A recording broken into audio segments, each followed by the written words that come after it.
Chapter 479, Treasures in the Real World.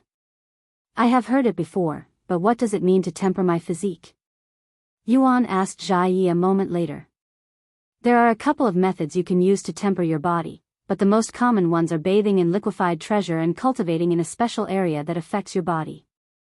Zhao said. Bathing in liquefied treasure, huh? Yuan repeated to himself. I understand the first one, but what about the second method?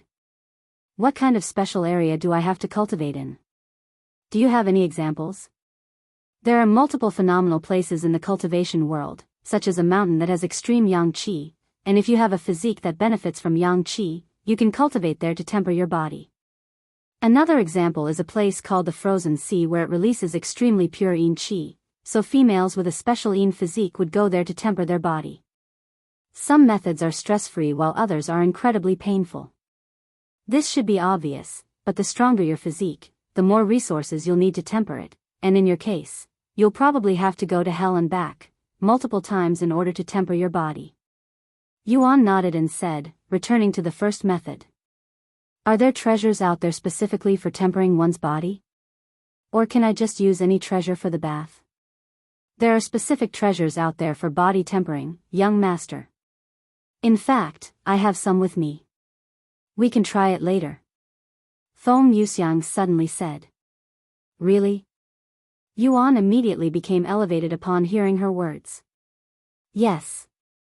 Just let me know when you want to do it. Feng Yuxiang nodded. Let's do it tomorrow, then. Okay. Sometime later, Zhao said, if you got nothing else for me, can you leave? I am barely keeping my sanity just by being around you. Sorry. Well, leave right now. And thank you very much for your help, senior. Yuan bowed to him. Do you still need me around? Li Shizhen then asked.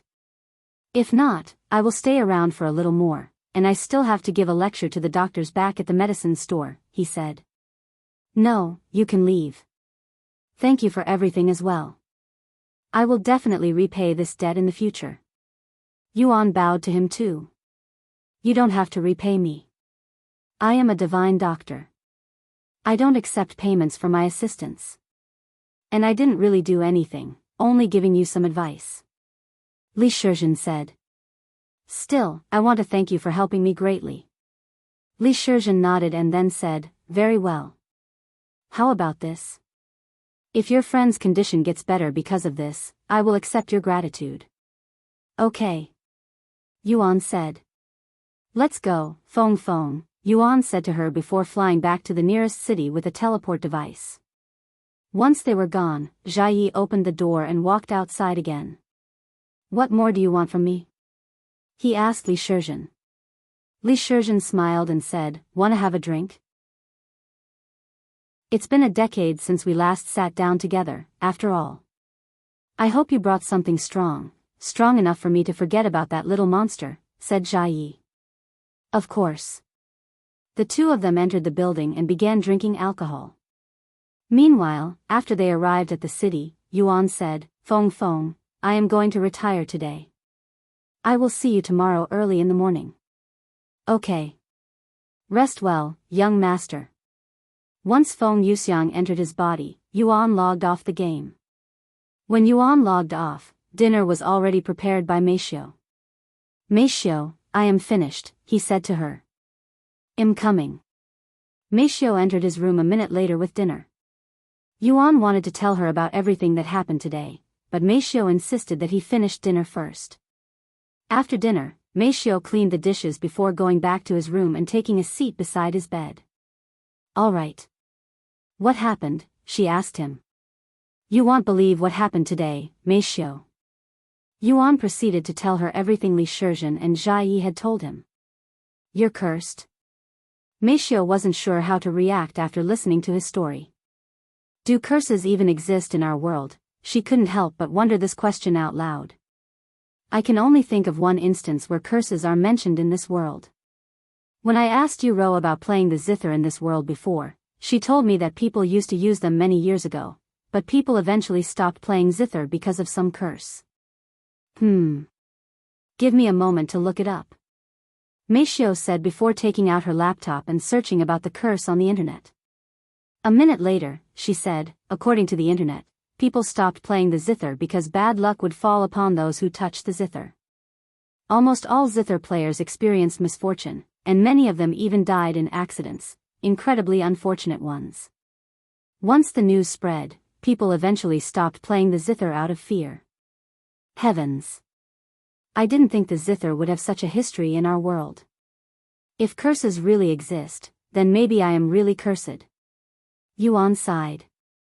Even if curses are real, how are we supposed to deal with it? You may be able to bathe in treasures in Cultivation online, but there are no such treasures in this world.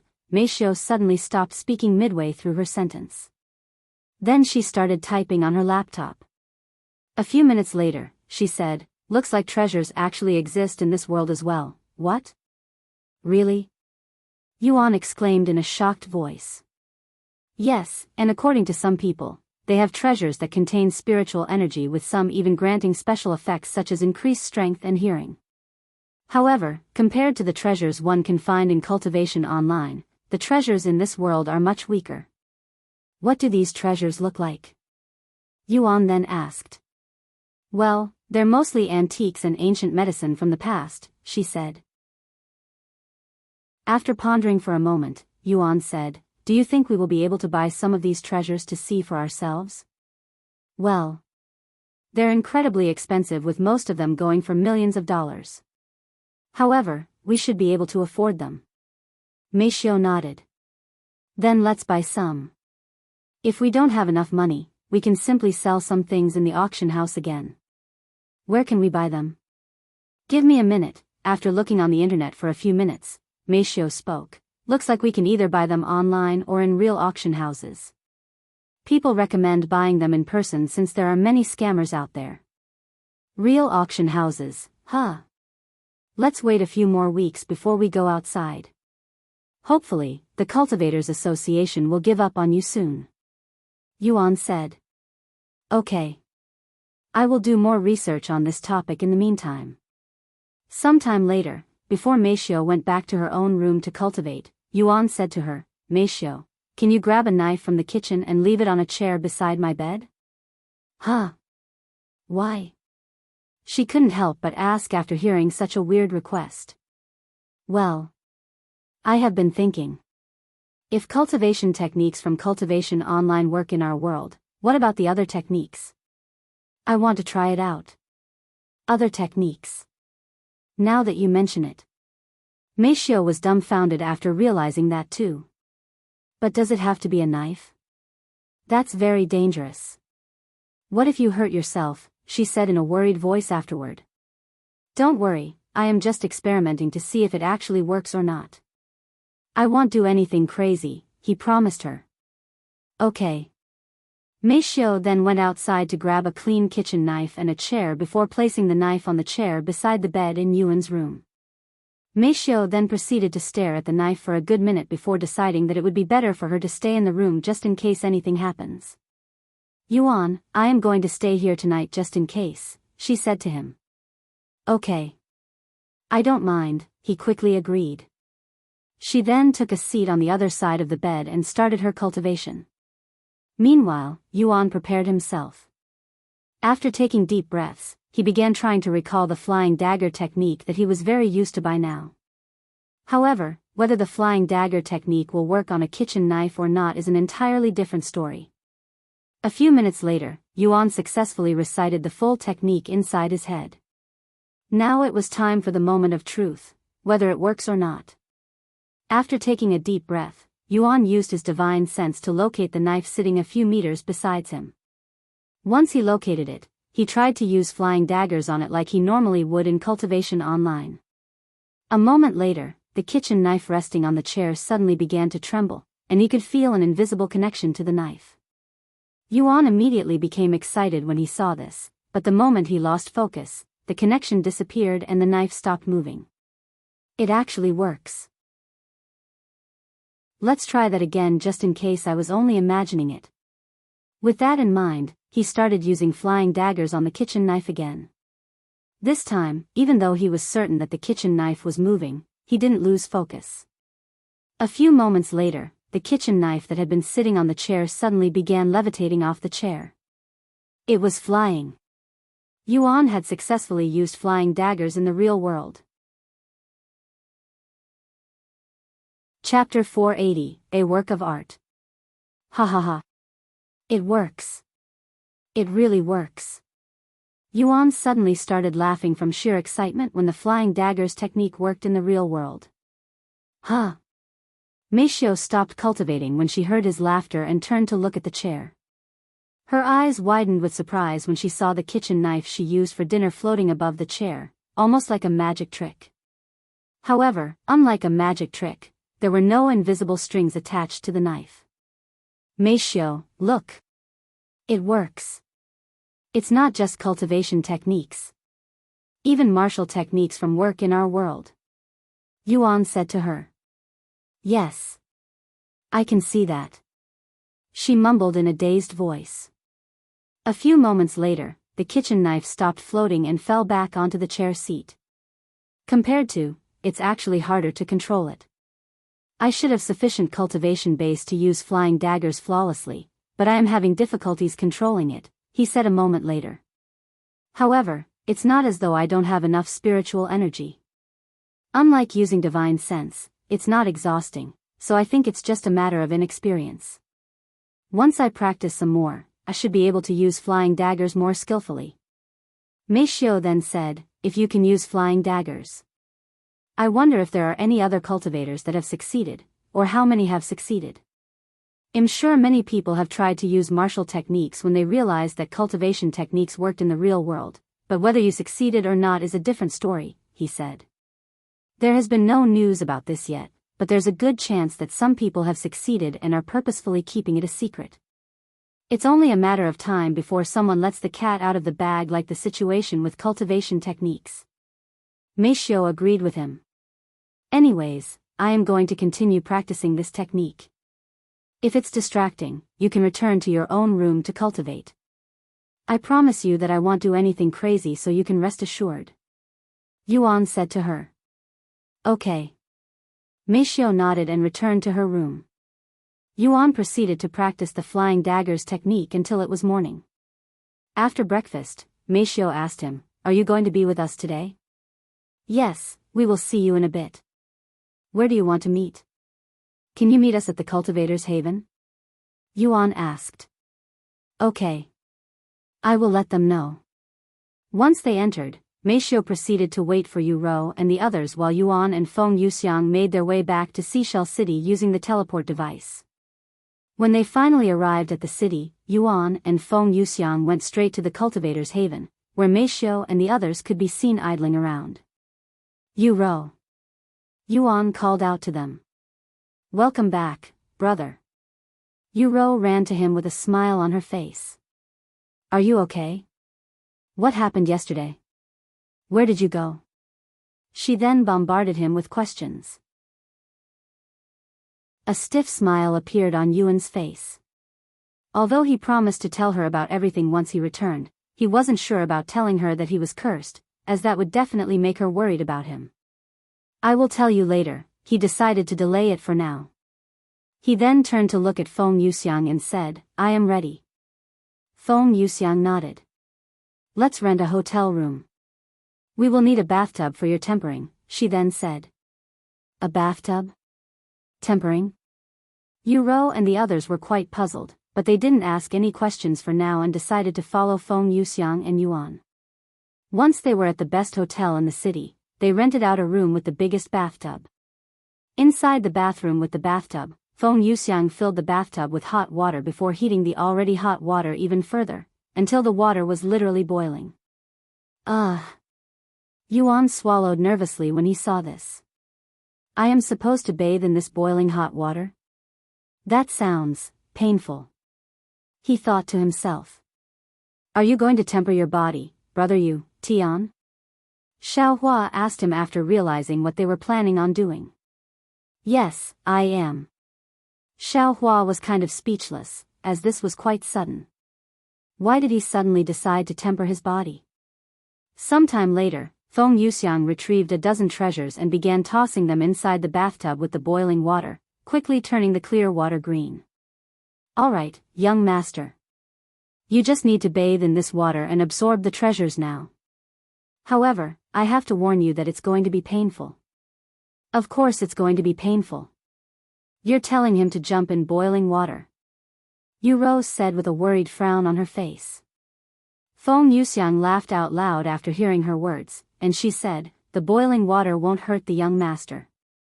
Have you forgotten about his cultivation base? It's the treasures that will do the hurting. Go ahead, young master. Try touching the water normally. Feng Yuxiang then said to him. Yuan nodded and dipped one of his fingers into the boiling water, and to his surprise, it doesn't hurt at all.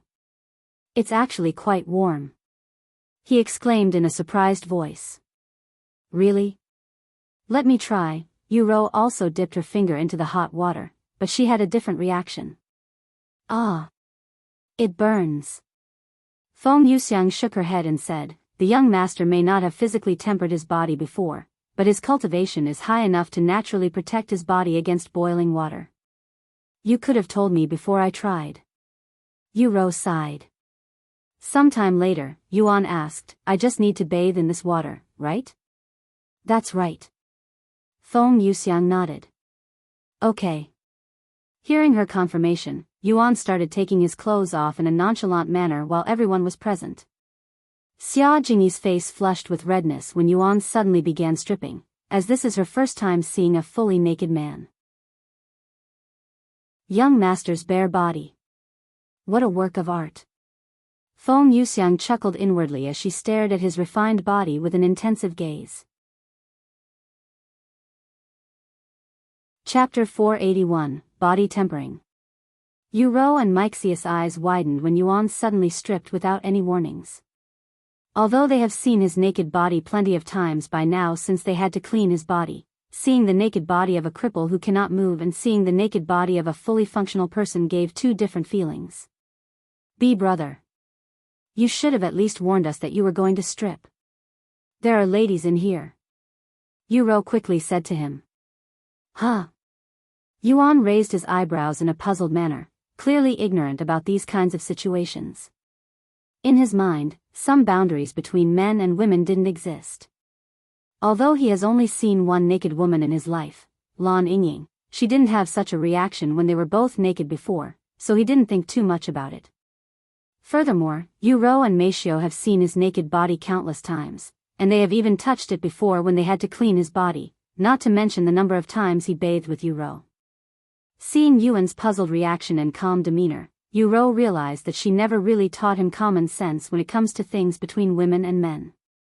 After all, she never thought he would need this kind of knowledge, and it would also be embarrassing for her to teach someone older than her these kinds of things. Forget it. Yu Rou sighed. Sometime later, Yuan entered the bathtub and sat in the center in the lotus position. Despite the water still at boiling point, Yuan couldn't feel any pain, only comfort. I just need to cultivate and absorb the treasures in the water, right? Yuan asked while looking at Feng Yuxiang. Yes. Feng Yuxiang nodded. Okay. Yuan proceeded to take a deep breath before clearing his mind. He then started cultivating.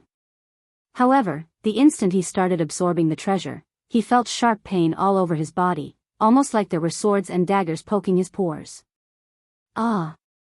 Yuan cried out loud and immediately stopped absorbing the treasures, startling the people in there. Are you okay? Yu Rou asked him. This is painful. It's like I am being pricked by needles all over my body. He exclaimed. Feng Yuxiang then said in a calm voice, I warned you that it was going to be painful, young master. Body tempering isn't easy. There's a reason why there are so few body refiners in the cultivation world compared to ordinary cultivators, since many people cannot endure the pain. Are there any ways to lessen the pain at the very least? Yuan asked. Feng Yuxiang shook her head. Unfortunately, there are no easy ways out of this. You either endure it or give up. In fact, the pain will only intensify as you continue to temper your body. Yuan frowned when he heard this. However, as much as he wanted to give up, he needed to get rid of the curses. After taking a moment to calm down, Yuan tried to absorb the treasures again. The sharp pain quickly returned, and Yuan gritted his teeth to endure the pain. And just like Feng Yuxiang said, the pain only became worse the more he tried to absorb the treasures. What felt like needles poking at his body at first now felt like there were needles entering his body through every pore that was absorbing the treasures. The pain penetrated deeper and deeper in this body as time went on. Yuan had to give up a few times due to the intense pain, but he would eventually try again. Yu Rou and the others watched with nervous looks on their faces. Seeing Yuan in so much pain also made them experience imaginary pain all over their body. Feng, how long does it normally take to temper one's body? Yu Rou asked her. How long does he need to endure this? Feng Yuxiang looked at Yuan and said, since this is the young master's first time doing body tempering, I didn't use too many treasures, just enough to let him experience it. If he continues to absorb the treasures at his current rate, he should be done in a few hours. A few hours? Yu Rou was shocked. She expected this to last only a couple of minutes at most.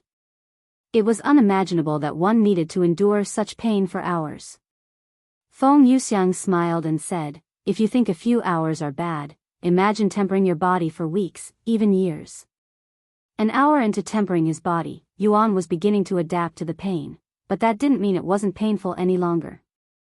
In fact, the pain continued to worsen the longer he tempered his body. Is that blood? Yu Rou suddenly noticed the water turning slightly red. Feng Yuxiang nodded, yes, but you don't have to worry. It won't cause any permanent damage to his body. The young master has actually increased the rate he's absorbing the treasures. If he continues at this rate, he should be done after another hour. And just like Feng Yuxiang predicted, after soaking in the bathtub of treasures, Yuan opened his eyes when he finished absorbing all of the treasure in the water.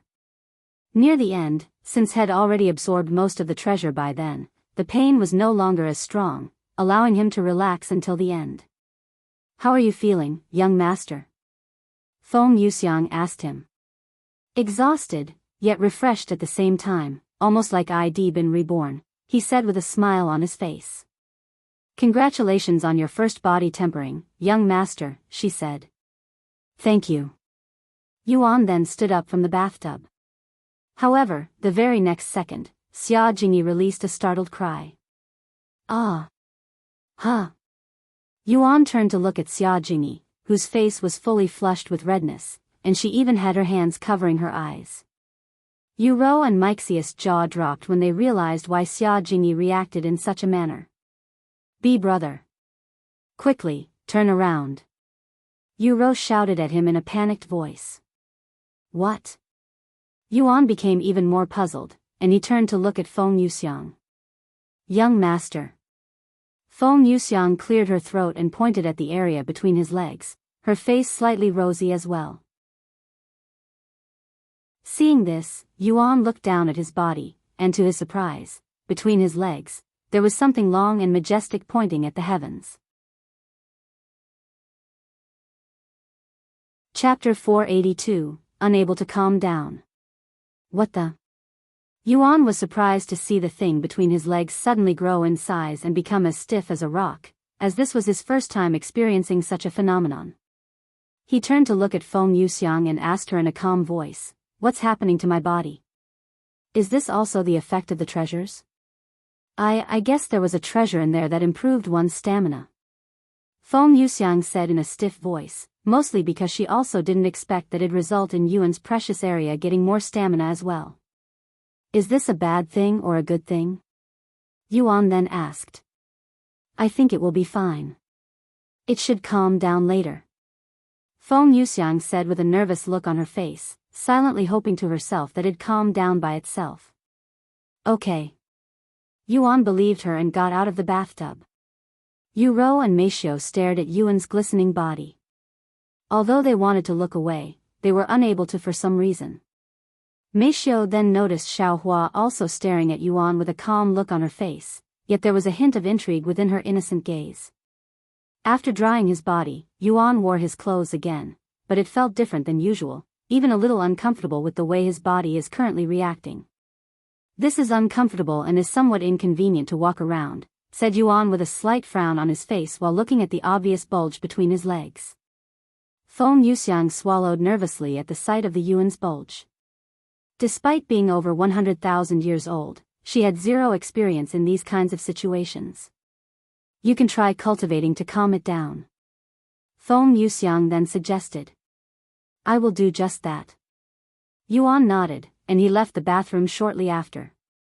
He then took a seat in the middle of the room and began cultivating. Of course, since he was sitting down, it made the bulge in his pants even more obvious. "This is super awkward," Meishio muttered in a low voice.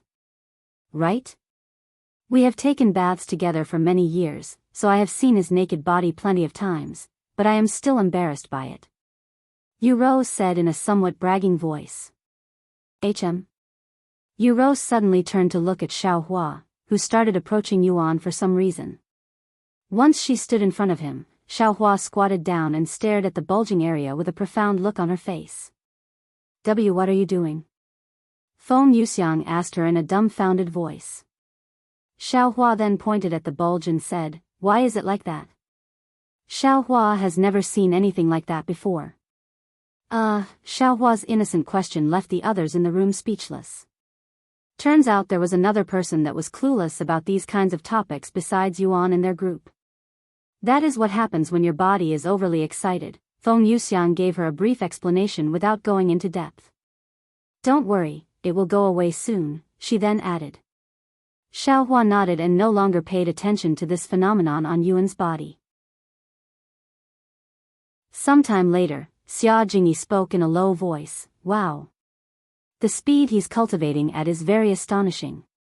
Is this because of his cultivation technique?" "I guess you can say that." Yu Rou nodded. After spending a little over an hour cultivating, Yuan suddenly stopped and opened his eyes. He then turned to look at Feng Yuxiang and said to her in a complaining tone, Feng, it's not working. I cannot even cultivate properly because it's very distracting down there. And I think it's starting to hurt as well." Feng Yuxiang began sweating when she heard this, and she wondered if the treasure was too powerful or if Yuan had absorbed too much of the treasure. After all, normal cultivators would only be able to absorb a portion of the treasure while letting the rest go to waste. If Yuan's godlike physique also allowed him to absorb more treasures than one normally could, it would make sense why his body hasn't calmed down yet. Feng, what exactly did you use for my brother's bathwater?" Yu Rou decided to ask her. Feng Yuxiang showed a nervous smile and said, "The treasure that's causing his condition is most likely the endurance yang root. It's a very popular treasure among male body refiners since it refines their muscles and boosts their endurance. However, there's a slight side effect. And that being a slight aphrodisiac effect. Aphrodisiac effect? You made my brother absorb that kind of evil medicine?" Yu Rou was speechless. I swear it wasn't done on purpose. Normally, one would only be able to absorb about 10 to 30% of the treasures, so this side effect won't affect the person too much if any at all. However, I might have overlooked the young master's unique physique, hence this situation. I'm sorry. I won't put something like that in the young master's bath again, she apologized. Don't worry about it, Feng. I know you don't have any bad intentions. However, this is a problem. I can't move around like this. How long will this effect last before it naturally goes away? Yuan then asked her. 7 days. She muttered in a low voice. An entire week? Yuan exclaimed. There was no way he'd be able to endure this an entire day, much less a whole week. Is there anything we can do to relieve it quicker? Yuan then asked. The room instantly turned silent, and the ladies turned to look at each other. Clearly, none of them wanted to be the one to tell him. After a moment of silence, Feng Yuxiang cleared her throat and spoke with her back straight, ahem. Since I am the reason the young master is in pain, I shall bear all responsibility. She then turned to look at Yuan and said with a bashful expression on her beautiful face, Please follow me to another room, young master. I will take care of it. Chapter 483, Relieving His Pain, contains mature content. Disclaimer, read at your discretion. You can skip this chapter without needing to worry about missing key information about the story. Wait just a minute. Yu Rou quickly stopped them. Is there something wrong? Feng Yuxiang asked her. Of course. Everything is wrong. What do you think you're going to do to my brother's pure body? Obviously, I am going to help him relieve his pain. Feng Yuxiang spoke in a calm voice and acted as though it was natural. And she continued, unless you want to help him instead. Feng Yuxiang narrowed her eyes at Yu Rou, who trembled at the thought of relieving Yuan. Nonsense. I am his sister. You're asking for the impossible. She quickly refused. Yu Rou then turned to look at Meifeng and said, Meifeng, you do it. I trust you with Brother Tian's body more than I trust Feng, after all. What? Meifeng looked at her with wide eyes and even took a step back from shock. Why you want me to? I don't think I can do something like that. Meifeng quickly shook her head and refused. Even though she had touched Yuan's divine sword before, it was necessary to clean him, and it wasn't done with any vulgar intentions. Furthermore, she was too embarrassed to do it knowing there are people waiting for her to relieve him. If she was alone with Yuan, perhaps she might reconsider. See? If nobody is willing to relieve the young master, I will have to be the one to bear this responsibility. Feng Yuxiang said with a quick shrug and a somewhat smug look on her face. Xiaohua can help Brother Tian. Xiaohua suddenly offered her assistance. The others looked at her with raised eyebrows. Regardless of her real age, letting someone like Xiaohua deal with this situation would cause outrage if known. Furthermore, Xiaohua was as innocent as Yuan herself when it came to this topic, so even if they allowed her to help him, she wouldn't know what to do. It's okay, Xiaohua. Let the adults bear this responsibility. Feng Yuxiang said to her. Meanwhile, Yuan was absolutely clueless as to why they were arguing about this, as he just wanted to relieve this pain between his legs, so he didn't care who had to do it. Let's go, young master. Feng Yuxiang said to him. Feng. Don't go overboard. Yu Rou warned her with a serious frown. Feng Yuxiang nodded before going to another room with Yuan, closing the door behind them. The place quickly turned dead silent. I can't believe this is happening. Xia Jingyi mumbled in a dazed voice after a moment of silence. I am going to go out and get some fresh air. Yu Rou said. I will come with you. Meifeng followed her outside. Xiaohua looked at them with her eyebrows slightly raised, unable to comprehend why they were unhappy about Feng Yuxiang helping Yuan relieve his pain. Meanwhile, inside the bedroom, Feng Yuxiang cleared her throat before speaking. Young master, please take off your clothes, just the lower part is fine. Yuan nodded and obediently removed his pants. Although it felt a little weird, he didn't think too much about it, since this was only to cure his condition. After taking off the lower part of his clothes, Yuan sat on the edge of the bed with his sword standing upright. Young master, I am only doing this to help your condition, so excuse me in advance for touching your body. Feng Yuxiang said as she kneeled in front of Yuan. Seeing Feng Yuxiang kneeling right in front of him, Yuan raised his eyebrows, and his heart began beating faster for some reason. After taking a deep breath, Feng Yuxiang moved her hands towards the stiff rod located directly between Yuan's legs. Yuan immediately felt a chill go down his back when he felt Feng Yuxiang's soft hands touching his thing. Feng Yuxiang's body also trembled when her hands touched Yuan's hot rod, feeling it twitching in her hands. Once she had a good grip on Yuan's rod, Feng Yuxiang began to gently move her hands in a stroking motion. Yuan was baffled by what Feng Yuxiang was doing to his body, as this was completely new to him. However, as weird as it looked, it actually felt incredibly pleasurable, so Yuan didn't stop her and allowed Feng Yuxiang to continue. How does it feel, young master?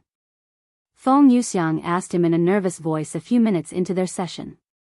Never could she have imagined that she would one day use her hands to please a man in such a manner, a human, too. I don't know. It feels good, but it also hurts a little, mostly when you move your hands down, he gave her his honest feedback. It does look a little dry. Feng Yuxiang mumbled in a low voice. However, there was no water around her, and she didn't want to leave the room to get some water now that they were in this kind of situation. After pondering for a moment, Feng Yuxiang decided to use her saliva. Young master, I am going to use my saliva to get rid of the dryness. It'll most likely stop the pain, she then said to him. Oh, okay. Yuan nodded despite the weird idea. Once she had his approval, Feng Yuxiang moved her mouth closer to his rod before spitting some of her saliva onto it. Once it was soaking wet with her saliva, Feng Yuxiang continued to massage Yuan's rod. What about now? Feng Yuxiang asked him a moment later. It feels much better. I don't feel the pain anymore, he said. Then I will move a little faster. Feng Yuxiang started stroking his rod faster. A few minutes later, Yuan felt an indescribable feeling shock his body. I need to go to the bathroom. He quickly said to Feng Yuxiang after realizing what this feeling was. However, Feng Yuxiang said, It's okay, young master. Just let it out here. I will clean it up later. Are you sure? Yuan was baffled by her answer. Yes, she confirmed. A moment later, Yuan could no longer hold this feeling back and gave up on trying. The next second, ah! Feng Yuxiang shouted in a startled voice when a burst of white substance shot out from Yuan's rod and went straight onto the wall a few meters behind her. However, it didn't stop after the first shot, and it continued shooting out the white substance, splattering the wall with white stuff all over. Yuan's body collapsed onto the bed after releasing everything, feeling incredibly exhausted afterward. Feng Yuxiang looked at her hands that were also stained with Yuan's sticky white stuff with a dazed look on her face. She then looked at Yuan's rod, and to her surprise, it was still as stiff as a rock. Why, young master? Looks like we'll have to do this a couple more times before you release all of your excess energy. Feng Yuxiang said to him. Is this really going to help? Yuan asked her a moment later. Yes, but since the treasure you absorbed was quite powerful, it'll take some time before we can fully relieve it. Okay. Sorry for the trouble, Feng. Yuan said to her with an innocent look on his face. Seeing Yuan's innocent expression, Feng Yuxiang felt incredibly guilty for some reason even though she was trying to help him. Sometime later, Feng Yuxiang continued helping Yuan release his excess energy. As for Yuan, since he recently climaxed, his rod was more sensitive than before, allowing him to feel the pleasure from Feng Yuxiang's hands even more. Author's note: I know this novel has been pretty PG rated up to this point, and this chapter just went up a level. I have yet to decide whether I want to make this novel more mature or keep it PG, so I want some feedback. Let me know your thoughts in the comments. Even if I decide to make this novel more mature, it won't be as mature as Dual Cultivation if you have read it before. Just some flavor here and there to spice the novel up a bit, I guess. Do you want more mature scenes like this or no? Why and why not? I know the character development is slow, but Yuan will eventually grow up, and keeping him innocent forever isn't realistic even for a fictional novel. Therefore, let me know your thoughts in the comments. Cheers. Chapter 484, A Secret.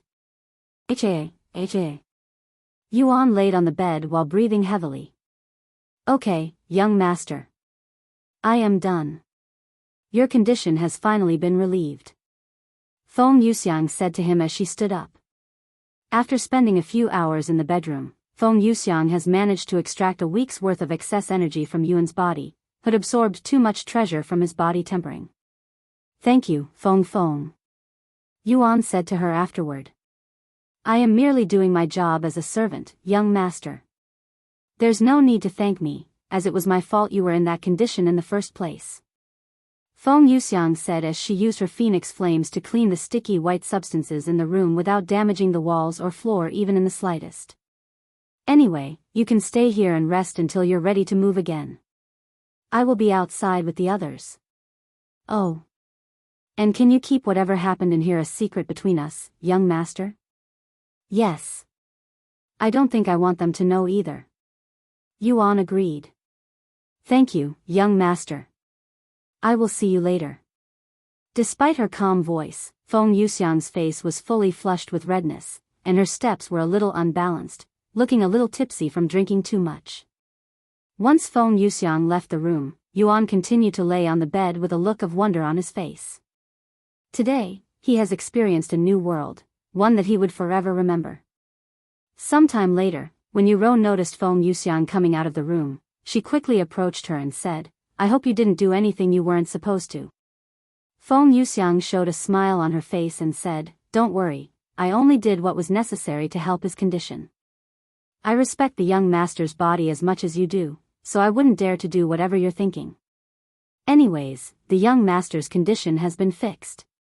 I am going to get some fresh air. I probably won't be back for a while. Feng Yuxiang then left the building and flew away, not returning for a couple of days. About an hour after Feng Yuxiang left, Yuan emerged from the room with a refreshed look on his face, and even his aura experienced a small change. Brother. Are you okay now? Yu Rou asked him with a slightly rosy face, trying her hardest to not look away from him. Yes, I am fine now. What happened inside? To everyone's surprise, Xiaohua was the one who asked him this question. Yuan chuckled and said, That's a secret. A secret. Everyone there looked at him with wide eyes, their imaginations running wild. By the way, where's Feng Feng? Yuan then noticed that she was missing. She went outside for some fresh air, and she also said that she won't be back for a while. Yu Rou said. Oh. I see. Sometime later, Yu Rou asked, What should we do now, brother? Whatever you want, I guess. Well, I am not sure what I want to do, but I am tired of doing quests, she said. Then do you want to just explore the lower heavens? What do you mean by exploring? Do we just walk around? Yuan nodded, yes. We don't need to do anything special, just travel around the world like we're going on a massive trip. I want to see as much of the lower heavens as I can before I move up to the next realm. A journey around the world, huh? That does sound like a good idea. Yu Rou nodded. What about you, Jingyi? You don't have to follow us if you don't want to. I don't mind following along. Besides, I don't really have anyone else to play with, and I also enjoy being with you guys, she said. Okay. Then it's decided. Let's go on a journey. Do you have any destination in mind? Yu Rou then said to Yuan. Not really. I was going to ask Feng Feng to see if there were any cool places we could go in the lower heavens. What about you, Xiaohua? Do you know of any places like that? Xiaohua shook her head. I can look online and see if there are any places like that, Yu Rou suddenly said. Okay. Let's also wait for Feng Feng to return before we leave. Yuan said. They proceeded to walk around the city until it was late and had to log off for dinner. After dinner, Meishio asked, Yuan, do you want a shower tonight? You released a lot of sweat today. Okay, he said. Meishio then carried Yuan into the bathroom with the wheelchair, and just as Meishio prepared to remove her clothes so it doesn't get wet, she remembered that Yuan could see again with his divine sense, so she restrained from going inside the bathroom naked like she normally would. After rinsing his body with some warm water, Meishio began scrubbing his body with her soapy hands. When she reached his lower area, Meishio paused her movements momentarily after recalling what happened today. A moment later, she started cleaning Yuan's cute thing that was a contrast to what she saw earlier today. When Yuan felt Meixia's soft hands touching this area, Yuan couldn't help but remember what Feng Yuxiang did to him, and his body naturally reacted with an erection. Meishio swallowed nervously when she saw this, and she tried her best to clean it with a clear mind. However, Yuan suddenly asked her, Meishio. I thought my body only reacted like this because of the treasure, so why is it like this now?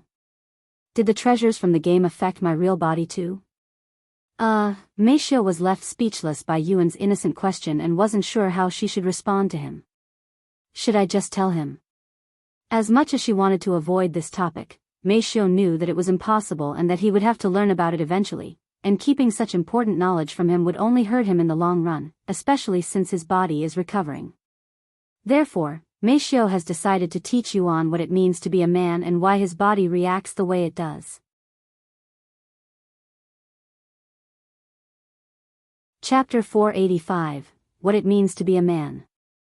Meifeng closed her eyes and took a couple of deep breaths before opening them with a resolute expression on her beautiful face.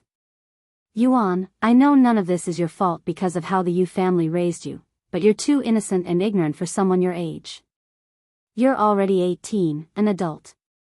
You cannot continue living like this, especially since you'll eventually recover from your condition. Meifeng said to him in a sighing voice. What do you mean? Yuan asked her in a nervous voice. You have been playing instruments since the day you entered the Yu family, and that is all the Yu family has ever taught you, ignoring your common sense and other important knowledge. You were also crippled at a very young age, even going into isolation, which limited your knowledge even further. I am trying to say that you're missing a lot of common sense. After a moment of silence, Yuan spoke in a low voice. Then what am I supposed to do? Meifeng then said, You don't have to do anything, Yuan, because I will help you. I will give you the knowledge that the Yu family didn't care to give you, what it means to be a man. Meifeng then looked at his stiff rod and continued, Let's start with this. Yuan's body trembled slightly when Meifeng suddenly touched his stiff area, but the way Meifeng held it felt a little different than usual. The condition you're in right now is called an erection. It happens when your body is stimulated with excitement, and most of the time, it is sexual excitement that causes it to react in such a way. Sexual excitement? What is that? Yuan asked, as he never really had the chance to experience it for himself because he would only focus on music almost all of the time. Furthermore, besides Meifeng, Yu Rou, and the servants working in the Yu family, Yuan barely had any contact with females. Sexual excitement is when you feel aroused, Meifeng explained to him. It's a natural feeling of desire you get for the opposite gender when you're interested in them, or whoever you want to embrace. I don't understand that feeling. Yuan sighed. It's okay. You don't have to understand it now. You just need to be aware of it. Meifeng said. And she continued, Now, whenever one feels aroused, their body will react a certain way, and when it comes to men, the thing between their legs will react the way your body is currently reacting. Of course, there are other situations that could make your body react in such a manner, but most of the time, it's arousal. I see. Is that why my body is acting like this? Because I am aroused? Yuan asked in an innocent and calm voice. Well, only you can really tell. Meifeng said. Yuan then said, When you touched that area, my mind would remember what Feng Feng did to me to help me relieve it, and my body started to feel warmer. What Feng Feng did to you? Meifeng raised her eyebrows. Well, I cannot give you any details since I promised Feng Feng that I'd keep it a secret, but she used her hands like you. Yuan said in a slightly embarrassed voice. I see. Meifeng could imagine what had happened between Feng Yuxiang and Yuan after he just said. Although you may not understand the feeling of arousal, your body can be naturally aroused even if you don't know it yourself, and that is most likely what is happening now. Then how can I get rid of this feeling? Yuan asked. That feeling will naturally go away if you stop thinking about it, Meifeng said. The reason it didn't go away before was because of a medicine that affected your body, so it wouldn't calm down until you used the other method to calm it down. That method? Yuan mumbled. Yes, it's most likely what Feng Feng did to help you. Yuan swallowed nervously, and he asked, Does it matter which method one uses? After a slight pause, Meifeng said, Yes, it does. Although one can ignore their arousal and let it calm down naturally, that feeling doesn't actually go away very effectively and will eventually build up. And as it continues to build up, it could affect one's mind negatively and make them do things they normally wouldn't do, which is also called sexual frustration, so one should use the second method to relieve themselves once in a while. Meifeng then looked at Yuan's rod that was in her grasp, and she continued, Now that you have learned about arousal, you'll most likely be experiencing them more often. What? Is that how it works? Yes, it is. Especially since you're at that age. I see. Then what should I do? If I cannot keep ignoring it, I will have to relieve myself, right? That will be difficult in my condition. Yuan sighed. Meishio took a deep breath before speaking. Don't worry, Yuan. I will do it for you. Really? Are you sure? Feng acted weird afterward when she did it for me, so I thought she didn't like it. I don't want you to do something you don't like. Feng acted weird not because she didn't like it, it was because she was embarrassed. Normally, a woman won't willingly do something like that if she didn't like the person, and nobody forced her, so she definitely didn't mind it. Meishio said. Furthermore, I was trained to relieve you if you ever needed it.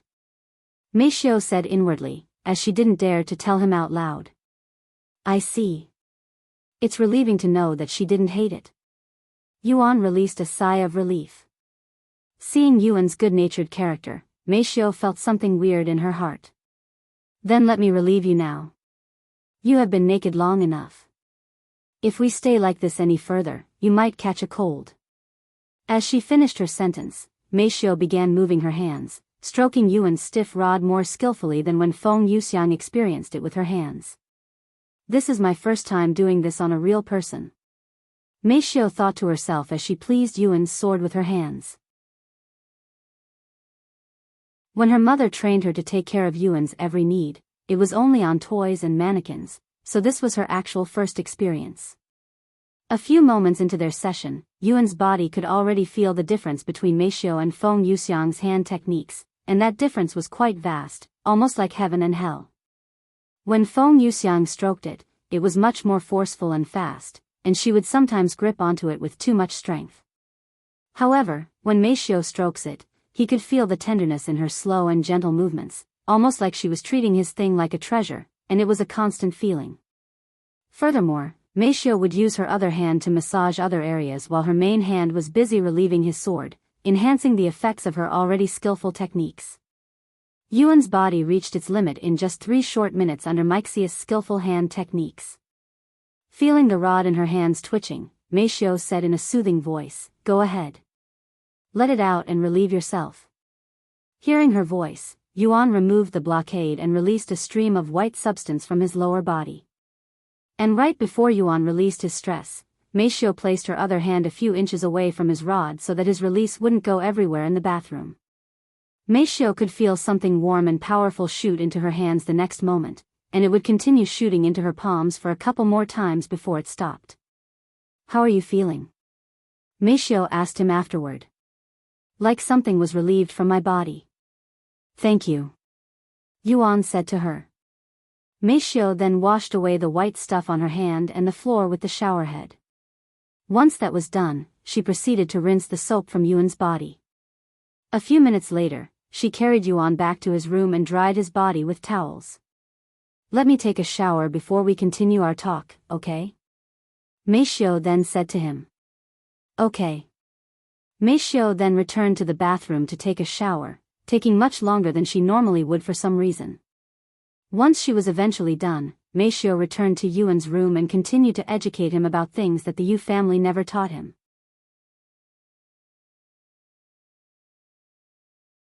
Chapter 486, An Unexpected Find. Thank you, Meishio, for the lesson. I will keep in mind everything you have taught me today. Yuan said to her after spending an hour getting lectured about the differences between men and women. Then I will go back to my room now. I am more exhausted than usual for some reason, Meishio said to him. Okay.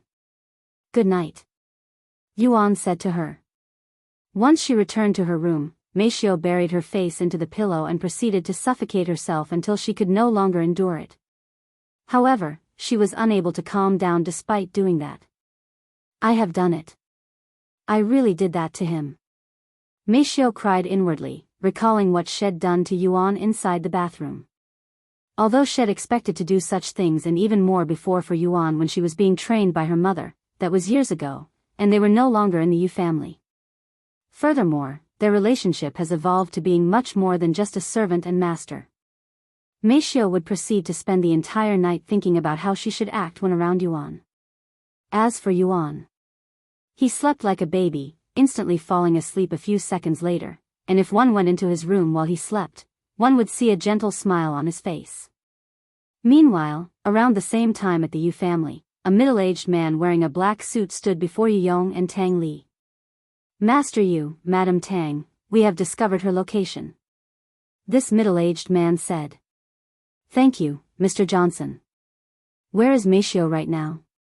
Yu Yong then asked this middle-aged man, who had hired to investigate Wuxia's whereabouts. After looking through some of the surveillance cameras in the streets, we have managed to locate the building Meishio lives in, and it's an apartment about an hour away from this place.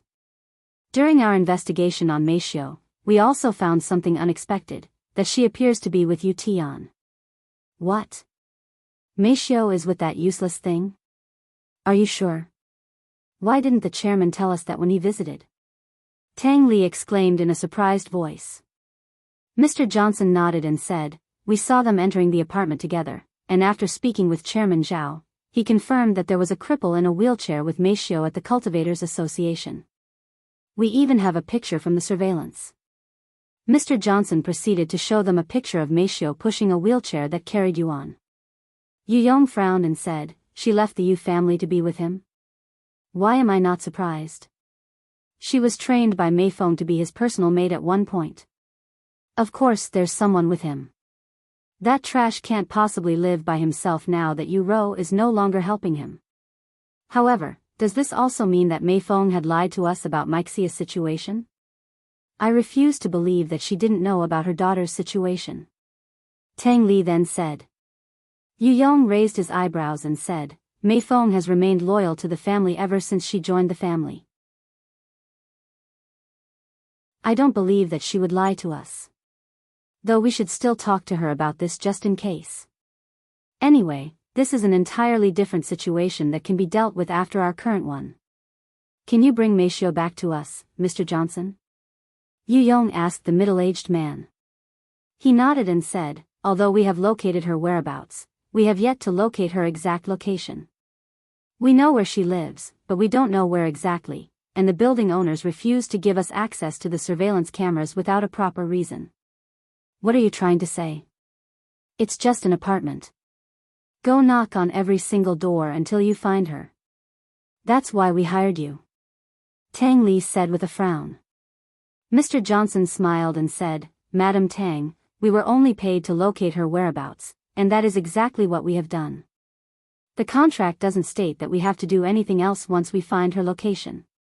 The frown on Tang Li's face grew deeper, but before she could speak, Mr. Johnson continued, in case you forgot, Meishio was called a cultivation genius by Chairman Zhao himself.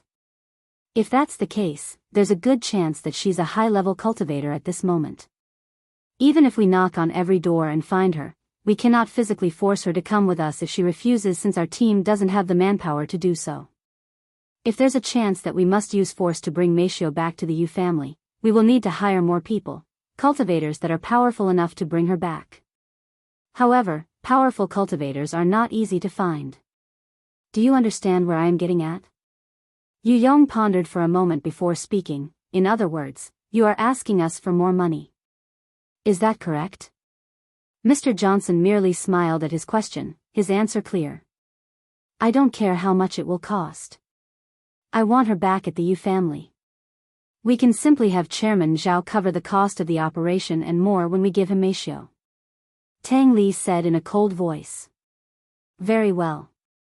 I will immediately assemble a team of powerful cultivators to bring Meishio back. It should be done by the end of the week. Mr. Johnson said. As for the price, we will calculate everything once we get the team together before sending them to you. Once we receive the payment, we will immediately bring her back. Mr. Johnson said, implying that unless they receive the money, they wouldn't do anything. Although the Yu family is a powerful family, they were not completely invincible and almighty in this world, so not everyone will be willing to work for them without money, which is the real power. After Mr. Johnson left the place, Yu Yong summoned Meifeng to their home despite it being incredibly late at night. Meifeng, who was asleep at the time, had to wake up and make her way to their place after being called, but she didn't complain, as she puts her master's needs before her own needs. Half an hour later, Meifeng arrived at the Yu family. Chapter 487, Questioning Meifeng. Meifeng, have you found Meixia's whereabouts yet? Yu Yong asked her the moment she arrived at the house, acting as though he didn't have a single clue. Unfortunately, I have not. Meifeng said, and she continued, I tried calling her every day, but she hasn't responded to a single call. Are you sure you don't know? Tang Li asked again, narrowing her eyes. I don't understand. Are you implying that I know her whereabouts? That I am lying to you? Meifeng then asked, feeling something was off about their atmosphere. Yu Yong then retrieved a photo and placed it on the table, showing a picture of Meishio and Yuan on the street. It was the same photo given to them by Mr. Johnson. Your daughter is currently taking care of that trash, and she left the family shortly after he was disowned. This doesn't seem like a coincidence, and I refuse to believe that you, her mother, didn't know about this. Tang Li said. And she continued, you know what I think? I think you knew about her whereabouts this entire time and purposefully kept it from us. In fact, you probably even helped them. Meifeng remained silent after hearing Tang Li doubt her loyalty, even suspecting that she had something to do with Meixia's disappearance. However, she didn't panic. With all due respect, Madam Tang, I have worked for the Yu family for nearly my entire life, and I had sacrificed everything in order to do so. Why would I risk all of that over something like this? The last time I spoke with Meishio was right before she left. She told me that she wanted to leave the Yu family to explore other options in life. Meishio isn't bound to a contract, nor did I have any reason to convince her to stay since she's already an adult, so I didn't say anything and allowed her to leave. Meifeng said, subtly reminding them that Meishio wasn't under a contract so they cannot force her to stay. Meifeng then continued without giving the Yu family a chance to speak, allow me to be blunt, masters. Meishio has admired the young master ever since he was adopted into the family, and she had even endured countless hours of training from me just to become his servant. However, because of what happened to the young master, she was reassigned to the young lady. I am not saying that she doesn't care about the young lady, but she has always dreamed of being the young master's servant. Since the young master got removed from the family, Meishio, who is not bound by a contract, most likely decided to leave the family so that she could finally fulfill her dream as the young master's servant. Of course, this is all speculation, but other than logical reasoning, I am also her mother, so I know what she thinks. Yu Yong and Tang Li were left speechless by Meifeng's words. After a moment of silence, Yu Yong said, I don't doubt you, Meifeng, but just to be safe, let me see your cell phone. Since you claim that you call her every day, you must have a record of it in your phone. The Yu family expected Meifeng to make an excuse to get out of this situation, but to their surprise, Meifeng said, I understand. She then retrieved her cell phone and handed it over to Yu Yong without making any excuses or showing even the slightest sign of being worried. Yu Yong then opened her phone and checked the call record. His eyes widened with surprise when he saw that Meifeng had actually been calling Meixia's phone number every single day without fail ever since Meishio left the family, and she would sometimes even call Meishio multiple times in one day. However, there was not a single successful call within the call records. I apologize for doubting you, Meifeng. Really? If what offended you, please forgive us. Yu Yong immediately apologized to her. Yu Yong valued Meifeng's loyalty and presence in the Yu family very highly, probably only second to his own wife. This is mostly because of Meifeng's contribution to the Yu family throughout the years. It could be said that without Meifeng assisting them, their family wouldn't have survived for this long. While Yuan have boosted their wealth to a significant amount, they have always been rich. However, Meifeng had helped them stabilize their position within the entertainment industry and much more, hence why Yu Yong couldn't afford to anger or offend Meifeng.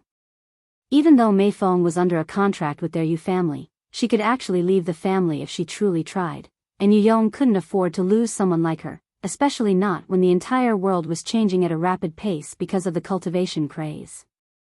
I am neither mad nor offended, just slightly disappointed that I don't have all of your trust just yet, Meifeng said.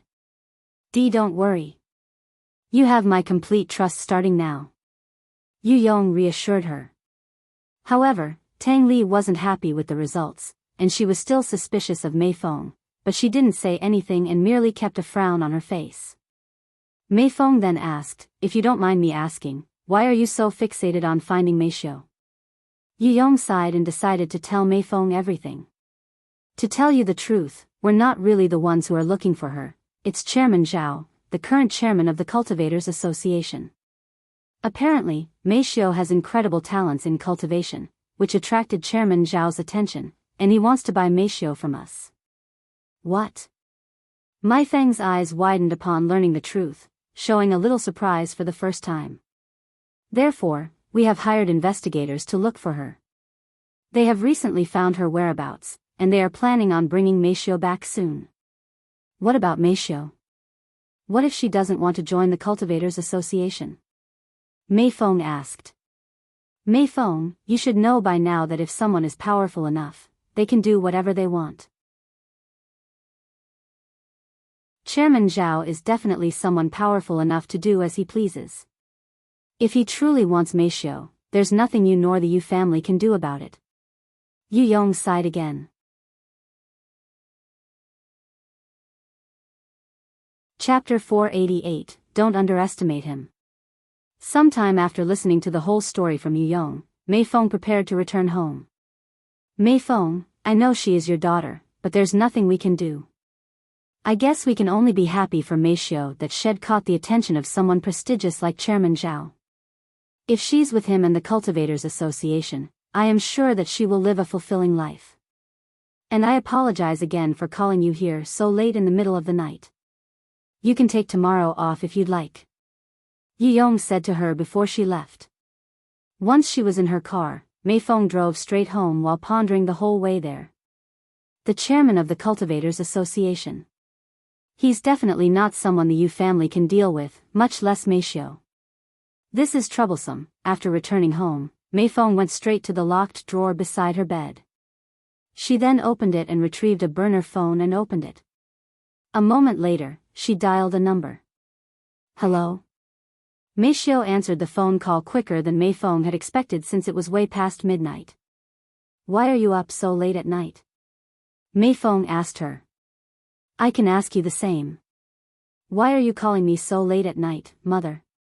You've gotten a lot more courageous since you left the Yu family, to the point where you even dare to talk back to me, Meifeng said. Anyways, let me get straight to the topic. Are you aware how much trouble you're in right now? Trouble? What are you talking about? Meixia's puzzled voice resounded.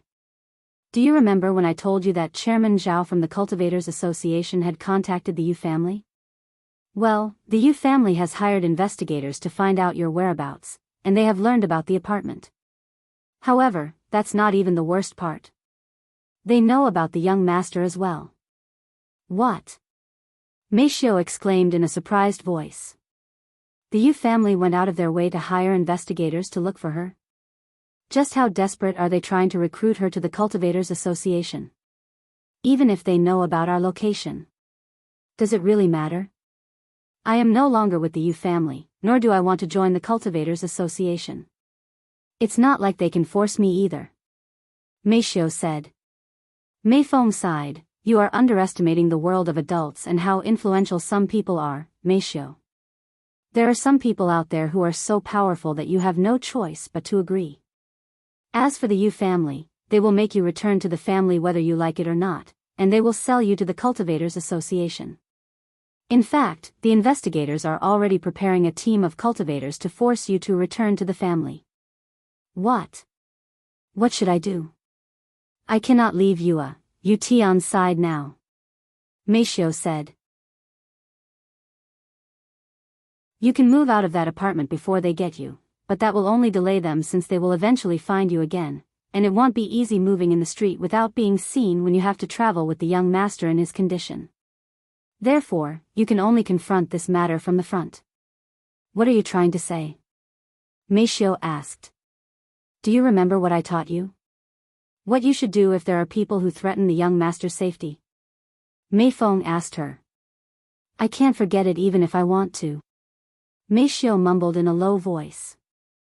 Good, and since you're a cultivator, you should be even more powerful. Just make sure you don't kill them and you should be fine. Make sure you report it to the police afterward just in case.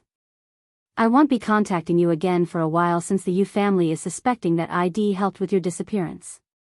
Once you have dealt with the problem, call me on my burner only after midnight. I understand. Make sure you keep the young master safe since there's a good chance that they might use the young master to force you to return. A slight smile appeared on Meixia's face when she recalled Yuan's flying dagger technique and said, "Don't underestimate him, mother. He may not be able to move properly, but I doubt there's anyone more powerful than him right now." Meifeng was left speechless for once by Meishio. What do you mean by that? She couldn't help but ask. You'll find out eventually, mother. Anyway, I am going to get some sleep. You should too. Good night. Meishio closed the connection before Meifeng could even respond. This little girl definitely got more courageous, even a little cheeky. Something must have happened. Meifeng mumbled to herself before lying on her bed and falling asleep. Meanwhile, Meishio laid on the bed and stared at the ceiling with a dazed look on her face. I just want a peaceful life with him. Why is everyone making things so complicated? She sighed in a low voice. After a moment of silence, she muttered in a cold voice, I won't let anyone take him away from me now, no matter who they are. Meishio then fell asleep for 2 short hours before waking up to prepare breakfast. Good morning, Meishio. You look tired. Did you not get enough sleep yesterday? Yuan greeted her while using his divine sense. Yuan, I have some bad news, she said. What happened? Meishio sighed and said, it's the Yu family. They hired investigators to find me, and they now know about our location. Including the fact that you're with me. Yuan remained silent for a moment before speaking. Even if they know about our location, what are they going to do about it? Force you to go back? Meishio nodded, from what my mother told me when she called me last night. Yes, what? How is that even legal? Yuan exclaimed. Well, it's not, but when you're powerful and influential like the Yu family and the fact that they're supported by the chairman of the Cultivators Association. There's really pretty much nothing they cannot get away with as long as it isn't mass murder. Meishio sighed.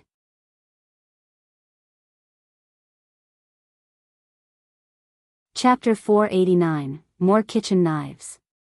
That's unfair. If they don't need to follow the rules because they are powerful, then this is no different than the cultivation world.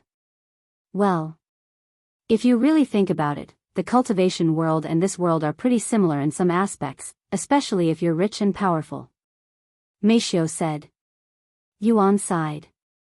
What should we do then? Move? He asked a moment later. I asked the same, but my mother said there's no point since they will find us again sooner or later. Miss Meifeng? Then what did she suggest? She told us to confront them. Confront them? How? By chasing them away, I guess. What? She wants us to chase them away?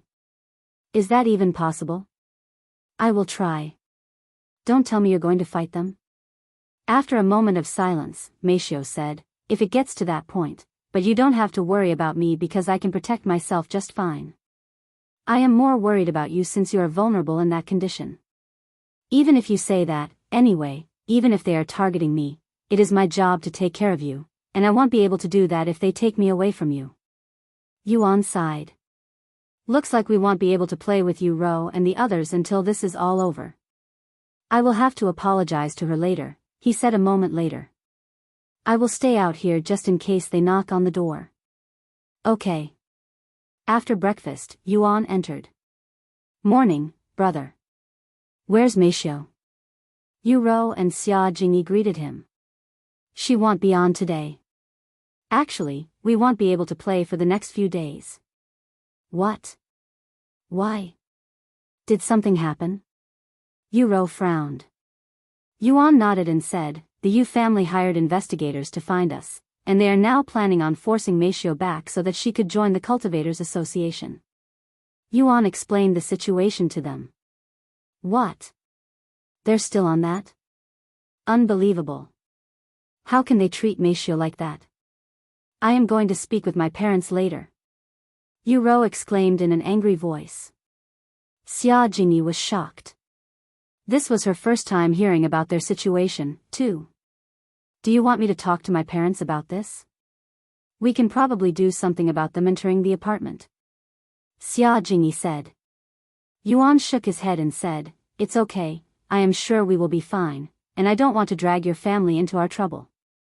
Okay, but give me a call if you ever change your mind. Brother Tian, what is this Cultivators Association? Xiaohua asked him. It's a complicated situation. I don't think I can even explain it. Yuan said to her. Don't worry, I will be back in a few days hopefully. Until then, you guys can play without us. I don't think we can play in peace knowing that you're in trouble. Yu Rou sighed. Stay safe. I will still let my parents know so that they can keep watch, but they won't intervene unless absolutely necessary. Xianxia said. Thank you. Yuan nodded. What are you going to do in the meantime? Yu Rou then asked. Well, we're going to see what they're going to actually do. Until then, I really cannot say. Okay. Keep us updated. Yu Rou said. Sometime later, Yuan logged off the game.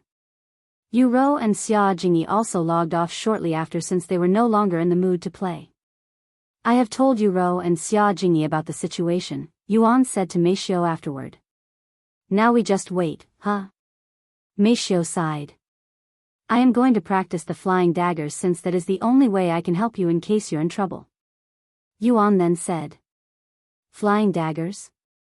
You'll kill them. Meishio chuckled. Yuan remained silent, his thoughts unknown. Anyways, I am going to cultivate too.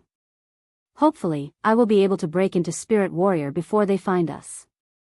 Meishio said before returning to her room.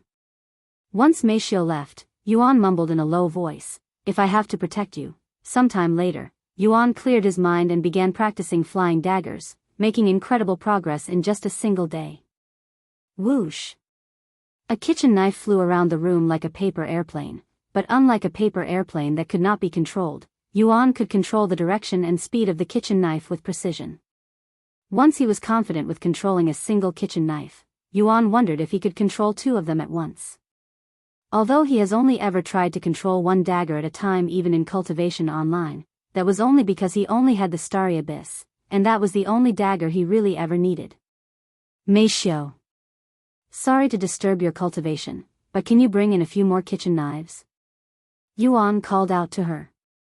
A minute later, Meishio came into the room with 2 more kitchen knives in her hands, and she asked him, Why do you need so many knives? I want to see if I can control more than one at a time, he said. More than one? Well, just don't overboard and hurt yourself. Meishio said as she placed the knives on the chair. Once Meishio left the room, Yuan immediately began trying to control 2 knives at once. And to his surprise, he was able to lift 2 knives at once. However, he quickly learned that while he could levitate 2 knives at once, controlling them simultaneously was an entirely separate story. This is much more difficult than ID expected. Yuan sighed out loud as he proceeded to spend the rest of the day trying to control 2 knives at once. The following day, Yuan continued to practice his flying daggers while attempting to break through to Spirit Master. Time passed quickly, and before they were aware, almost a week had passed. Meanwhile, somewhere in the city, Mr. Johnson stood before 4 individuals emitting profound auras, all of them with cultivation at the 7th level with one even at the 8th level.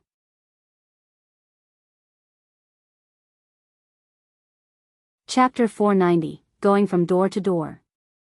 Our target this time is a genius cultivator named Meishio. This is what she looks like. Mr. Johnson showed them a picture of Meishio. One of the cultivators immediately whistled, Whoa, what a beauty. She's not only beautiful, she's also a cultivation genius. Don't underestimate her, or you might regret it. Mr. Johnson said. And he continued, according to the Cultivators Association, Meifeng claimed to be at the 9th level of Spirit Apprentice. If this is true, she has one of if not the highest cultivation in the city. 9th level? No wonder why you called 4 of us to kidnap a single girl. However, even if she has a high cultivation base, it won't matter if she doesn't know how to utilize it properly. I highly doubt she'll cause any trouble for us, or are you underestimating us, huh? Scorpion is right, Johnson. So what if she's at the 9th level?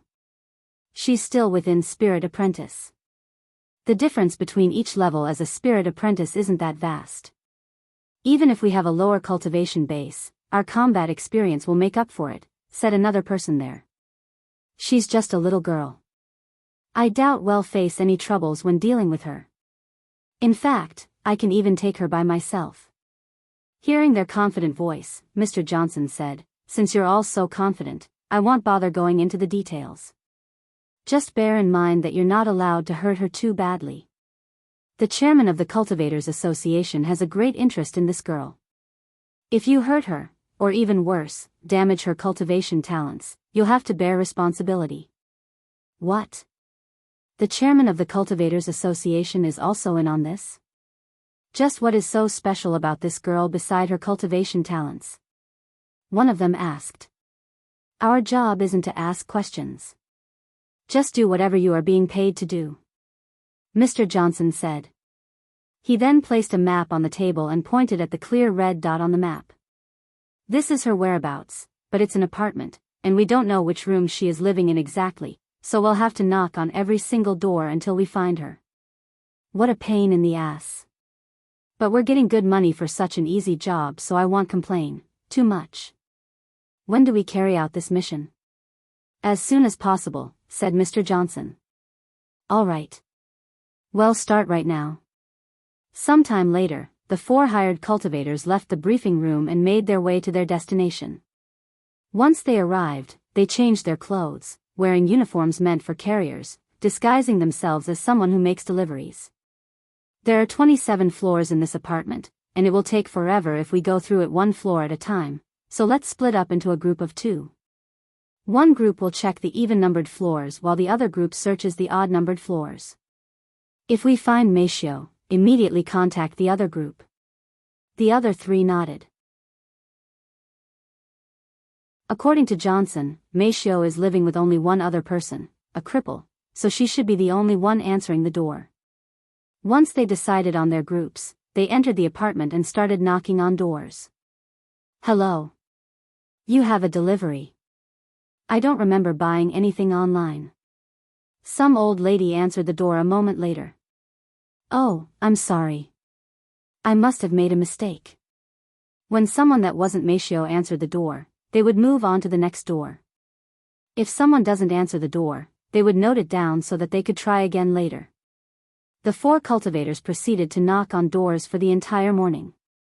1st floor. 2nd floor. 3rd floor, 9th floor, 10th floor, 13th floor, the 14th floor. Meanwhile, inside 17F on the 17th floor, Meifeng silently absorbed the spiritual energy inside her room. For the past week, she has done nothing but improve her cultivation base. As for Yuan, he would continue practicing his flying daggers technique. Suddenly, somebody knocked on the door, but it was not their door, it was the door closest to the elevator. Hello. Delivery. Hearing this noise, Meifeng opened her eyes and stopped cultivating. She then stood up and walked to Yuan's room and said to him in a low voice, "They're here." What now? Let's just pretend we're not here for as long as possible. Okay. Thus, they ignored the banging on the doors and the man shouting delivery. The knocking on the door continued for another minute until it stopped. However, the knocking returned a few moments later, but it was still not their door. This continued until the knocking eventually reached their door. Hello. Delivery. A minute later, the knocking stopped. Once all of the doors on their floor had been knocked on, the cultivators went to the next floor. At the end of the day, the 4 cultivators returned to the car. No luck, huh? What now? Well, we have narrowed down the rooms.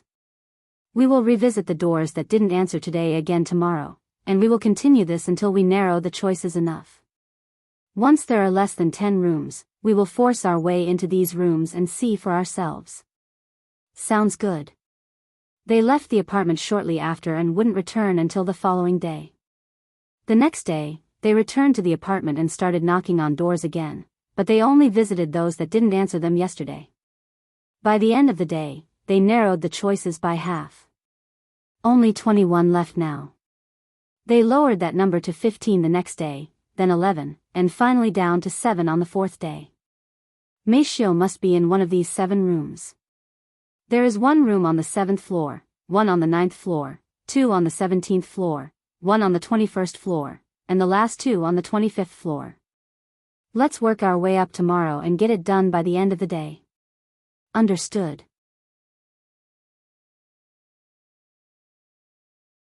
Chapter 491, Midnight Invasion. Hey, what the hell is taking so long? We're already past our deadline. Mr. Johnson called the 4 cultivators on their 4th day on the job. Calm down, Johnson. Well, get the job done by tomorrow.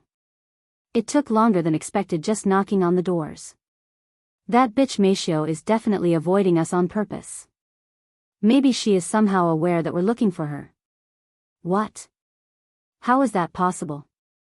Unless someone warned her about us, it's impossible that she's aware of our operation, said Mr. Johnson. She probably can't hear your knocking because she's playing. If that's the case, it'll make things even more convenient and a breeze when we take her.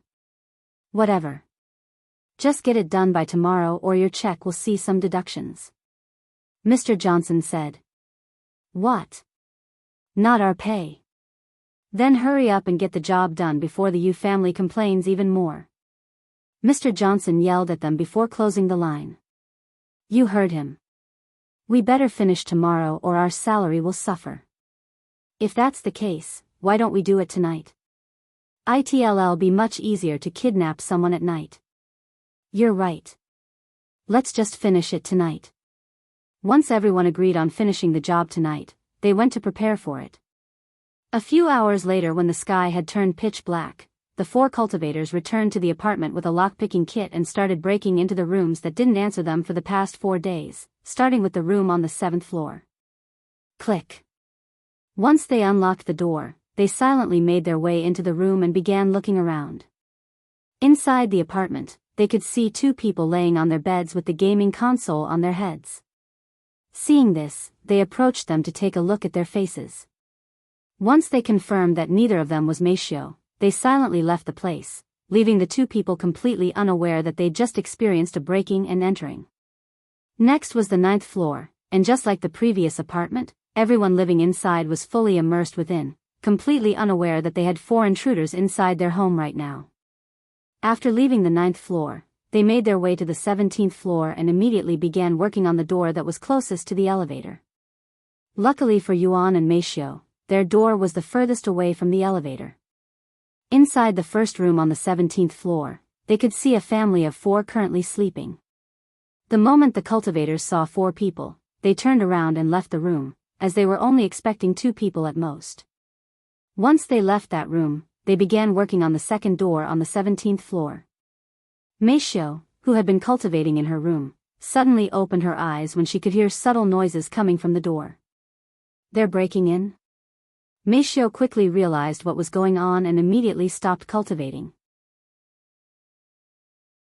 She then took a deep breath and silently left her room to wait for them to enter their house without notifying Yuan about the invasion, as there was a good chance that they'd break into their home before she could warn him, and it would be smarter to keep the noises to a minimum. Click. The lock to their door suddenly became unlocked, and the door slowly began opening the next moment. Meifeng could see a shadowy figure enter the house a few seconds later. However, before he could take 2 steps inside their peaceful sanctuary, Meifeng, who had been hiding right beside the door, suddenly threw a quick but powerful jab at the unsuspecting invader's lower jaw. Crack. The sound of bones cracking resounded, startling the other 3. They quickly realized what was going on when the man that entered the room first suddenly fell onto the floor with his neck bent at a weird angle. Shit. Scorpion is down. Is he even still alive? The other three immediately got into position and prepared themselves. Show yourself, Meishou. We're here to bring you back to the Yu family. Let's not make things difficult. One of them said to her from outside their home. Meishou appeared before them a moment later with the moonlight shining on her beautiful figure, and on her face was a cold expression that complemented the atmosphere quite well. I won't go back to the Yu family. If you want me to go back, you'll have to force me. We don't want to hurt you. If you agree to follow us quietly, we will promise to leave that cripple inside alone. Meishou frowned when they pulled Yuan into the topic, even threatening her with him. You may have taken out one of us by surprise, but now that you've lost your advantage, you won't be able to take on the three of us by yourself. All of us have over 10 years of experience in the military while you're just some little girl with slightly higher cultivation than us. Give up and you won't get hurt. I don't like to repeat myself. If you want me to return to the Yu family, you will have to force me. Meishou said. Then don't blame us if you get hurt. Get her. The man in the front immediately stepped forward to try and grab Meishou while the other two followed behind. But since the door only had enough room for one person to enter at a time, Meishou didn't have to worry about fighting all three at once. She casually took a step back, forcing them to enter the door one by one. Once the first person entered the apartment, Meishou immediately propelled herself forward so that the person could not move forward, blocking the other two from entering. You're overestimating yourself. The man went to grab Meishou again, even utilizing a grappling technique he'd learned from the military. However, to the man's surprise, Meishou avoided his grappling technique perfectly, almost as though she knew about the technique and its flaws. What? Before the man could react, Meishou suddenly extended her arm and grabbed the man's neck with a claw-like hand. The man's eyes widened with surprise, but he subconsciously reacted and used both his arms to grab Meixia's slender arm to try and pull it away from his neck. However, he quickly realized that even with two hands, he was unable to remove Meixia's arm that was clutching onto his neck, almost like it was made of steel and permanently attached to his neck. W8. Let's talk. A cracking noise resounded midway through the man's sentence, silencing him. The man's body immediately limped afterward. Why you killed him? The remaining two invaders standing outside the door were in disbelief when they saw Meixia's merciless action. How could someone so beautiful and seemingly so innocent take another life so casually? Meishou released her clutch on the man's neck, dropping his lifeless body on the floor. So what if I killed him? It's self-defense. Meishou then spoke in a cold voice that sent chills down their spine. Why, you're fucking crazy. You won't get away with murder even if you use self-defense to justify it. And you killed two people. And there will be two more corpses if you don't leave us alone, Meishou said. Fuck. I am outta here. I am not getting paid enough to risk my life with this psycho. One of them suddenly turned around and ran towards the emergency staircase, not even bothering to take the elevator. Seeing his comrade leave, the remaining person there also decided to leave, as there was no chance that he was going to fight Meishou alone.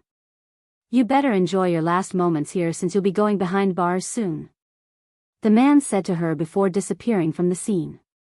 Once the invaders left, Meishou released a sigh of relief. She then retrieved her phone and dialed a number. A moment later, Meifeng's voice resounded. What happened? They broke into our apartment, said Meishou. After a moment of silence, Meifeng finally responded, since you are able to call me, I will assume that you've taken care of it. Yes, I took care of it. But I might have gone a little overboard, she said. You killed them? Meifeng asked in a solemn voice. No. I held back my strength as much as possible, but they will definitely die if they don't receive any medical care soon. Hiya. Meifeng sighed out loud. Then she said, call the police. I will be there soon. Okay. Meishou then hung up and called the cops to explain the situation to them.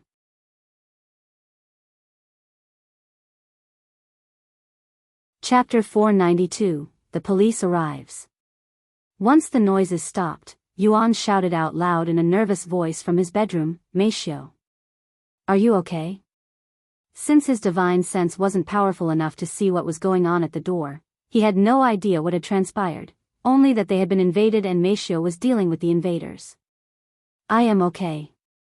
Meixia's voice resounded a moment later. And she continued, I have driven away the invaders, but it might get a little rowdy here since I have just called the police. Thank heavens you're fine.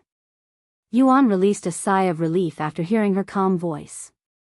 Sometime later, Meishio entered the room so that Yuan could actually see that she was okay, and she proceeded to explain the situation to him.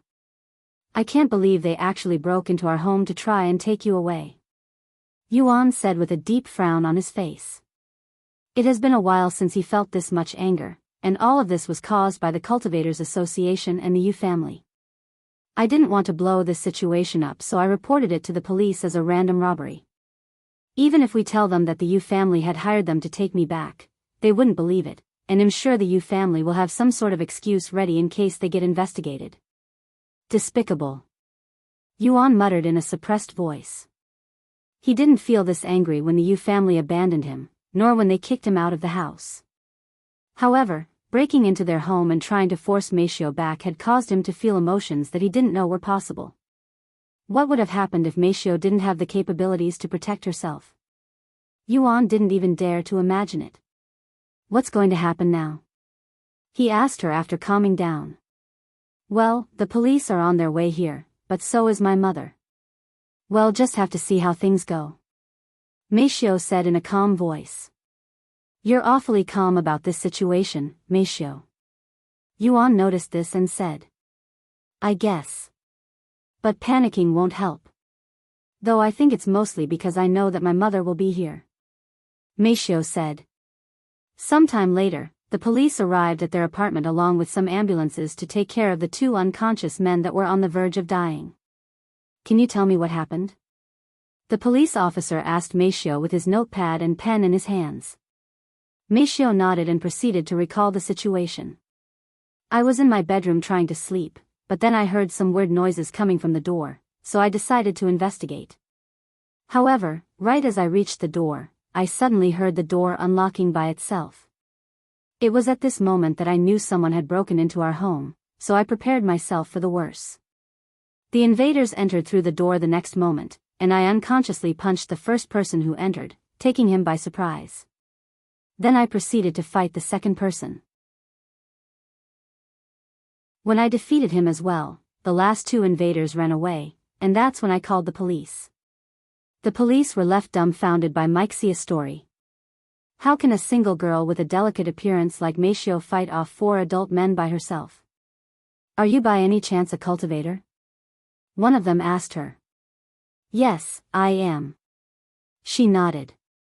I am also not used to my new strength, so when I fought back, I might have used a little too much strength. Meishio said. Why yeah. We can see that from their injuries. According to the medics, one of the men had a broken jaw while the other had his neck crushed. It's a miracle that the latter one is still alive. What about you, young man? Can we hear your side of the story? The police then asked Yuan, who was sitting in the wheelchair. I don't know. I only heard the commotion when Meishio fought the invaders. Okay. Anyway, please sit tight while we speak with your neighbors to see if they have anything else to say. The police then went to knock on their neighbor's door.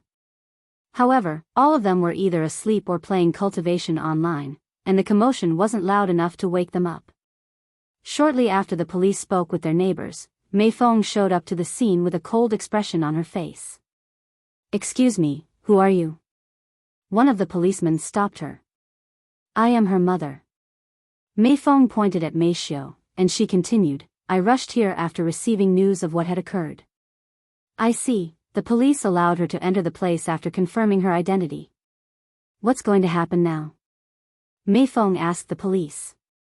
We can't really say anything until those 2 unconscious men wake up and we get their side of the story, not to mention the other 2 who ran away. However, if this is really a robbery, then we'll make sure justice is served. As for their injuries caused by the young lady, it'll be considered self-defense. They might try to sue her later for the damages since their injuries are quite severe, but that will be up to the court. I understand. Thank you. Meifeng said to them. We will contact you again later. After taking down Meishio and Meifeng's contact information, the police left the scene.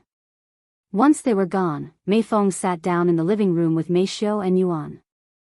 Alright, tell me the whole story.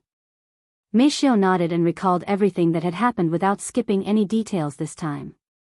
They sent 4 cultivators with military experiences, huh? You dealt with them much easier than I'd expected. What's your cultivation? Meifeng then asked her. First level spirit warrior. I had a breakthrough recently, too. Meishio responded in a low voice.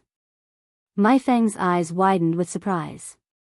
She didn't really believe it at first when they said Meishio was talented in cultivation, but after learning her cultivation, Meifeng had no choice but to believe it.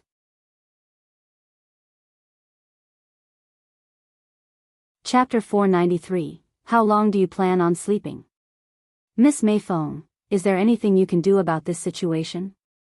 Your word usually has a lot of weight within the Yu family, especially with Yu Rou's father. Yuan asked her. Unfortunately, there is nothing I, or the Yu family can do at this moment. Although the Yu family hired those crooks to take Meishio back, they are only doing it because of Chairman Zhao from the Cultivators Association. Meifeng said.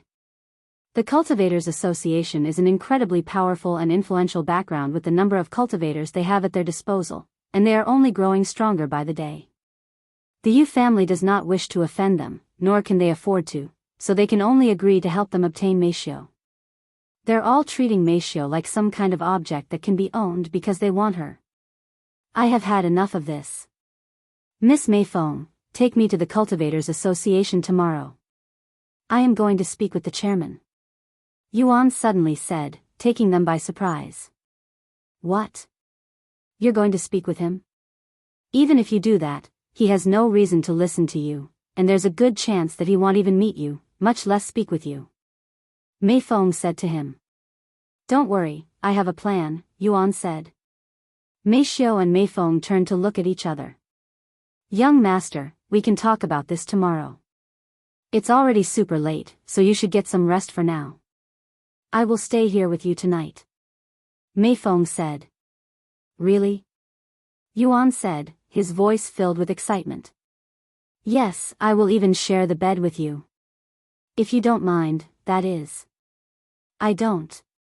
Yuan immediately responded. Then allow me to get you to bed. Meifeng then picked Yuan up from his wheelchair and carried him to his bedroom with ease. Miss Meifeng, are you cultivating? Yuan suddenly asked her.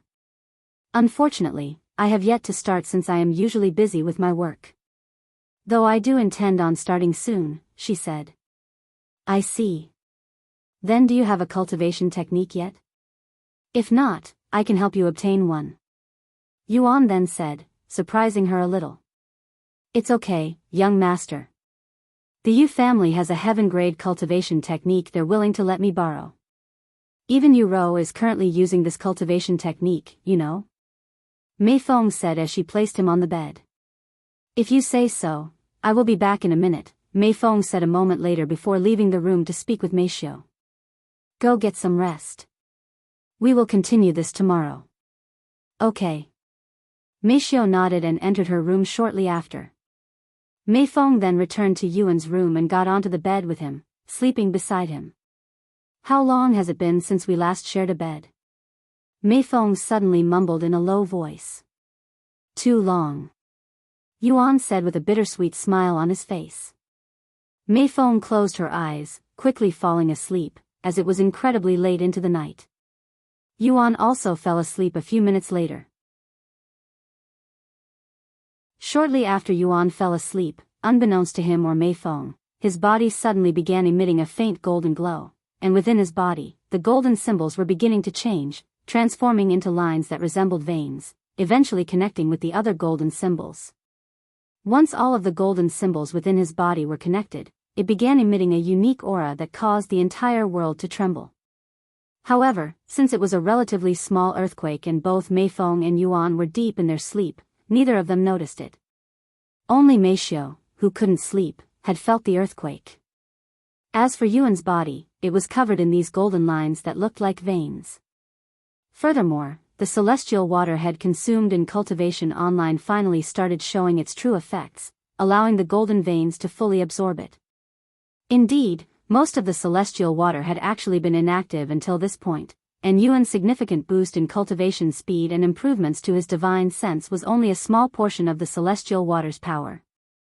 Once the golden symbols that were now golden veins absorbed the celestial water, it unattached itself from Yuan's bones and combined with his meridians, instantly doubling the size of his meridians, allowing spiritual energy to flow through them much quicker and more efficiently. Every single time Yuan breathed, even though he wasn't actively cultivating, his body would absorb a massive amount of spiritual energy in the room, quickly emptying out the spiritual energy in his apartment. When the spiritual energy in his room was completely absorbed by Yuan, his body would start to absorb a larger area until he started absorbing even the spiritual energy in the other's apartment, then it would expand to outside their apartment. Eventually, the spiritual energy within the city started to disappear at a rapid rate, as it was all being absorbed by Yuan unconsciously. This phenomenon shocked every cultivator in the city, as they were forced to stop cultivating due to the lack of spiritual energy in the city, and for the rest of the night, nobody living within Yuan's city was able to cultivate. Meanwhile, Yuan's body unconsciously hoarded all of the spiritual energy in the city. However, despite the massive amount of spiritual energy entering his body, Yuan's cultivation base remained untouched, almost as though it didn't receive any spiritual energy. The golden vein in his body was a different story, as it began growing more and more veins until it literally covered every inch of Yuan's body from head to toe. Eventually, the golden veins stopped glowing and appearing outside his body. Meanwhile, inside Yuan's dream that started almost immediately after he fell asleep, Yuan stood before a massive jade tablet that had the word destiny engraved into it. Of course, this wasn't Yuan's first time dreaming of this place, as it would appear inside his dream at least once a week ever since he awakened his bloodline. However, there was something different about the dream this time, as he was not alone in this place.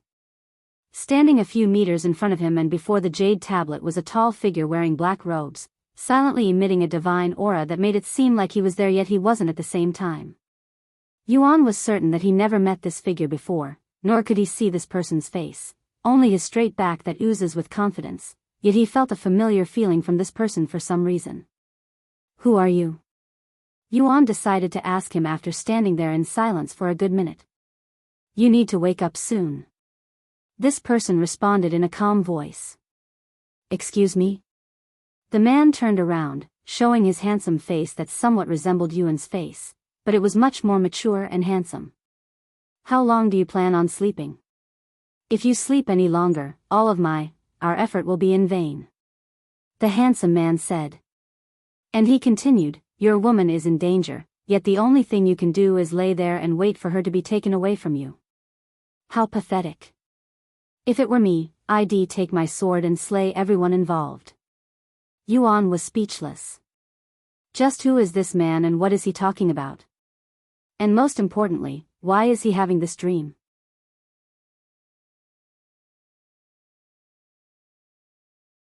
Chapter 494, Waking Up. "You're still here? If you don't wake up soon, you'll forever remain useless," the handsome man suddenly said. "I don't quite understand. Even if I want to wake up, I cannot wake up until I finish this dream. It's been like this for many weeks now," Yuan said. The handsome man sighed and snapped his fingers, suddenly changing the scenery from the jade tablet to the peak of some unknown mountain. On this mountain, there were countless swords stabbed into the ground, looking like a graveyard for swords or something of that sort. "Where are we?" Yuan asked. "You don't remember?" the handsome man asked him. "Why would I remember something I have never seen before?" The handsome man silently looked at him with a pondering look. He then spoke in a sighing voice, "Looks like the curses had affected you worse than I'd anticipated." "Huh? You know about the curses?" Yuan's eyes widened with surprise. "Of course. Then can you tell me more about it?" However, to Yuan's surprise, the handsome man said, "Nah. Learning about the curses in your current condition won't do you any good. In fact, it might even harm you. Therefore, I won't say anything for now." "Then can you at least tell me who you are?" Yuan asked for his identity again. The handsome man smiled, and he began approaching Yuan. Once he was standing right in front of Yuan, he said, "You really have no idea?" Yuan frowned, and he proceeded to stare at the man's face while trying to figure out if he'd seen this man before. However, no matter how hard he thought, he was unable to remember anything. He eventually shook his head. "I don't know you. You don't know me, yet I somehow appeared in your dreams. You don't dream about people you have never seen before, you know? Somewhere deep in your mind, your soul remembers me. That's why I am here. Even if you tell me that, I can't remember what I don't remember." Yuan sighed. "Then why don't I nudge your memories a little?" The handsome man suddenly retrieved a beautiful sword from thin air and pointed it at Yuan. "Fight me." "What?" Yuan looked at him with wide eyes. "Fight me," the handsome man repeated. "I don't even have a weapon. This is your dream. Just imagine one." Hearing his words, Yuan imagined the Empyrean overlord. When the handsome man saw the large sword in Yuan's grasp, he smiled and said, "So you decided to use his sword, huh? You know this sword?" Yuan asked. "Of course. You don't?" The handsome man asked him, once again implying that he should also know about it. However, right as Yuan opened his mouth to speak, the handsome man suddenly stepped forward and attacked. Yuan quickly reacted to the strike, blocking it. "Not bad. But you're still too weak." The sword in the man's hand suddenly disappeared, reappearing right next to Yuan's neck. Yuan subconsciously used his movement technique to barely dodge it, but the sword had managed to reach his neck and created a small cut on it. Yuan could feel his blood dripping down his neck. It was an incredibly realistic feeling, almost like he wasn't dreaming at all. The handsome man then continued to attack Yuan, giving him no time to breathe. The onslaught continued for a few minutes until Yuan's entire body was filled with superficial cuts. "You're weak. Too weak. How will you protect your loved ones when you're in such a pathetic state?" The handsome man eventually stopped attacking him and asked. "Why, you're just too powerful." Yuan responded in an exhausted manner while kneeling on the ground. Compared to Feng Yuxiang, this handsome man was on another level. Although he felt hopeless when he sparred with Feng Yuxiang, this mysterious man gave him a feeling of dread and despair. "Of course, I am powerful." The man didn't deny it, even confirming it in a somewhat narcissistic tone. He then continued, "You can only survive when you're powerful. That's why if you continue to remain that weak, you'll die. Anyways, we have wasted enough time. If you don't wake up soon, you'll really regret it." "I can't control when I wake up." Yuan shook his head. "I know, because you're weak. However, I am different. I am strong, so I will wake you up." The handsome man suddenly took a stance that Yuan had never seen before, yet he found it very nostalgic for some reason. "It's a sword technique," Yuan subconsciously muttered in a low voice. The handsome man responded with a profound smile on his face. "Yes, you're right. It's a sword technique, and it's called the Immortal Rending Sword Strike. Remember it well." The next moment, Yuan watched as the man moved his hand and swung the sword, sending a massive wave of energy that felt like sword chi at him. Yuan's vision blackened instantly after the attack consumed him, and he could feel his body again. "I am awake?" Yuan quickly realized this. What's this soft feeling?" Yuan then noticed a soft and round sensation in his hand, and his body subconsciously commanded his hand to squeeze it. A weird noise suddenly resounded beside him. In a daze, Yuan squeezed it a couple more times. "Ah," a gentle moan responded. Then, "Why, young master?"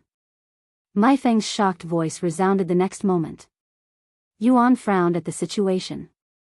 He decided to use his divine sense to see what was happening, and to his surprise, he noticed that his left hand was directly on top of Meifeng's large assets on her chest. Whoa. I am so sorry. I didn't mean to do that. Yuan's body subconsciously reacted and quickly removed his hand. However, Meifeng didn't care about that at all. In fact, her mind was occupied by something else. Why, young master? Your body. Meifeng stared at him with her eyes as wide as saucers. What? It was at this moment Yuan realized that he was no longer lying in the bed. Instead, he was sitting on it. Furthermore, he was doing it effortlessly, almost as though there was no longer anything restricting his body. However, he wasn't in Cultivation online, so he shouldn't be able to achieve such a feat. Am I actually still dreaming? Yuan wondered to himself, as that was the only logical explanation for this phenomenon.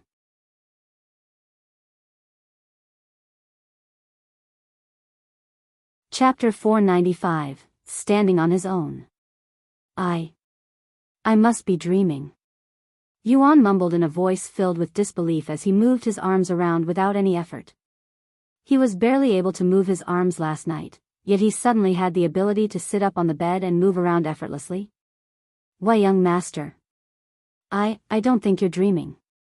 Meifeng said to him in a low voice. Yuan subconsciously turned his head to look in Meifeng's direction, but he was still blind. However, that didn't matter to him. Even if he remains blind for the rest of his life, as long as he can move his body properly, he will be satisfied. What happened, young master? Why can you suddenly move? Meifeng asked him, silently wondering to herself if she was actually the one dreaming.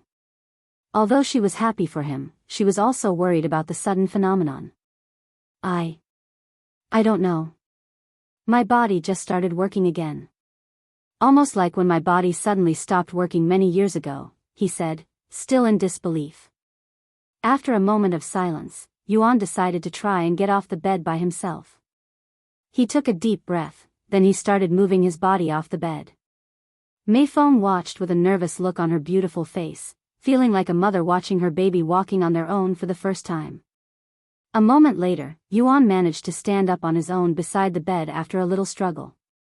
Despite having no trouble moving his body it was an entirely different feeling in the real world, as his body hasn't physically stood up in many years. Young master, Meifeng suddenly felt an urge to cry, and before she even realized it, tears were already flowing down her face. Seeing Yuan stand up on his own had overwhelmed her, who had always dreamt about seeing it happen. Once he was used to the feeling of standing up, Yuan began moving his legs, trying to walk. However, since his body wasn't used to moving for so long, it was a new challenge for him. Oh! Yuan even fell down a couple of times. Young master, please hold my hand. Meifeng got out of bed to assist him.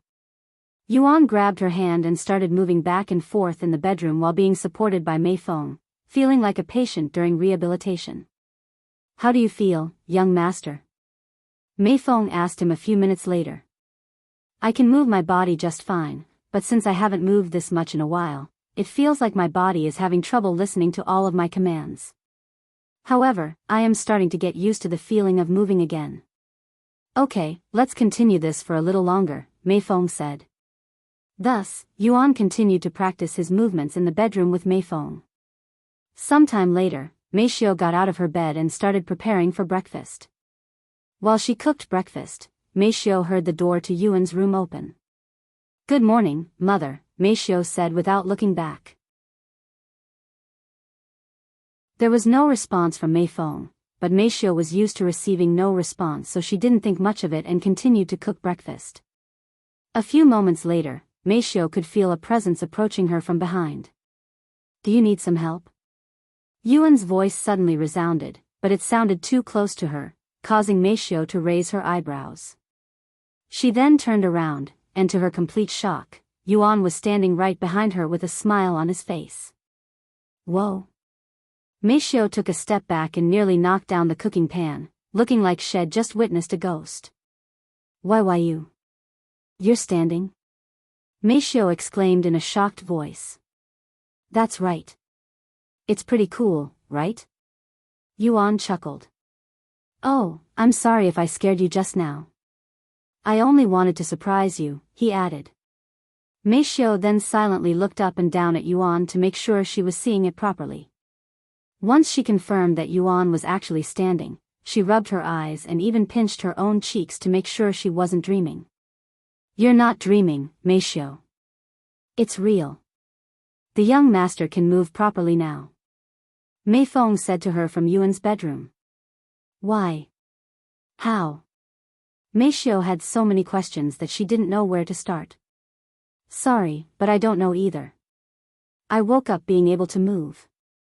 Yuan said. You woke up like that? Meishiu looked at him with a dumbfounded face. How does that even work? A miracle? I don't know what to say. Congratulations on your recovery. Meishiu said a moment later.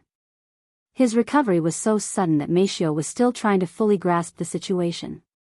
Meishiu. Yuan suddenly spread his arms with a smile on his face, his desires obvious.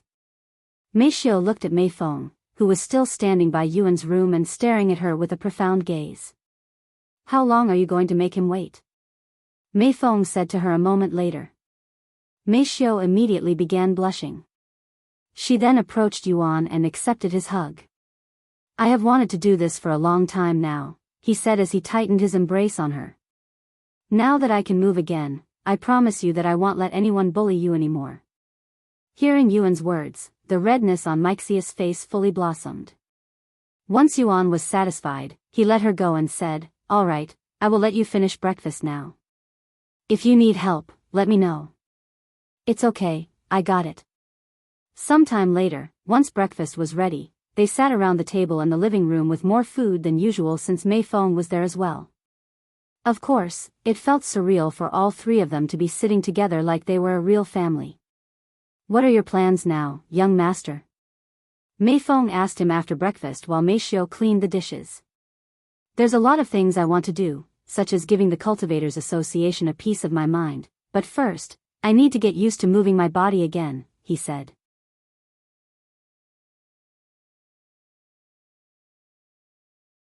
Chapter 496, $50 billion. Although you can move again, I suggest you let Dr. Wang take a look at your body just in case, Meifeng said. You're right. I will call him now. Can I borrow your phone? Yuan asked Meishiu. Once he had Meixia's phone, Yuan personally called Dr. Wang. Now that he could finally move properly, he wanted to do everything for himself no matter how little the thing is. Good morning, Meishiu. Dr. Wang's voice resounded a moment later. Hello, Dr. Wang. This voice. The young master? Yes. I am wondering when will you be free? I'd like you to come and take a look at my condition. Oh, can you bring Wang Xiuying here as well if possible? You need the both of us there to check your condition? That doesn't sound good. Did something happen? Dr. Wang asked in a worried voice. Yes, something insane happened. Can you explain it to me through the phone? I could, but I think it would be better for you to see it for yourselves, said Yuan with a smile on his face. Though you don't have to rush here. Take your time. Hearing this, Dr. Wang thought to himself that if the situation wasn't urgent enough to rush them, it probably isn't that bad. However, he didn't want to take any chances. I understand. I will try to show up as soon as possible, and I will also let Wang Xiuying know. Thank you, Dr. Wang. I will see you later. After Yuan hung up, Meifeng asked him, Young master, I must ask you this now that you're able to move again. Do you intend on playing the instrument again? Playing the instrument, huh? Yuan pondered for a moment before speaking. After playing the zither, I have realized that I don't hate playing music or instruments. Instead, it was the Yu family that made everything feel like a chore. In other words, yes, I want to continue playing the instruments, but I want return to the professional scene. I see, a warm smile appeared on Meifeng's face. Speaking of instruments, I don't have any of them.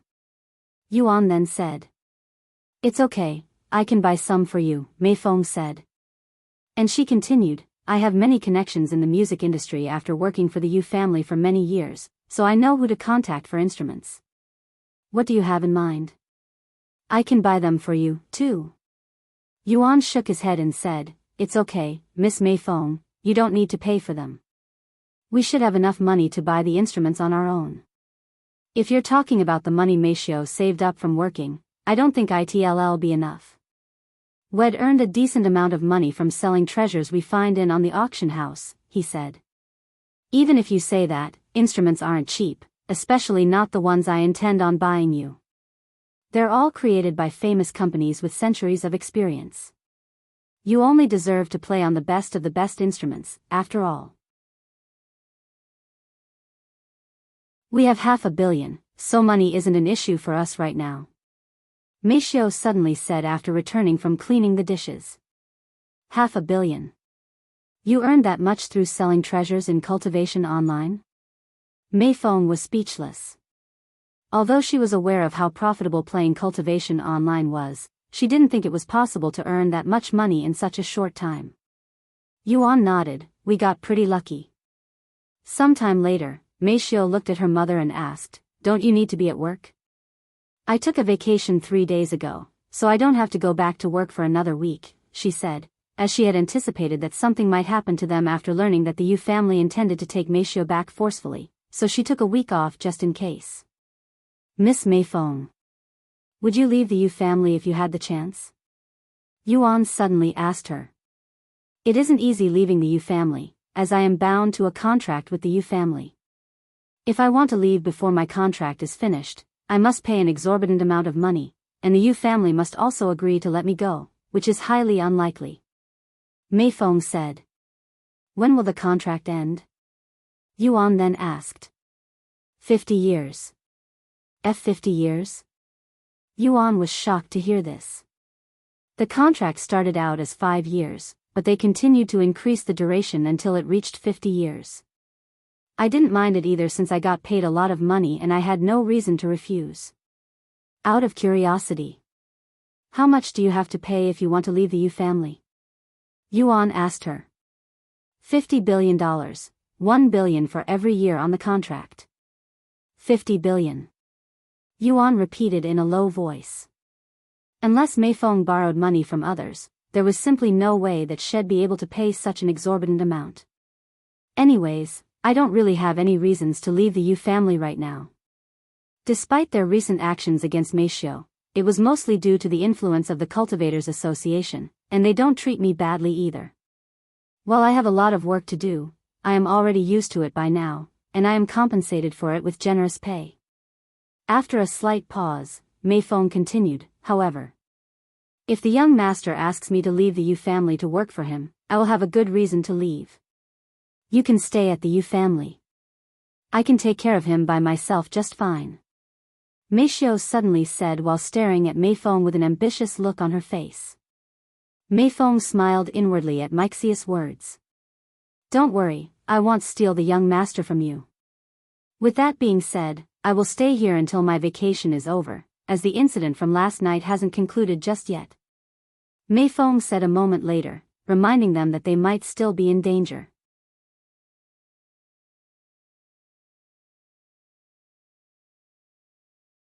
Chapter 497, Nearly had a heart attack.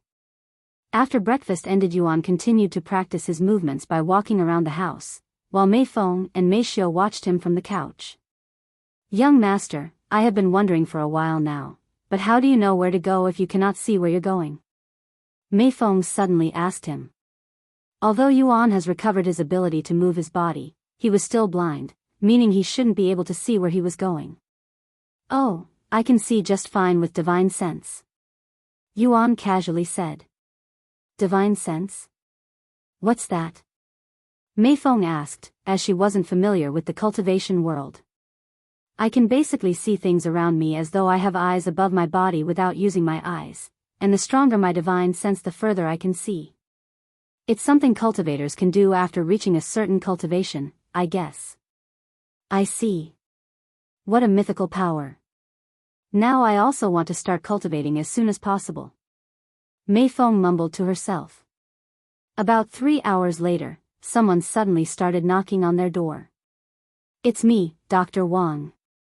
Dr. Wang's voice resounded from outside. Hearing his voice, Meifeng got off the couch, but before she could go anywhere, Yuan said, "I got it." Meifeng looked at him for a moment before nodding her head.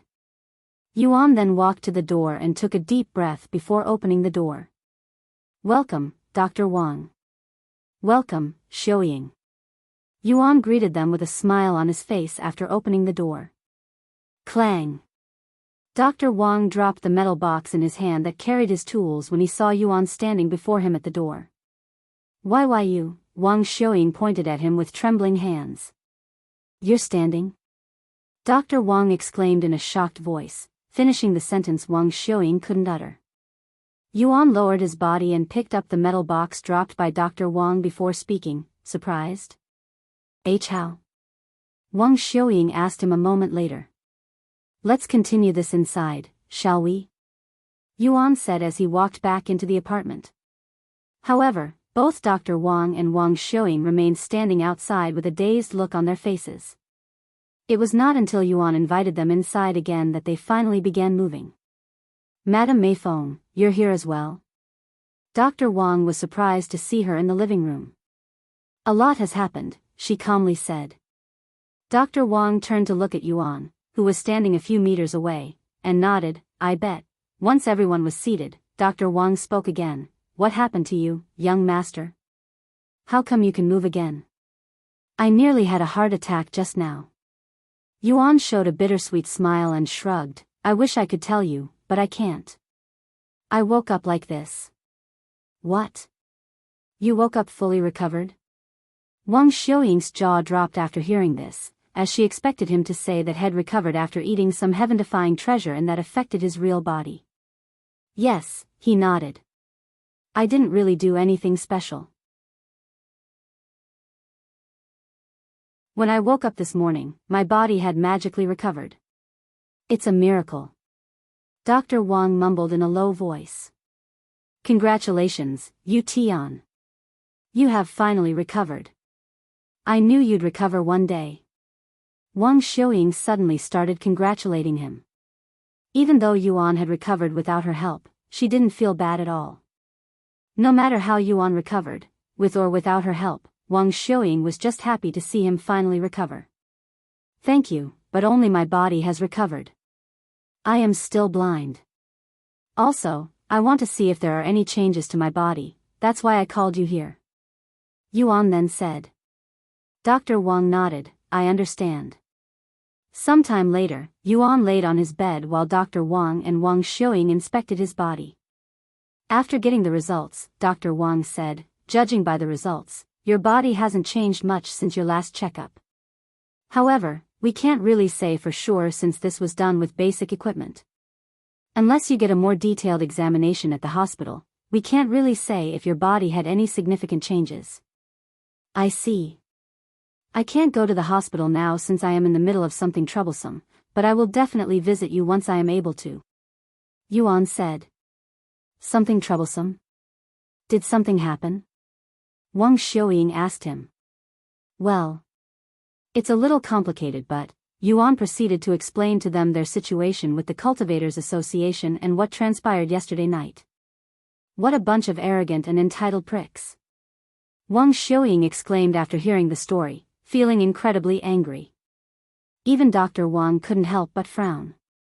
He then said, "Chairman Zhao is actually a patient of mine. I will speak with him later and try to convince him to stop this farce." However, Yuan shook his head and said, "It's okay, Dr. Wang. I don't want to drag your family into this as well. I will deal with Chairman Zhao myself." "Are you sure?" Dr. Wang had a worried frown on his face.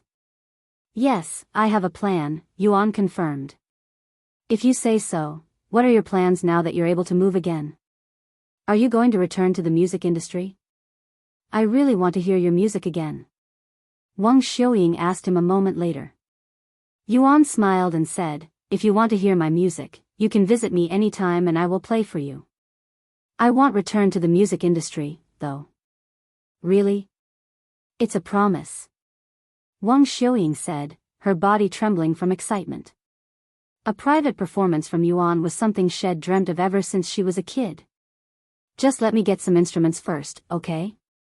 I am empty-handed right now, he said. Oh. I have a piano at home. If you want, I can give it to you. I rarely play it anymore, anyway. Wang Xiuying said, donating her piano to him. If you don't need it, I will take it off your hands. Then it's decided.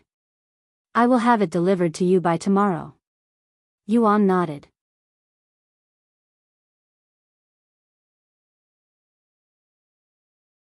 Chapter 498, Grow Up. Alright, I have to return to the hospital now. You can stay here if you like, Xiuying. Dr. Wang said after chatting with Yuan for about half an hour. See you later, Dr. Wang, Yuan said to him. Yes, I will see you later. Once again, I am so glad that you've finally recovered. Let's hope it only gets better from this point. Dr. Wang left the place, but Wang Xiuying decided to stay there for a little longer. I still can't believe. Wang Xiuying mumbled in a low voice as she watched Yuan practice his movements by walking around the house. How come you know where to go? Wang Xiuying quickly realized this, as she wasn't aware that he could use divine sense in the real world. It's divine sense, Meifeng explained to her. Wait. That divine sense? Wang Xiuying's eyes widened with shock. Although Meifeng didn't know the significance behind divine sense, Wang Xiuying did. Yes. Meifeng nodded. Unbelievable. Once Yuan was comfortable with his movements, he started doing exercises such as sit-ups and push-ups. Since he was a peak spirit warrior, strength and endurance weren't an issue for Yuan. It was only a matter of his form. 10 push-ups, 20, 30, 50, 100. Yuan managed to achieve 100 push-ups and sit-ups without any breaks and still had plenty of energy left by the end of it. Meanwhile, Wang Xiuying called a moving company to move her piano to their apartment. Alright, it's about time for me to leave. The piano should be here tomorrow afternoon, she said to them afterward. And she continued, I will also be here tomorrow to listen to you playing. Okay. See you later. Yuan said. Yuan then proceeded to continue his exercise, working up a good sweat. I am going to take a shower, Yuan said to them. Do you need help? Meifeng subconsciously asked him since she was used to it. It's okay, I got it, Yuan said before entering the bathroom. Once Yuan entered the bathroom, Meifeng looked at Meifeng with a mocking smile. Looks like you're no longer needed now that he's recovered. Nonsense. Meifeng quickly responded. Oh. Then what can you do for him now that he can do everything himself? I can still do the housework such as cleaning and cooking, she said. So basically a housewife? Are you going to assist him in the bed too? Meifeng suddenly asked.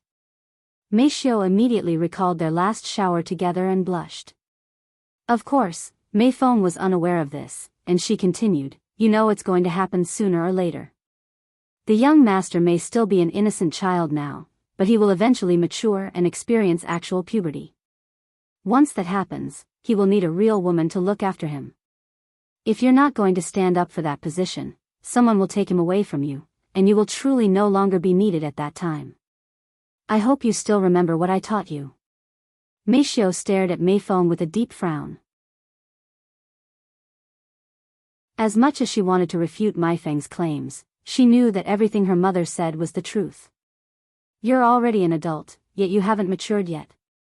Grow up, Meifeng. You have the perfect opportunity to establish your position right now. If you let this chance get away, you'll regret it when the young master returns to his ordinary life and becomes surrounded by even more women.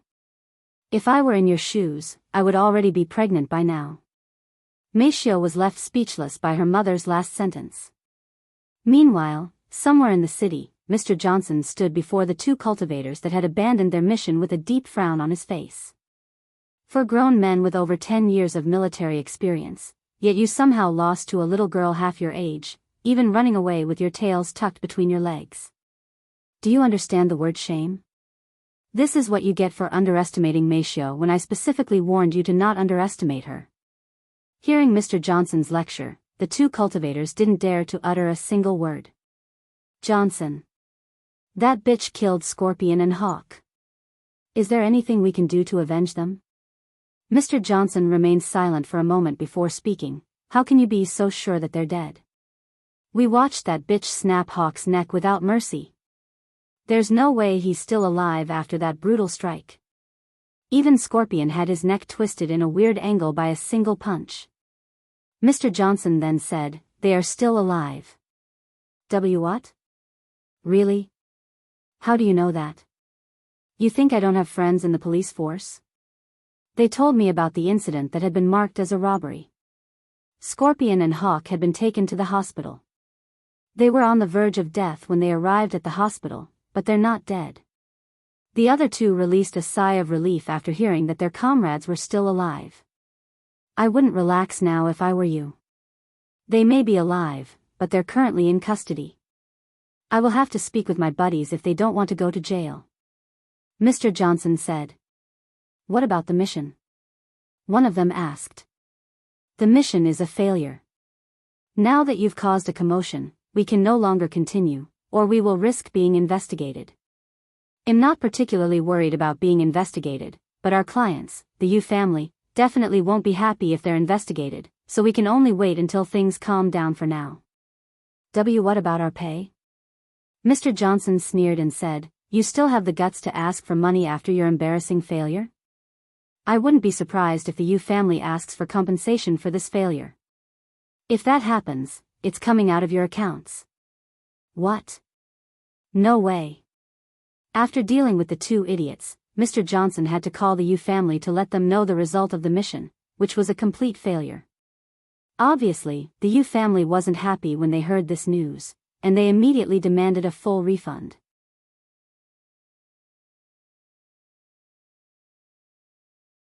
Chapter 499, Aiming to be the First.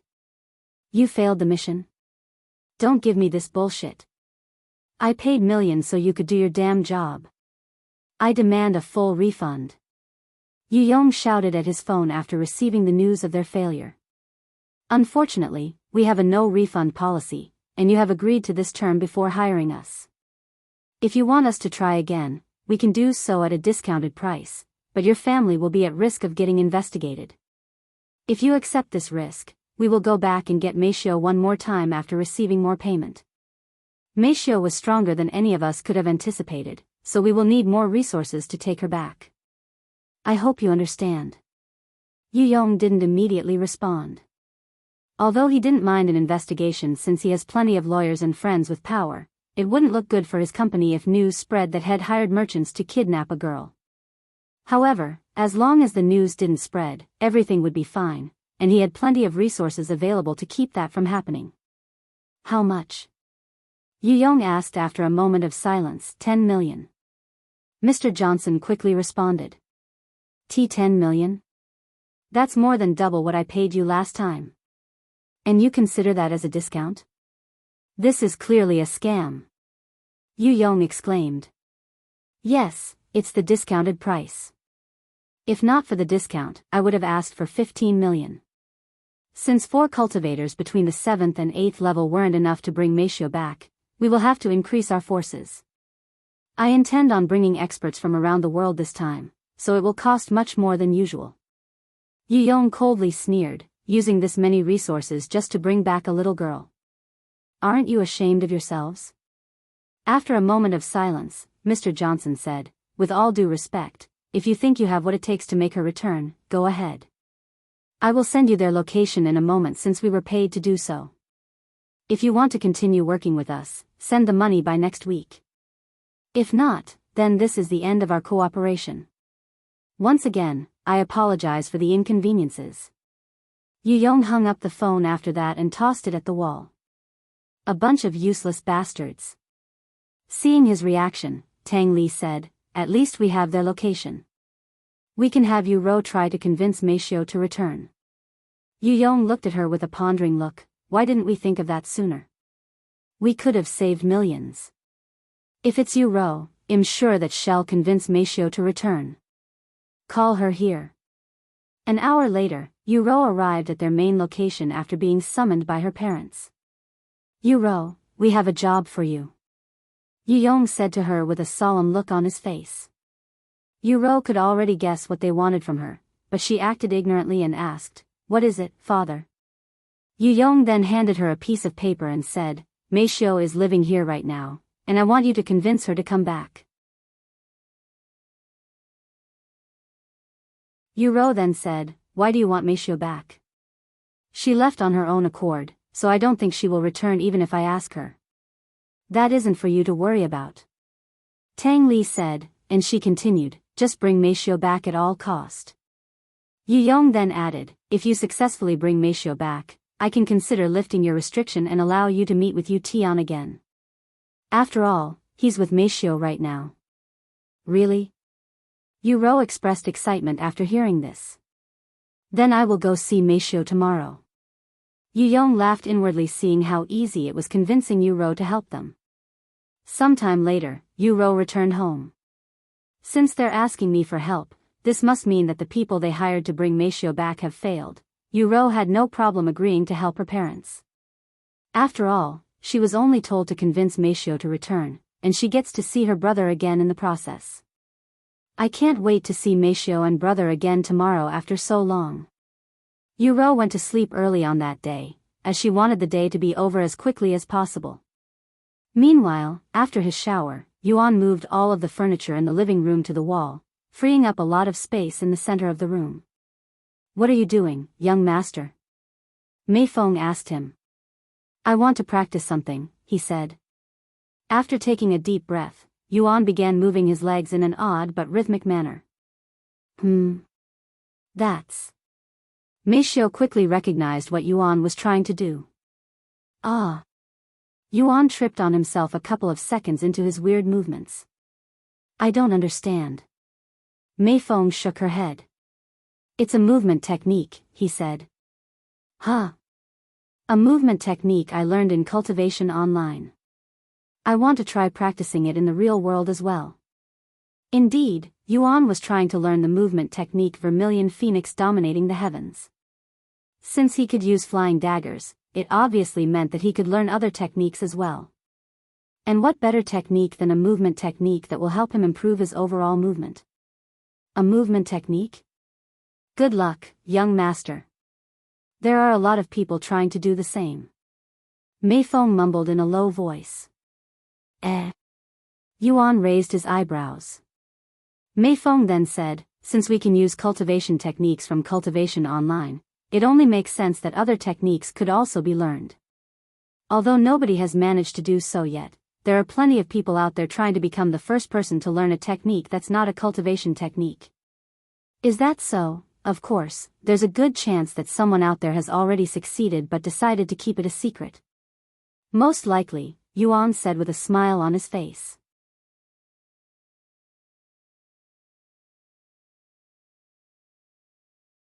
Chapter 500, What do you think of my daughter?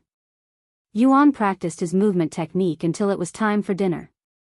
After dinner, Yuan wanted to continue practicing, but Meifeng said, "Young master, I get that you're excited about your recovery, but you shouldn't move around so much after eating. It's bad for your body. Furthermore, since you've only recently recovered, you shouldn't do such intensive exercises that could strain your body. We still don't know if you've actually fully recovered or not, after all." "You're right, Miss Meifeng. I got ahead of myself because of this sudden recovery that might only be temporary. I shouldn't stress my body too much or it could go back to being crippled." Yuan wasn't happy about restraining himself, but he agreed with Meifeng. They still don't know if his body is fully recovered or if it was just temporary. He could wake up tomorrow and return to being a cripple. "Let's not say something so demoralizing, young master. I'm sure your body is fine now and it won't suddenly revert back to its previous state, but until we're confident that you're really okay, I wouldn't push my body so much if I were in your shoes." Meifeng said. "I understand." Sometime later, they prepared for bed. Once they entered the bedroom, Meifeng suddenly asked him, "Young master, how about a body massage?" I heard that getting a massage after a day of exercise will make everything more effective. If you don't mind. Yuan nodded. Please lie on the bed with your back facing the ceiling. Once Yuan laid on the bed, Meifeng got on top of him and gently sat on his buttocks in a kneeling position. Will you be okay if I did this? Am I too heavy? Meifeng asked him just in case. I am okay. You're not heavy at all. Yuan said, feeling two round and soft objects pressing on his butt. Great. Meifeng then started her massage on Yuan's back, starting from his neck and shoulders. Ah. This feels great. Yuan released a satisfied sigh. Thank you for the praises, young masters. After massaging Yuan for a few minutes, Meifeng started speaking with him. Young master, I have a few questions for you. What is it? What do you think of my daughter, Meishu? What do I think of Meishu? Yuan repeated the question. He then said, she's a very important person to me, and I owe a great deal to Meishu for assisting me. Without her company, I wouldn't have survived this long alone. I also admire her a lot for her work. Although I don't know what it's like working her job, I know it's not an easy job and not something a girl her age should be doing normally. You're right, it's not easy working as a maid, especially not for the Yu family, where the standards are many times higher. Even I cannot compare to her when I was her age, but I rarely praise her because I don't want her to feel complacent. I wouldn't be surprised if she hates me because of how I raised her, but looking at her now, I won't regret it even if she hates me. Meifeng said with a gentle smile on her face. I don't think Meishu hates you, Miss Meifeng. Meifeng chuckled a little before speaking. Anyways, judging by your words, I will assume that you really like Meishu. Is that right, young master? Yes, I really like Meishu, he responded without hesitation. Then would you mind living with her forever? No, I wouldn't. In fact, I would actually prefer it if we could remain like this forever. That will be problematic. Meifeng suddenly said. Why would it be problematic? Why? Isn't it obvious? Because we don't know what Meishu wants. Even if you want to be with her forever, what if she wants to leave in the future? What if she has to leave in the future when she wants to start her own family? Yuan was left speechless by her words, and he immediately began pondering. You're right. It's all up to Meishu in the end. As much as I want to be with her forever, I can't force her to stay with me. She has her own life, as I have my own. Guess I can only enjoy our time together while it lasts. Yuan sighed. Yuan never really thought about Meishu leaving since she told him that she wanted to be with him in the past. However, people will inevitably change as they grow older, so there was a chance that Meishu might leave his side in the future. Let's not come to immediate conclusions, young master. Maybe Meishu wants to stay with you forever as well. If you're worried, why don't you ask her? In fact, I know how you can stay with her forever. Really? How? Yuan quickly asked her. Well, if you want someone to stay with you, you propose to them, of course. It's common practice in this world. Propose? What do I propose to her? That you want to stay with her forever, of course. However, you're still too inexperienced in this subject, so wait until you're a little older and more experienced before you actually propose to her, okay? Just don't make her wait too long, or she will be gone before you get the chance. Meifeng said to him.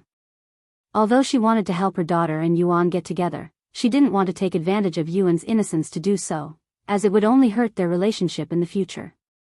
The only thing she can really do is help Yuan become aware of the situation and give him some advice. The rest will be up to him and Meishu. I understand, Miss Meifeng.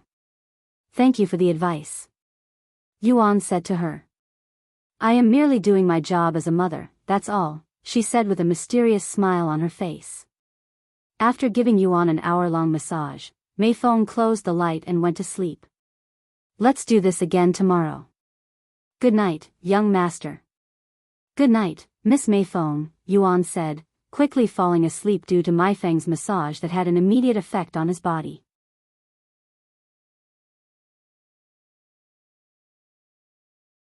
Chapter 501, Temporary. After falling asleep, Yuan returned to the realm of dreams once again, and the first thing he noticed was the handsome man from before, but he was sitting on a large boulder with a lonely expression on his face as he gazed at the drifting clouds. When Yuan saw his expression, all thoughts of trying to disturb his peace disappeared, and Yuan patiently stood there.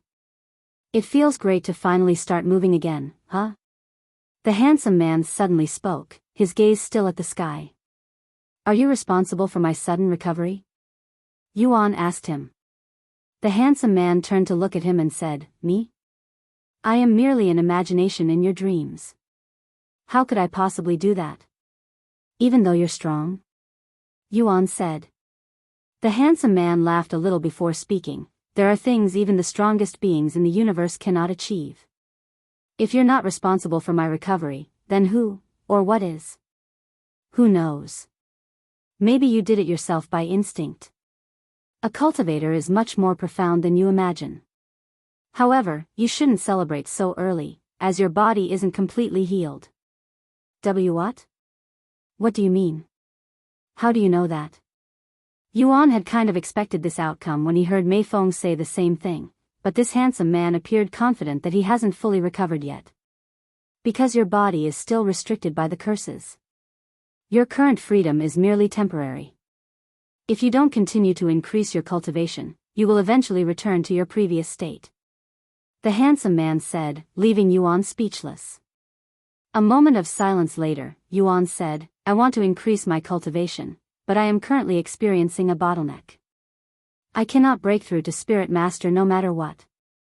I think it's because there isn't enough spiritual energy in my place." Blaming on your environment for your lack of experience and failures? How typical of a weakling. The handsome man said with a cold smile on his face. "There is sufficient spiritual energy in your world for you to break through to Spirit Master. You just can't do it because you aren't capable. Then do you have any advice for me? The strong should help the weak out, right?" The handsome man burst out laughing and said, "The strong should help the weak? Where did you hear that nonsense? In the cultivation world, you only have yourself. If someone decides to help you, it's mostly for their own benefit, or they have some other ulterior motives. You not only lack strength but you also lack common sense. Did the curses really screw with you that much? This is going to be troublesome." The man shook his head in a regretful manner. "Forget it. Since you finally remember me, I will help you a little bit." Yuan raised his eyebrows. "But I don't remember you. The fact that I am in your dream means you're starting to remember." The handsome man then suddenly snapped his fingers, changing the scenery. Where am I?" Yuan looked around his new environment that looked very familiar for some reason, and the handsome man had disappeared. "Hey, it's that trash who can't break through to Spirit Master while everyone else has long achieved it, asterisk. And at #carrot. You dare come out again after what happened last week? Are you looking for another beating, asterisk. And at #carrot? Someone suddenly shouted, causing Yuan to turn around and look in that direction. A few meters away, Yuan could see a group of young people wearing uniforms that looked very much like disciple uniforms. This looks like a sect. So this is the cultivation world? Why is he showing me this? Yuan wondered to himself. Then he noticed the young man that was standing not far away from this group of disciples. Yuan's eyes widened with surprise when he saw this young man, as this young man had facial features that looked very much like him, and it made Yuan feel like he was watching himself. However, this young man had a cold expression on his face that sent shivers down Yuan's back. Look! He's angry. Ha ha ha. What are you going to do, asterisk? And at #carrot? Beat us up? Ha ha ha. The group of disciples began laughing. These people were clearly bullies, and that young man whose name he couldn't hear for some reason was their victim. I have had enough of your bullshits. Every time we fight, you all gang up on me. Let's fight one-on-one if you dare. the young man suddenly said in a cold voice. The group stopped laughing after hearing his words, and they exchanged glances with each other before nodding. Good. Then let's fight. However, I will only fight if it's in the life or death arena. One of the disciples stepped forward and spoke with an arrogant look on his face. Life or death? The young man frowned. What? Are you chickening out now?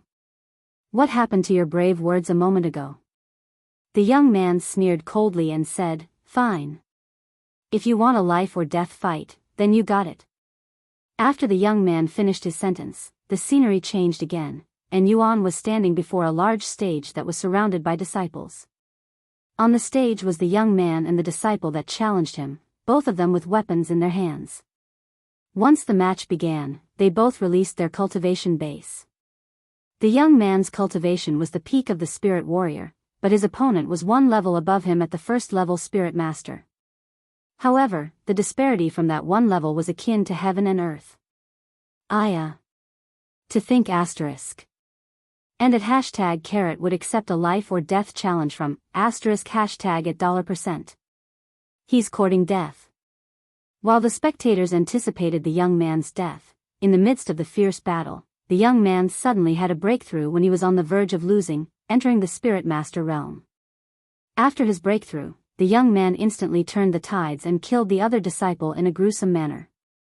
Once the match ended, the scenery changed again, and the handsome man returned. What do you think? The handsome man asked with a profound smile on his face. What am I supposed to think? Are you telling me to experience a life or death battle with someone in order to break through? Yuan said to him. You don't get it? Then watch it until you do. The handsome man snapped his fingers again, and Yuan returned to the arena right at the start of the life or death battle, watching them fight all over again.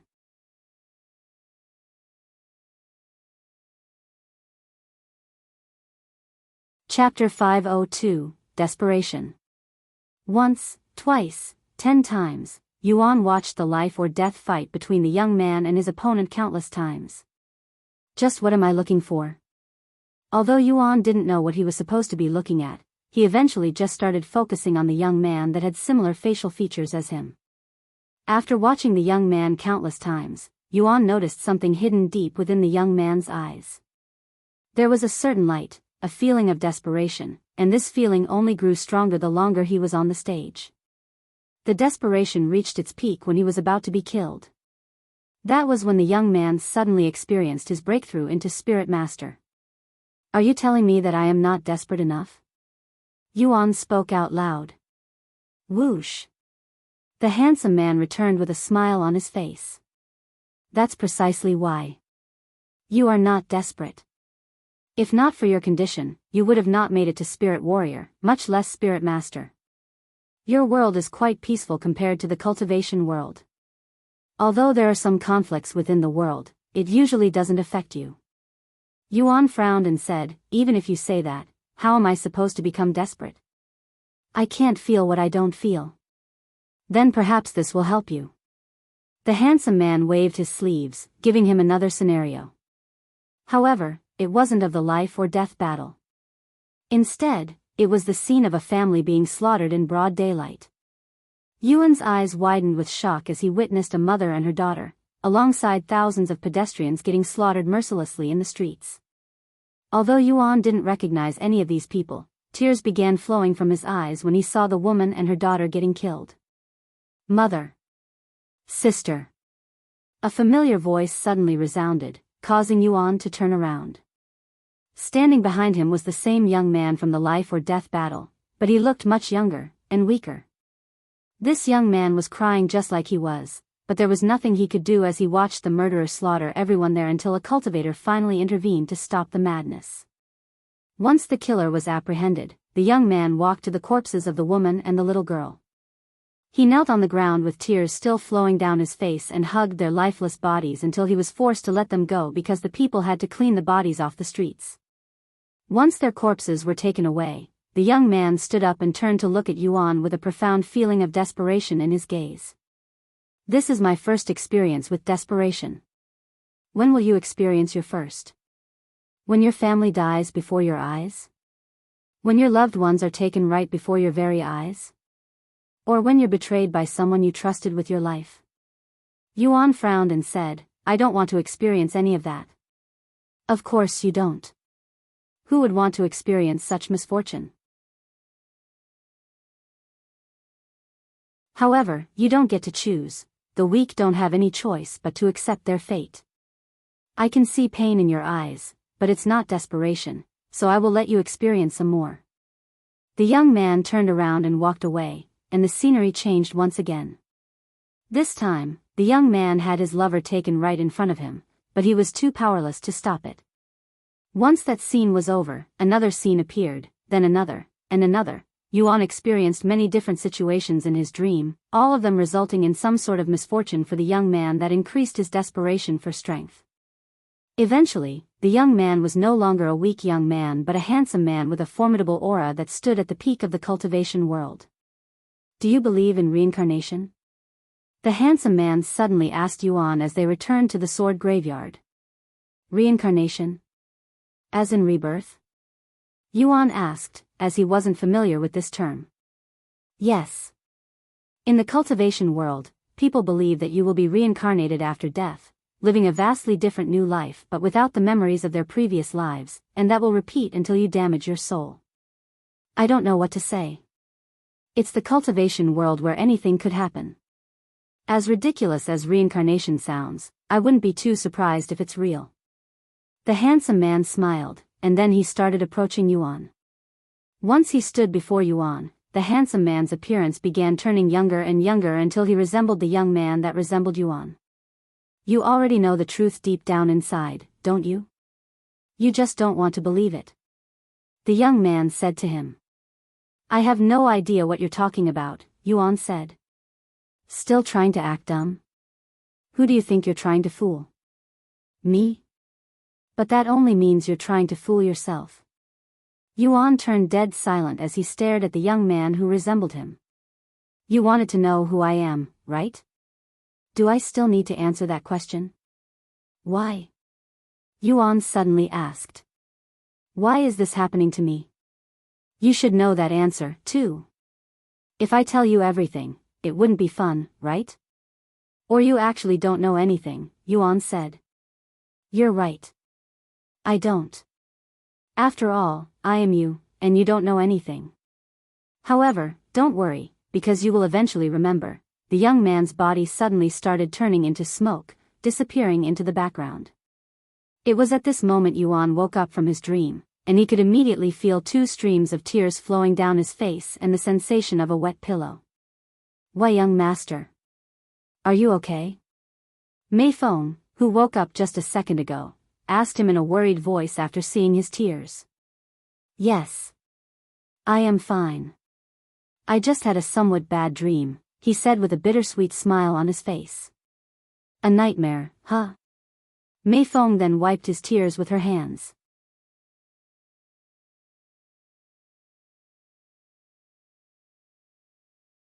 Chapter 503, Playing the Piano. Miss Meifeng. Have you ever felt desperation? Yuan suddenly asked her after getting off the bed. Desperation? Meifeng raised her eyebrows, wondering to herself why he would ask such a question. The feeling of being helpless, a sense of weakness and hopelessness. Yuan stood there with a profound aura around him that felt a little different than usual. I can't really say that I have. Meifeng shook her head. However, the closest I have felt to desperation was when my husband died, I guess. Your husband? Now that he thought about it, Yuan has never seen Meixia's father before. He died in an accident before I could even give birth to Meishio, she said with a bittersweet smile on her face. I'm sorry for asking, there's no need for you to be sorry. It happened really long ago. Meifeng said with a smile. Anyways, why the sudden question, young master? Does it have something to do with your nightmare? I guess. He nodded. Sometime later, they sat around the living room and began eating breakfast. Wang Xiuying said that she's currently on the way here with the piano, said Meishio after they sat down. This early in the morning? Yuan chuckled. That just shows how much she wants to listen to your music again, young master, Meifeng said to him. Even if you say that, it's been years since I last touched an instrument. Not counting, of course. I probably won't even be able to play it properly. You're underestimating yourself, young master. Even if you haven't touched any instruments in years, you'll quickly familiarize yourself with them once you start playing again. I hope so, he nodded. After breakfast, while Meishio cleaned the dishes and Yuan practiced his movement technique, Wang Xiuying arrived at their apartment door with her piano. Where should I put this? Wang Xiuying asked. We have made some space in the living room. You can put it there. Meifeng said to her. Okay.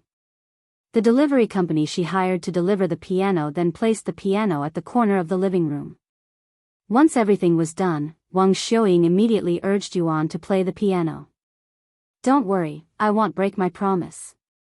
Yuan said as he took a seat in front of the piano. Are you sure you want to give this piano away? It's quite rare and expensive. Meifeng recognized the piano's value at glance, and she asked Wang Xiuying. Yes, it is an honor for me to let you Tian play music using my piano. Furthermore, now that I am focused on cultivation, I don't have any time to play it. Instead of letting it rust in my room, I might as well give it to someone who can use it at its full potential. After getting a feel for the smooth keys on the piano, Yuan swiped his fingers across the keyboard, filling the room with beautiful sounds. This feeling. How long has it been since I last felt it? Yuan asked himself as he recalled one of his favorite songs. Then, without using divine sense, Yuan began playing the piano almost instinctively. Music quickly filled the place, and when the three ladies heard this heavenly music, their hearts throbbed with excitement. Even though it's been years since Yuan last played the piano, he was currently playing it as though he never took a break. In other words, he was playing it flawlessly. Tears flowed down Wang Xiuying's face as she stared at Yuan's figure that was moving elegantly behind the piano, recalling the first time she first witnessed his performance on the stage. As for Meishio and Meifeng, they could only silently admire Yuan's talents. This is it. This is the music that once took over the world. I can't believe that I am actually hearing it again, and it's not being played on a device. Meifeng recalled Yuan's elegance and grace on the stage as he captivates the audience's heart and soul with his musical talents. A few minutes later, after playing the final note to the song, Yuan asked them, "What do you think?" "I think I could have played that a lot better." "A lot better?" They all looked at him with raised eyebrows. Meifeng then said, "I did notice a few delays between notes, but it's almost unrecognizable, and the delay is so minuscule that one wouldn't normally be able to tell the difference if they're not an expert. I guess I am just used to playing it to perfection. Let me try another song." Yuan then began playing a new song, and it somehow sounded even better than the last, something Wang Xiuying didn't think was possible until it happened. After his second song, Yuan continued to play a few more songs, getting better with each song until he eventually reached the perfection that he was used to. Ding! In the midst of Yuan's ninth song, Meishio suddenly received a notification on her phone. She looked at it to see that Yu Rou had texted her. Her eyes widened when she read the contents. "Why, Yu Rou is coming here right now," Meishio said to them. Yuan immediately stopped playing the piano and said, "Yu Rou is coming here? Why?" "She said that she needed to talk to me. Also, she said that she received her parents' permission." Hearing this, Meifeng said, "The Yu family probably told Yu Rou to come to convince you to return to the family after the last failure. They're really predictable. What should we do now, young master?" Yuan then pondered for a moment before speaking. "I have been thinking about how I should surprise Yu Rou regarding my recovery." He touched the piano and said, "I think I know how I should surprise her. Can you all help me out?" "Of course," Wang Xiuying quickly said. Meishio and Meifeng also agreed. "Great." Then he erased the plan. After telling them his plan to surprise Yu Rou, Yuan returned to his bedroom and patiently waited for Yu Rou to arrive. Half an hour later, someone knocked on their door. "It's me." Yu Rou's voice then resounded. As they had expected, it was Yu Rou. However, Yu Rou was completely unaware of the surprise that was in store for her.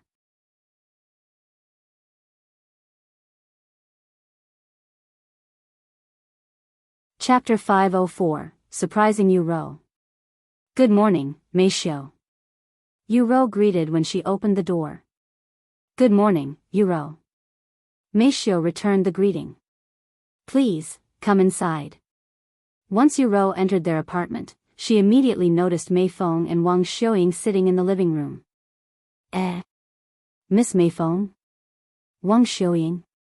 What are you two doing here so early in the morning? Yu Rou asked them with a surprised look on her face.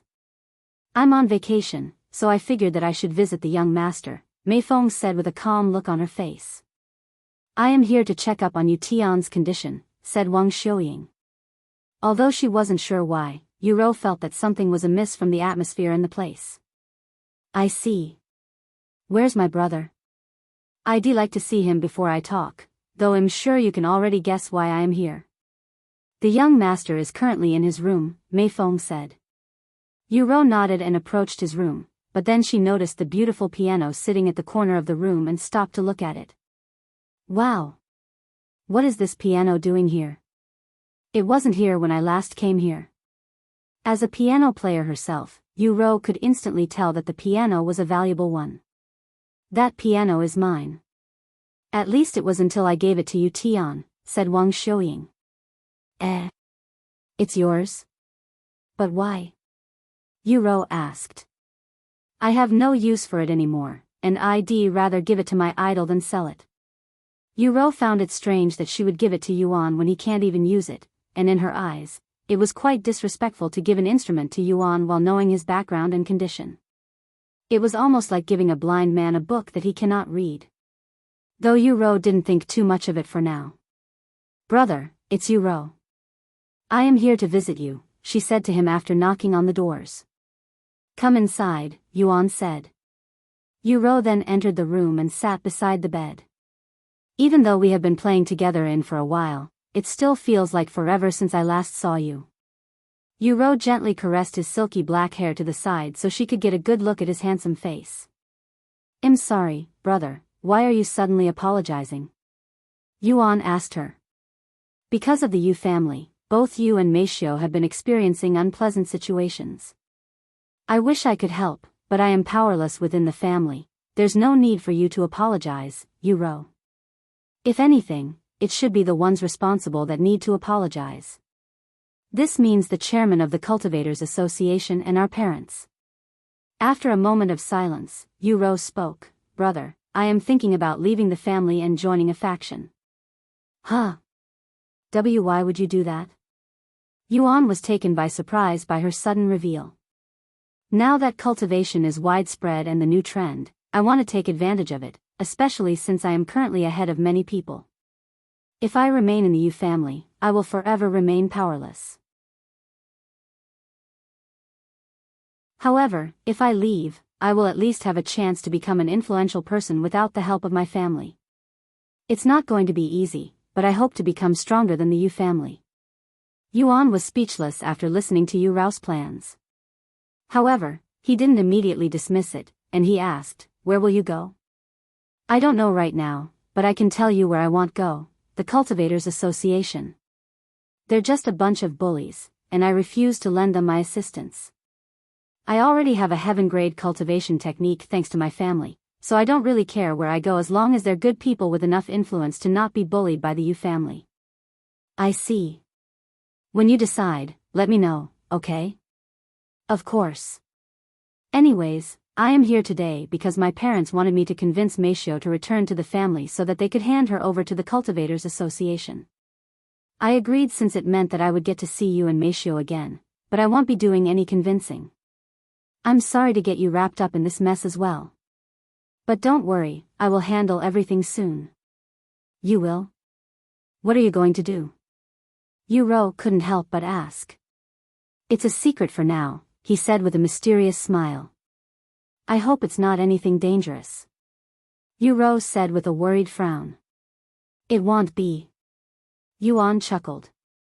Sometime later, Yuan said, Yu Rou, you saw the piano, right? Why don't you let Meishio play you a song? Meishio knows how to play the piano? Since when? She's been practicing lately, you see. If you say so. Yu Rou then went back outside and said, Meishio, my brother said you'll play a song for me? Meishio nodded, but you'll have to wear this. Yu Rou looked at the object in Meixia's hand. It was a blindfold. Why do I have to be blindfolded? I won't be able to see your performance that way. I want you to judge it using your ears, not eyes, Meishio then said. I guess so. Once Yu Rou took a seat on the couch, Meishio blindfolded her. A few moments later, Yu Rou could hear the piano being played. Wow. Meishio is really good with the piano. How long has she been practicing to reach this level? Yu Rou wasn't suspicious at first, but once she listened a little longer, she noticed something was off, and the feeling she got earlier grew more obvious. This can't be Meishio playing the piano. It's too good. Even I cannot play this perfectly with many years of practice. Unless Meishio has talent similar to my brother, there's no way she learned the piano and reached this level in such a short amount of time. Although she didn't want to discredit Meishio or her talents, it was simply too hard to believe. It hasn't been long since Meishio left the Yu family, and even if she started playing the day she left, it wasn't realistic for Meishio to reach this level of performance in such a short time unless she was Yuan himself. Maybe this is Miss Meifeng playing the piano and they wanted to play a trick on me. Yu Rou began having this thought. Midway through the song, someone suddenly removed her blindfold, causing it to fall onto her lap. Yu Rou subconsciously opened her eyes when she felt the blindfold fall off, and to her absolute shock, it wasn't Meishio sitting in front of the piano, nor was it Meifeng like Shed thought. It was actually Yuan sitting before the piano. And he was playing with elegance and grace. Brother. Yu Rou stood up from the shock, and she stared at Yuan's moving figure with a look of disbelief on her face. However, she didn't say anything else and silently watched Yuan play the piano with a seemingly healthy and normal body, feeling as though she was in a dream.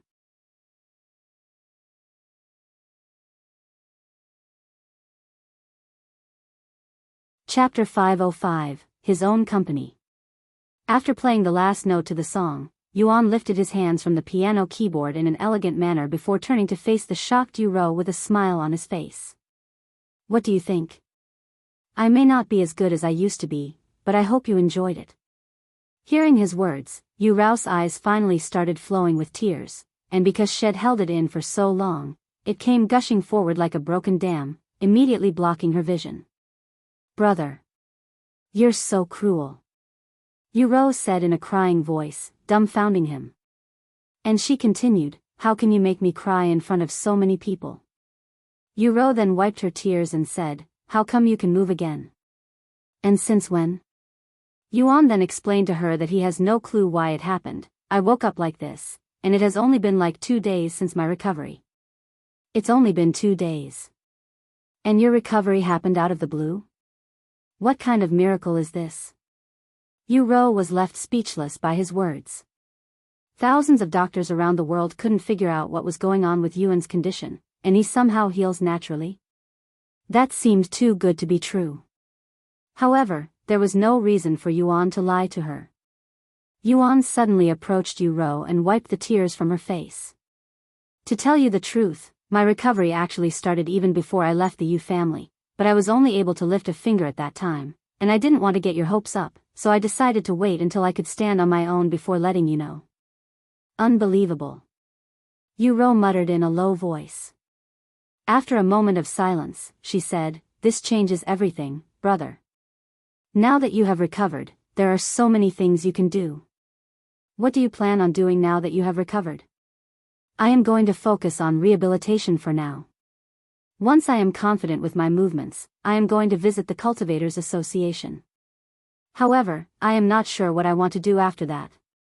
Do you intend on going back to the stage? Yu Rou asked the question that has been asked multiple times now. No, I do not. Yuan shook his head. Yu Rou sighed and said, I figured. But you should reconsider, since it's such a waste of your talents. Brother, you never truly reached the peak of the musical world since you were forced to leave it due to your condition, and it has always been a dream of mine to see you on the stage again. Furthermore, you can get back at the Yu family for abandoning you. If you return to the stage, they will definitely regret disowning you. In fact, they might even try to get you back into the family. Yuan didn't immediately refuse and began pondering. Getting back at the Yu family, huh? I definitely want to see their faces filled with regret. However, I shouldn't be doing this for revenge. Instead, I should be doing this for Yu Rou, who has been there for me since the beginning. If Yu Rou wants me to return to the stage, although he has already decided to never return to the professional stage, he also told himself that he would do anything to make Yu Rou happy, and if him returning to the stage will make her happy, he cannot simply ignore it. Brother, if you don't want to return to the stage, I won't force you. Yu Rou said to him, as she could guess what he was thinking.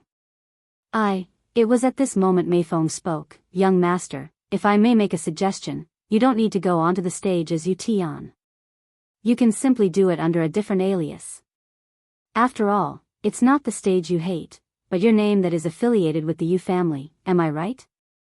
I have listened closely to all of your performances today, and I can tell that you still enjoy playing the instrument. You're afraid that if you go onto the stage that you'll once again give credit to the Yu family. If I am wrong, please correct me. Yuan remained silent for a moment before speaking. I have known that I still love to play the instrument when I played the zither inside Cultivation online. I think you're right, Miss Meifeng. It's not the stage that I don't like, I just don't want to feel like I am being used by the Yu family again. Brother. Yu Rou felt incredibly guilty at this moment, as she was part of the Yu family that made Yuan feel so much pain and grief. Well, there are many things you can do to avoid that feeling, such as playing for another company.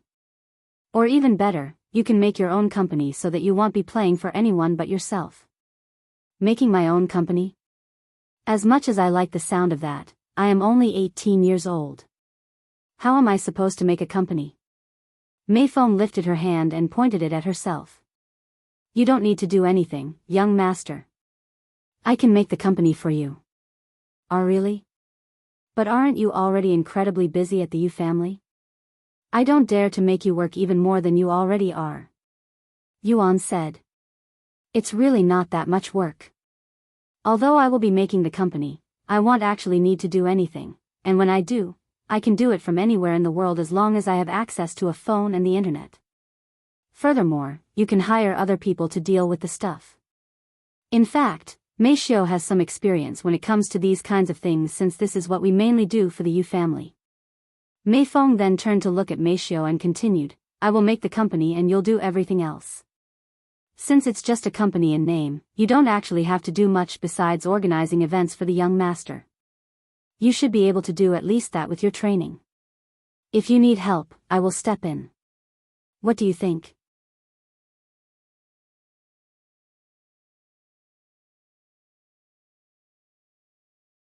Chapter 506, Divine Melody. I don't mind as long as Yu Tian agrees, Meishio said in a calm voice after hearing Meifeng's suggestion. Besides maid training and defensive training, Meishio also learned management since she was expected to help Yuan with his work in the future just like how Meifeng helps the Yu family. It's all up to you now, young master. As long as you give me a nod, I will make the company. Yuan didn't immediately respond and took a couple of minutes to think about everything. Although he didn't care about getting revenge on the Yu family for what they have done to him, he definitely would like to see their faces once they learn that he has recovered and started playing on the stage again. Furthermore, he will be making Yu Rou happy by doing so. Sometime later, Yuan nodded and said, We'll leave everything to you, Miss Meifeng. Great. Now I just need the name of the company and what your new alias will be. Meifeng said, her voice filled with enthusiasm, as this could be the start of a new legend. A company name, huh? Do you guys have any suggestions? Yuan asked the ladies in the room. How about Divine Melody? Your music is always divine sounding, after all. Wang Xiuying was the first to give a suggestion. Divine melody, huh? I also quite like it. Yu Rou agreed. Well, if you both like it, I guess we'll go with divine melody. As for my new alias, Yuan pondered for a moment before speaking, Tian Yang shall be my new alias. Okay. I will make a few phone calls with a few friends and I should have the company ready by tonight. Meifeng said as she pulled out her phone and walked outside the apartment. I cannot wait. This is so exciting. Yu Rou spoke with her body trembling from excitement. I can already imagine my parents trying to recruit you once they learn of your existence. I am also shaking from excitement. Wang Xiuying agreed. Let's not get ahead of ourselves. Yuan said, and he continued, I may be under a new alias, but if I go outside in my current appearance, they will learn my real identity in a heartbeat. I will need a disguise. How about wearing a mask like you do in? Meishio suggested. Yes, I was thinking the same thing, he agreed. Meishio went to grab her laptop and started looking for a mask. Which one do you like? Meishio asked him. Yuan then pointed to the black mask that somewhat resembled the one in. I like this one, he said. Yu Rou raised her eyebrows when she saw this, and she asked, Brother. How do you see with your eyes closed? Oh, I am using divine sense to see. My sight hasn't healed yet. Divine sense? You can also use that in the real world? Yu Rou was shocked. Yes. He nodded.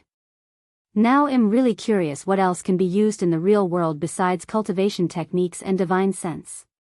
Yu Rou mumbled. Well, for one, other techniques besides cultivation techniques also work, Yuan said. Huh. Have you succeeded in learning a martial technique? Yu Rou asked him, as she had this feeling. Yes, I have. I am now trying to learn a movement technique. Can I see the technique you learned?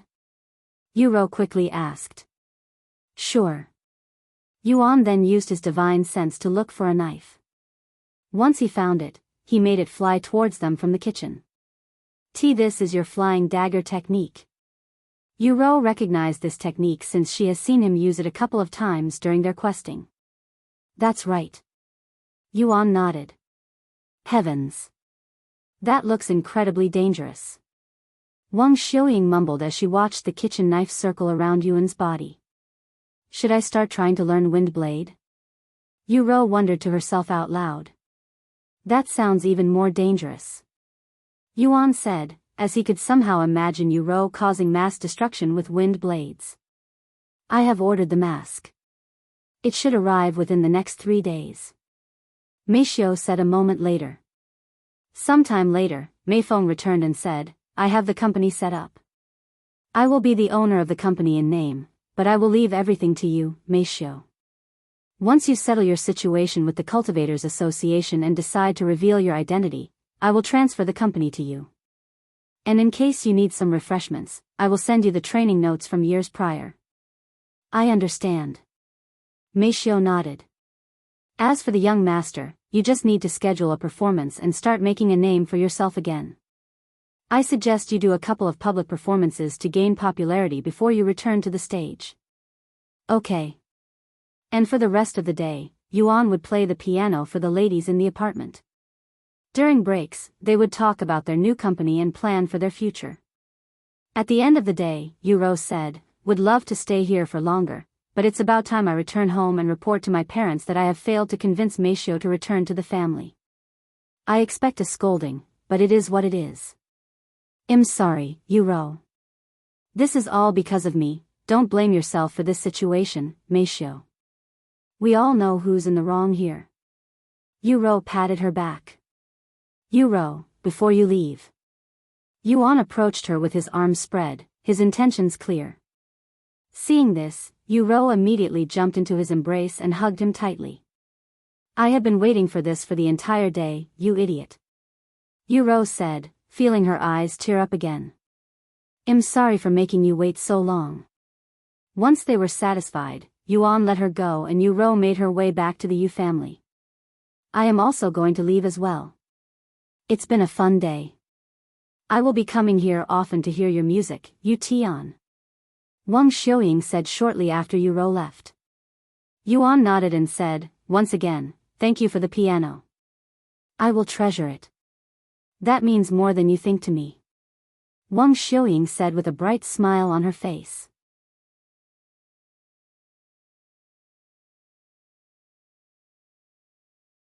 Chapter 507, Breaking His Bottleneck.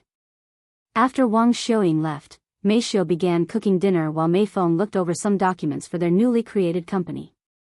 Young master, you'll need a disguise for your new alias, Meifeng said to him, unaware that they already have something planned. Yes, I know. I will be wearing a mask when I play on the stage, he said.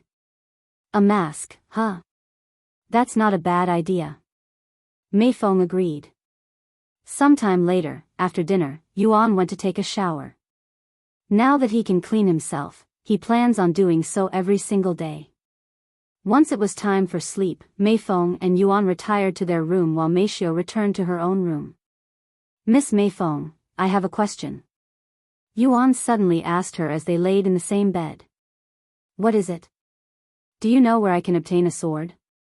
A sword? Like a real sword? Why do you want one? Self-defense, I guess, self-defense? Meifeng looked at him with raised eyebrows. What kind of self-defense requires a sword? You see, the world is getting more dangerous lately with more and more people becoming cultivators, obtaining inhuman strength that's only possible in the cultivation world, but our world is very small compared to the world in, and I was worried about what might happen in the future, so I want to prepare myself. Cultivators may be strong, but I don't think we have to be that worried. It's not as though the world will suddenly become a lawless place. But since the young masters want a sword, I will try to do something about it. Thank you. Meifeng fell asleep shortly afterward. However, Yuan didn't go to sleep. Instead, he silently got out of the bed and went to the living room, before taking a seat on the floor. This will be my first time cultivating in this position. Yuan thought to himself as he started to absorb the spiritual energy in the air. Desperation. I am not desperate enough to reach Spirit Master. He recalled what the handsome man told him in his dreams. Yuan then remembered the scenes where the mother and her daughter were murdered in broad daylight. Then he recalled the betrayal of a friend. Then of the young man's lover being forcefully taken away. After remembering these situations, Yuan subconsciously started replacing these individuals with people he knew. He imagined Meifeng and Yu Rou getting killed before his eyes. He imagined being betrayed by Dr. Wang and Wang Xiuying. He imagined the Cultivators Association successfully taking Meishou away from him by force. You're so weak. How can you protect anyone like that? The handsome man's voice suddenly resounded in his head. Yuan gritted his teeth, and somewhere within his consciousness, an invisible flame created by desperation appeared. The spiritual energy in the area began flying towards Yuan at an incredibly fast rate. That's right. If you want to protect those you care about, you must be strong. Obtain the strength to protect your family and friends. Obtain the power to defeat those who wish to covet from you. Be desperate, desperate for power.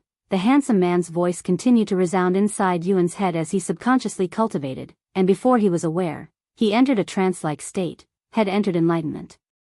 Meishou, who was just about to fall asleep, noticed the sudden change in the atmosphere. She got out of the bed and looked peeked outside her room, and to her surprise, there was a figure sitting in the living room with his long black hair fluttering behind him like a cape before a gust of wind. Yuan. Meishou mumbled to herself. Even though she was clearly looking at Yuan, for some reason, it felt like she wasn't looking at Yuan at the same time, almost like she was looking at someone else and the Yuan there was merely an illusion. Meanwhile, Yuan's cultivation that had been stuck at peak spirit warrior finally began to move. His dantian that contained all of his spiritual energy began to tremble, and it slowly began expanding in size. Then, the golden symbol within his body that had turned into veins attached itself to the dantian, turning it golden. Yuan's body was currently emitting a faint golden glow, and Meishou was there to witness it, feeling as though she was before a divine being. Meishou didn't want to disturb him, so she went back inside her room and returned to the bed, trying her best to fall asleep. The following morning, Yuan stood up from the floor with a profound feeling in his body. He was no longer a spirit warrior, and his body emitted the feeling of a spirit master. So this is what it feels like to be a spirit master in this world. Yuan took a deep breath, sucking in a large amount of spiritual energy. Good morning, Meifeng. Yuan suddenly noticed her presence and said to her. Did you break through to Spirit Master? You feel a little different compared to yesterday. Meifeng asked him. Yes, I have managed to break through my bottleneck. He nodded. How do you feel? My divine sense is much stronger now, and I can keep it active for a lot longer. I haven't tried using flying daggers, but it should be easier to control the technique now, he said. He then tried to use flying daggers, and to his surprise, he was able to control 3 kitchen knives at once with relative ease when he could barely control 2 before. Wow! The difference between Spirit Warrior and Spirit Master is so much even though it was only a single level. Yuan was surprised by the results. Congratulations on reaching Spirit Master. Yuan nodded. Yes, now I can finally visit the Cultivators Association. You're really going to do it? Meifeng asked in a worried voice. He smiled and said, how else am I going to stop them from taking you away from me? Meifeng blushed at his words. I am going to prepare breakfast, she said, making a quick escape.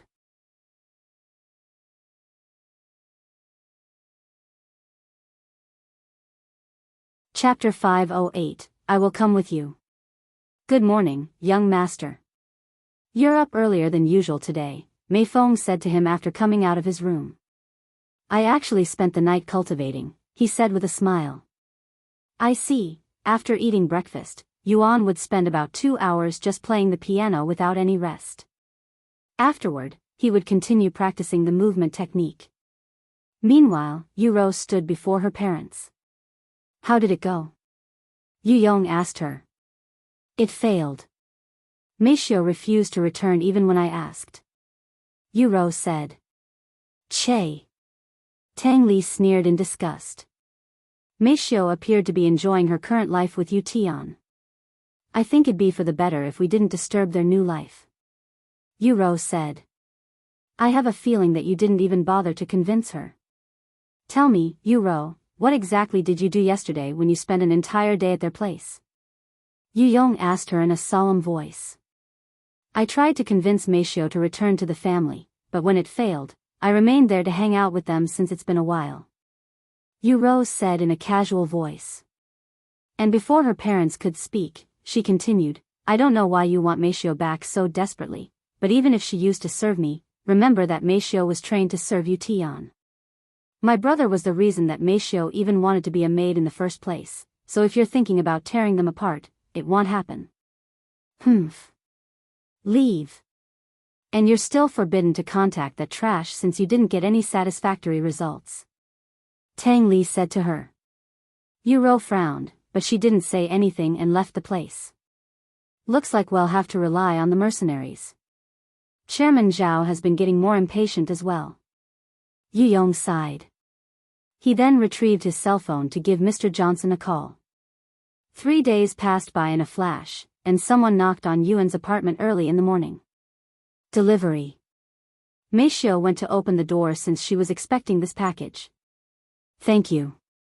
After accepting the package, Meifeng went to the living room and called out to Yuan, Tian, your masks have arrived.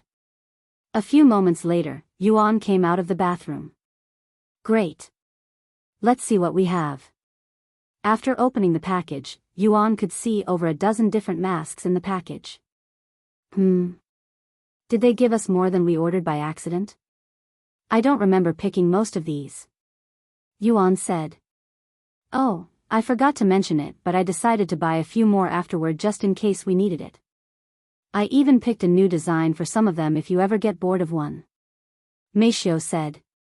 I see, that makes sense. Thanks. Yuan picked one randomly and wore it on his face. What do you think? He asked them. You give off a mysterious feeling. I like it, young master. Meifeng gave her opinion. I think it looks good, too.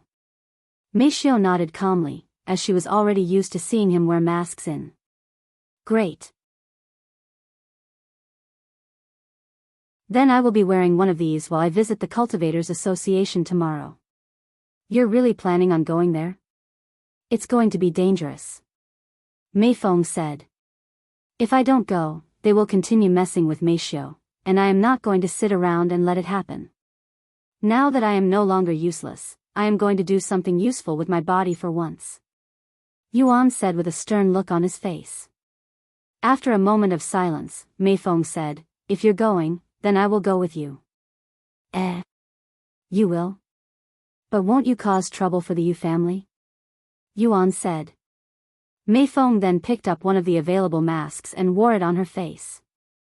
I won't cause any trouble if they don't know who I am, she chuckled. Furthermore, you'll need some backup just in case anything happens. What about, you stay here? Meifeng interrupted Meishio before she could even finish speaking. Don't worry, I will be more than enough to guarantee the young master's safety. I understand. Meishio said, clearly discontent with the results, but she didn't want to argue with her mother, and since she's wanted by the Cultivators Association, it would be better if she didn't go to their main headquarters. That night, Yuan went to sleep to make sure he was in top condition for tomorrow. Looks like you're finally going to do something about the situation. The handsome man appeared in his dreams again. You again? Yuan sighed. Ever since Head started walking, he would have to deal with this handsome man who supposedly him before his reincarnation every time he went to sleep. Why are you not happy to see me? This means that you're slowly recovering your memories. What if I don't want these memories? Yuan said with a frown. You don't want to remember? Even though it'll make you stronger? Are you afraid that you might become a different person once you remember everything? The handsome man asked Yuan even though he already knew the answer. Everybody will change if given enough time. This is not something you can prevent no matter how powerful you are. However, you are in control of what kind of person you want to be, so why are you afraid? I am not afraid, Yuan said in a calm voice. And he continued, I just don't want to experience unnecessary emotions that I felt before. What happened in the past happened in the past. I don't need to know about it. The handsome man smiled and said, if you don't care about what happened in the past, you wouldn't exist right now. What do you mean by that? Yuan frowned slightly. You exist for a reason, reincarnated for a reason. You may not understand it now, but you will eventually remember everything and understand your reason for existing. The handsome man then looked towards the sky and said, It's about time for you to wake up. I look forward to what you're going to do today. Perhaps you've already started changing, you just don't realize it. After that sentence ended, Yuan woke up from his sleep.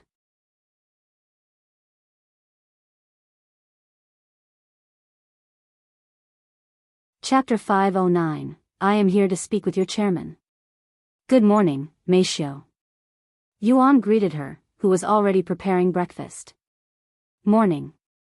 Once breakfast was prepared, they sat around the dining table until all of the plates were empty.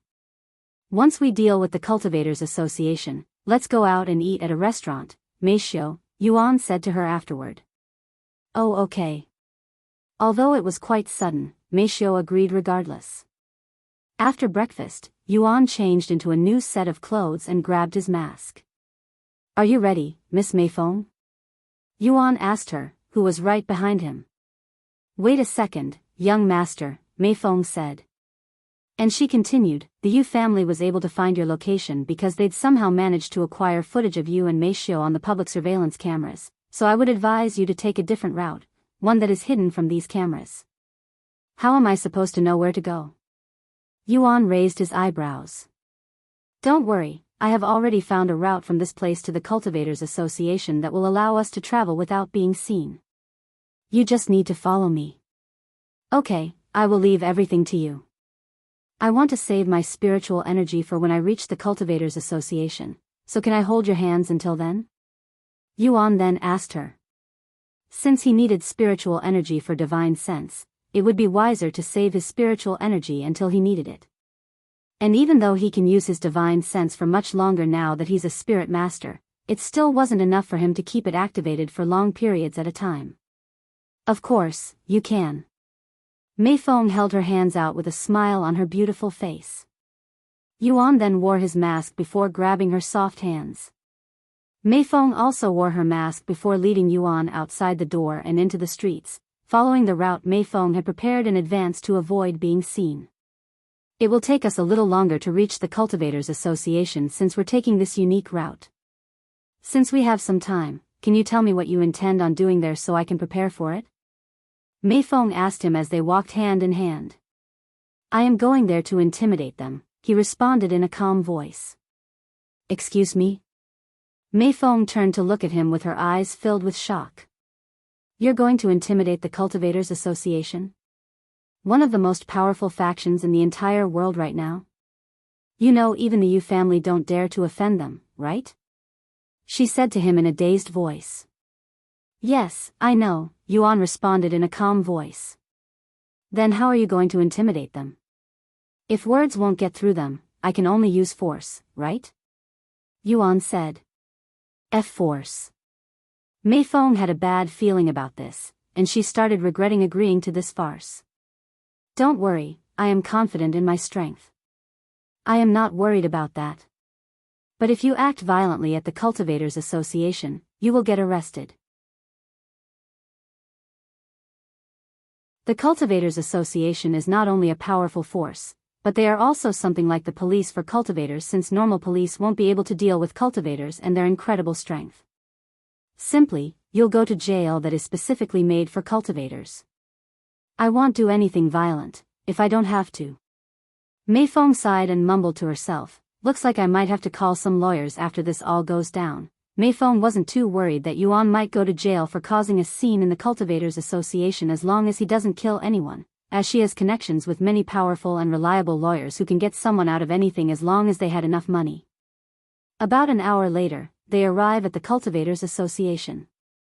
We're here, young master. Please. Just don't do anything too crazy. Meifeng pleaded. Yuan didn't say anything and merely nodded. He then stood there for a minute to prepare himself.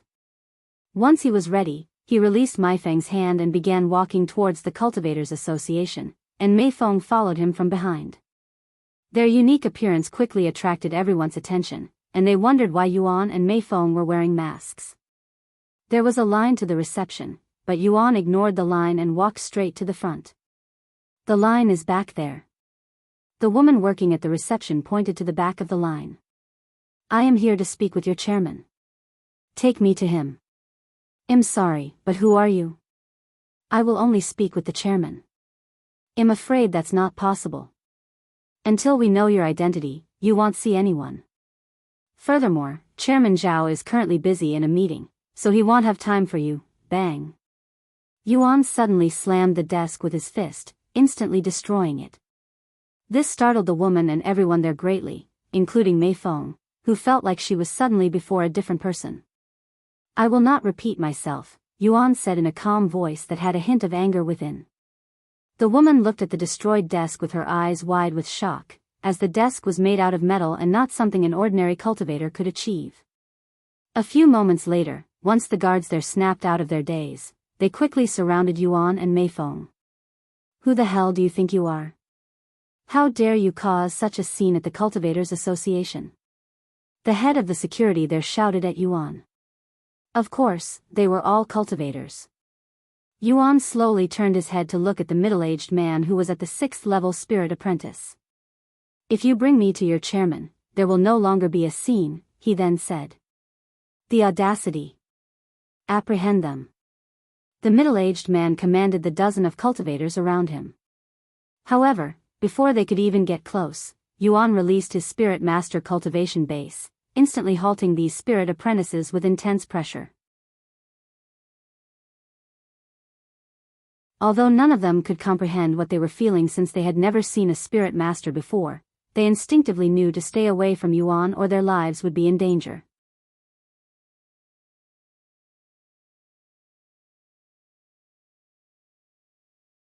Chapter 5:10, the presence of a spirit master. Baitum. Baitum. Baitum. The cultivators around Yuan could feel their hearts being squeezed by this invisible pressure the longer they remained around him, so they all took steps back, fearing that their hearts might be crushed if they continued going forward. Who are you? Why do you want to speak with the chairman? If you do anything funny, the entire Cultivators Association will be upon you. The head guard pointed at Yuan and shouted. After a moment of silence, Yuan spoke. Yuan. Tell your chairman that Yuan is here to see him. Why Yuan? Don't tell me that you're that Yuan from. The head guard was left speechless by this revelation. The others were also shocked by player Yuan's sudden appearance.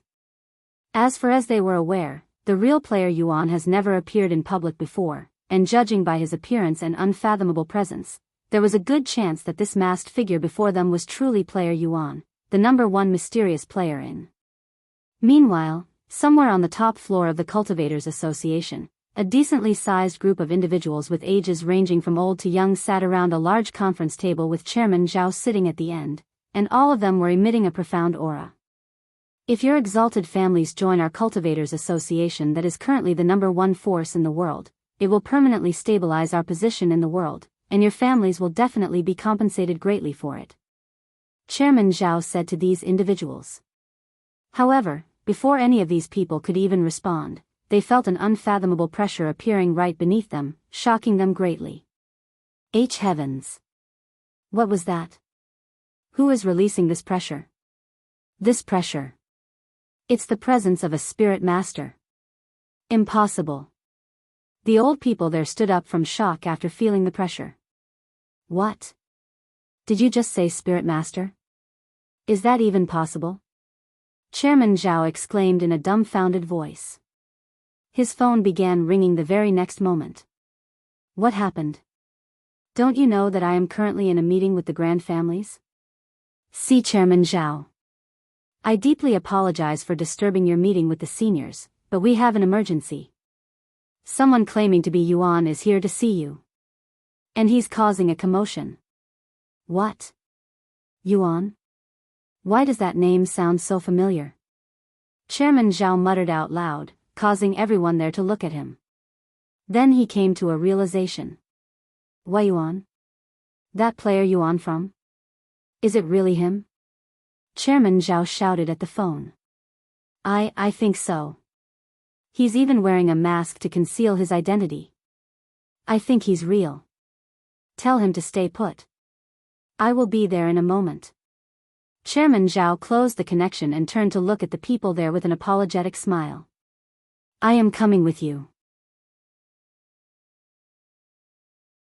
I would like to see if this person is really that famous player Yuan. One of the old men there spoke. I am also curious. Eventually, everyone in the room agreed to follow Chairman Zhao.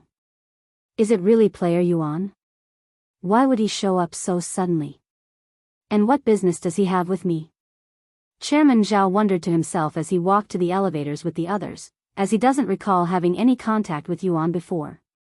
Sometime later, they arrived downstairs, and they could see two individuals wearing a mask being surrounded by many people there. Are you really player Yuan? One of the people gathered around them asked. However, Yuan ignored him and continued to stand there in silence. The old people following Chairman Zhao took a deep breath as they approached the masked man who was emitting a profound pressure. Spirit Master. He's really a Spirit Master. They were quite shocked to see an unknown Spirit Master. Make way. The chairman is here. The head guard shouted at the people there. A path quickly opened up, allowing Chairman Zhao to approach Yuan, but he didn't get too close, as he had a bad feeling about this situation. Are you really player Yuan?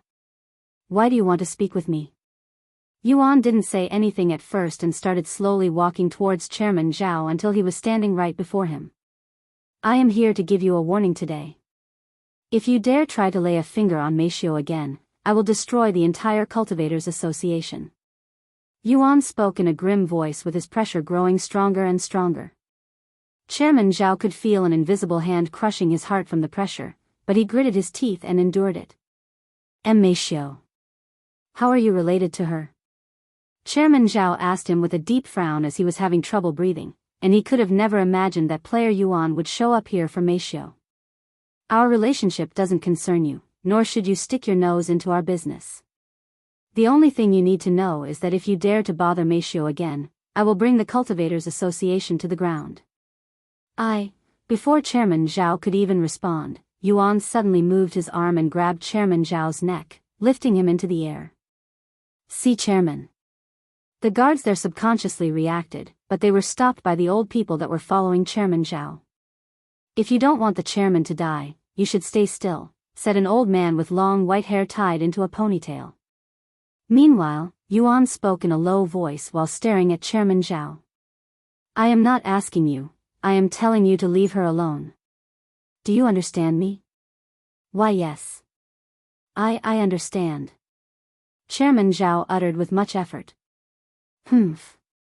Yuan tossed Chairman Zhao to the side like trash after hearing his response. He then turned around and said to Meifeng, let's go. However, before he could walk very far, one of the old people there called out to him in a respectful voice, please wait a moment, young man. Yuan stopped and turned around to see an old man standing behind him with his hands clasped together.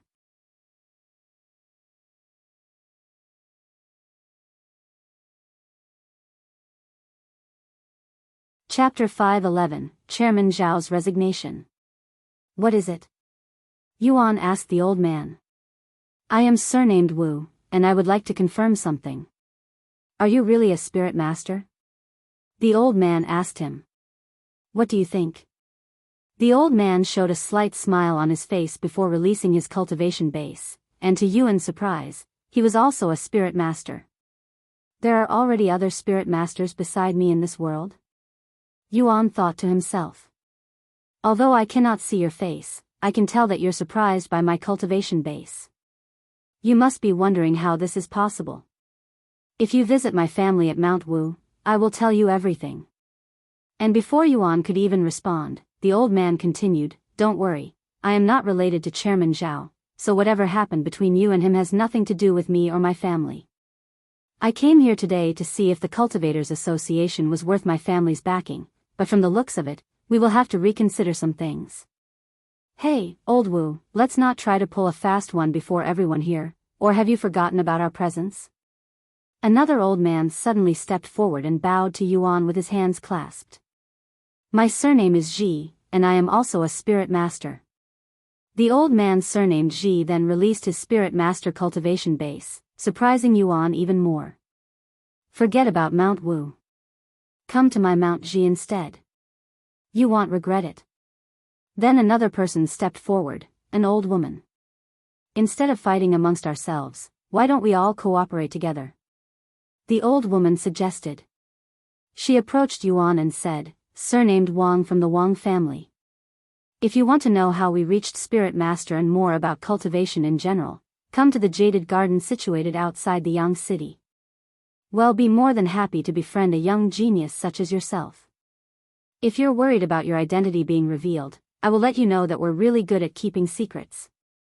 The old woman then leaned over his shoulders and whispered in a low voice that could only be heard by Yuan, after all, we have managed to keep cultivation a secret from the rest of the world for many centuries. Yuan's body trembled after hearing the old woman's words. They kept cultivation a secret from the rest of the world for many centuries? Does this mean that they have known about cultivation even way before existed? If so, that explains why they were spirit masters. See you there in a month. The old woman said to him before turning around and walking back to Chairman Zhao. Chairman Zhao, you have a lot of explaining to do for us.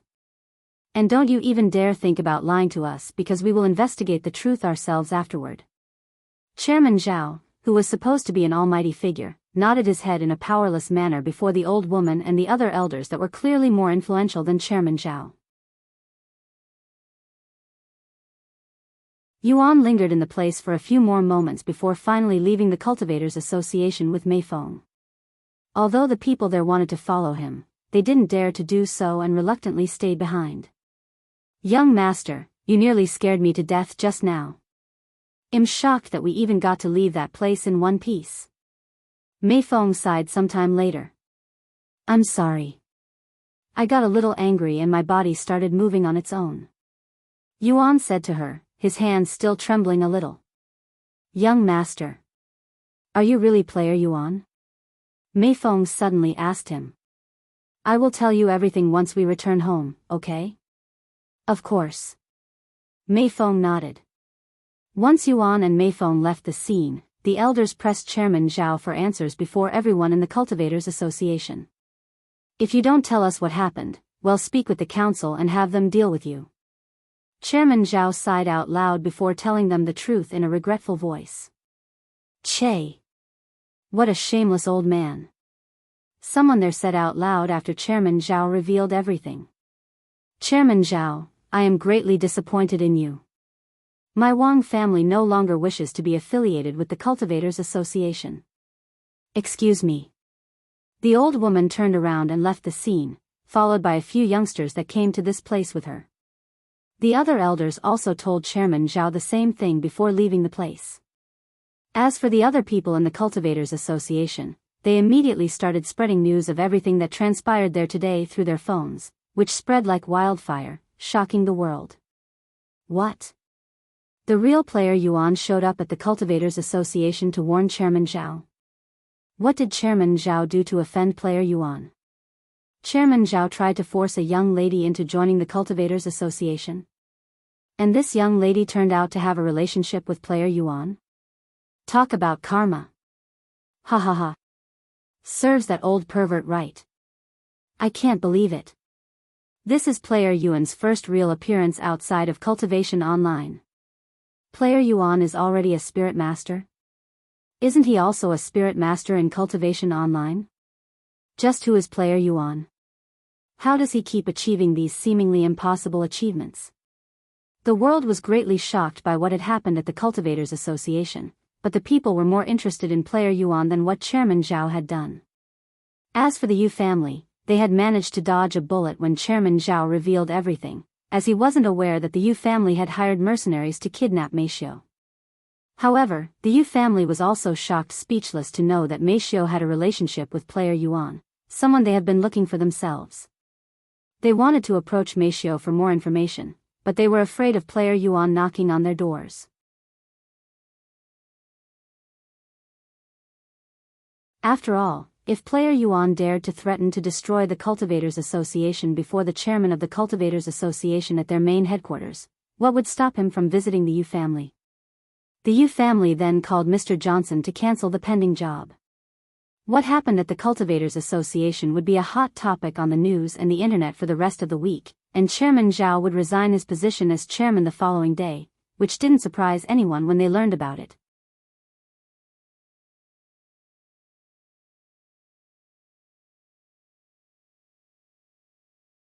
Chapter 512, Hidden Experts. Senior Wang, was that masked person really a spirit master? One of the youngsters with Senior Wang asked her as they made their way back home on a private plane.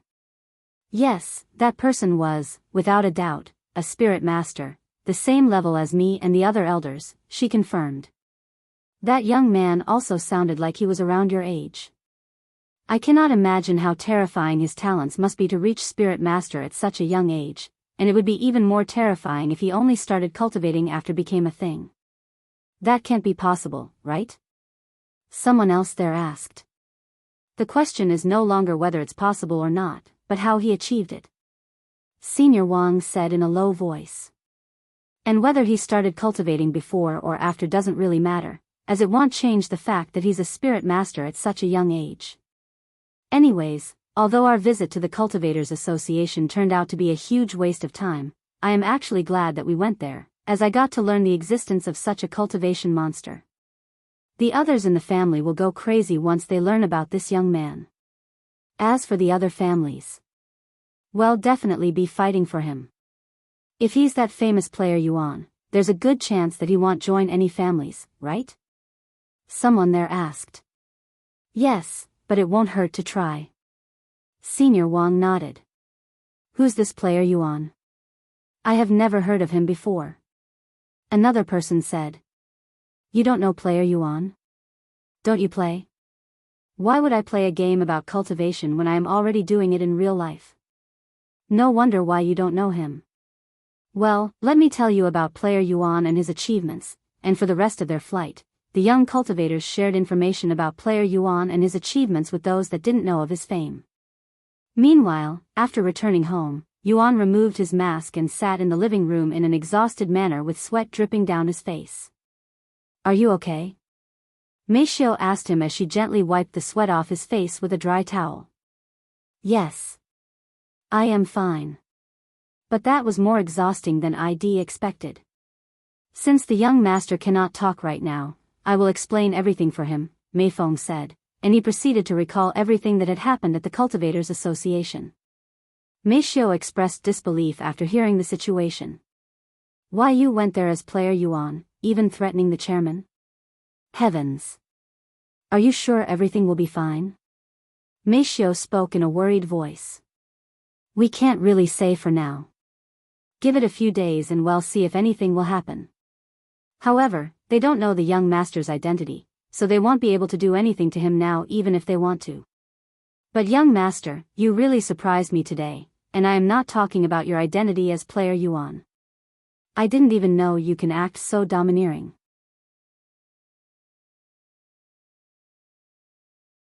You felt like an entirely different person today. I still have chills just thinking about it. Meifeng said to him in a somewhat admiring voice. Well, most of that was just an act, since if I didn't act like that, they wouldn't have taken me seriously. Yuan smiled. Was it really just an act? It felt too realistic. Meifeng thought to herself. Can you tell me more about your identity as player Yuan? The Yu family have asked me to investigate, but I came up with nothing. Yuan nodded and proceeded to tell her about his identity as player Yuan and some of the stuff he's done in Cultivation Online. I see. That explains why you're so powerful even in the real world. Turns out that you have been cultivating with a divine-grade cultivation technique this entire time. What are we going to do now? Meifeng asked them a moment later. Who knows, but I intend on going to the Jaded Garden to speak with those seniors next month, Yuan said. Are you sure that's a good idea? What if it's a trap? Meifeng said. I think it'll be fine. If they really wanted to harm me, they could have done so back then. All three of them, and probably the other elders there, were all spirit masters. There was no way I could have defeated them by myself. Furthermore, they didn't appear to be bad people. Why do you want to speak with them, though? Meifeng then asked. I want to know more about the cultivation world, in this world. Apparently, they have known about cultivation since many centuries again, hence why they have been able to reach Spirit Master. Yuan said. So they're basically hidden experts that have been secretly cultivating for many years. I am very impressed by how they have managed to keep cultivation hidden from the public for so long. Meifeng said. Yes, I am too. That's why I want to speak with them. I will come with you, Meifeng said. Of course. I was going to ask you if you wanted to come later. Yuan nodded. Anyways, I am going to take a shower. My body is all sweaty. Yuan then entered the bathroom and went to clean himself. You know that he was player Yuan this entire time? Meifeng asked Meifeng after he left. Yes. Well, aren't you a lucky one? Sometime later, Yuan returned to the living room, where Meifeng and Meifeng were watching the news. Look, young master. They are already talking about the incident at the Cultivators Association, about player Yuan. Meifeng said as she turned the volume up a little more. Breaking news. Player Yuan has finally made an appearance today at the Cultivators Association. He even confronted Chairman Zhao, threatening to destroy the Cultivators Association if they continued to mess with his woman. Who is this Meifeng that player Yuan treasures so deeply? Could it be his girlfriend? Fiancé? Perhaps even his wife? His wife? Meifeng was speechless after she listened to how the news spoke about their relationship, making it seem as though they were lovers.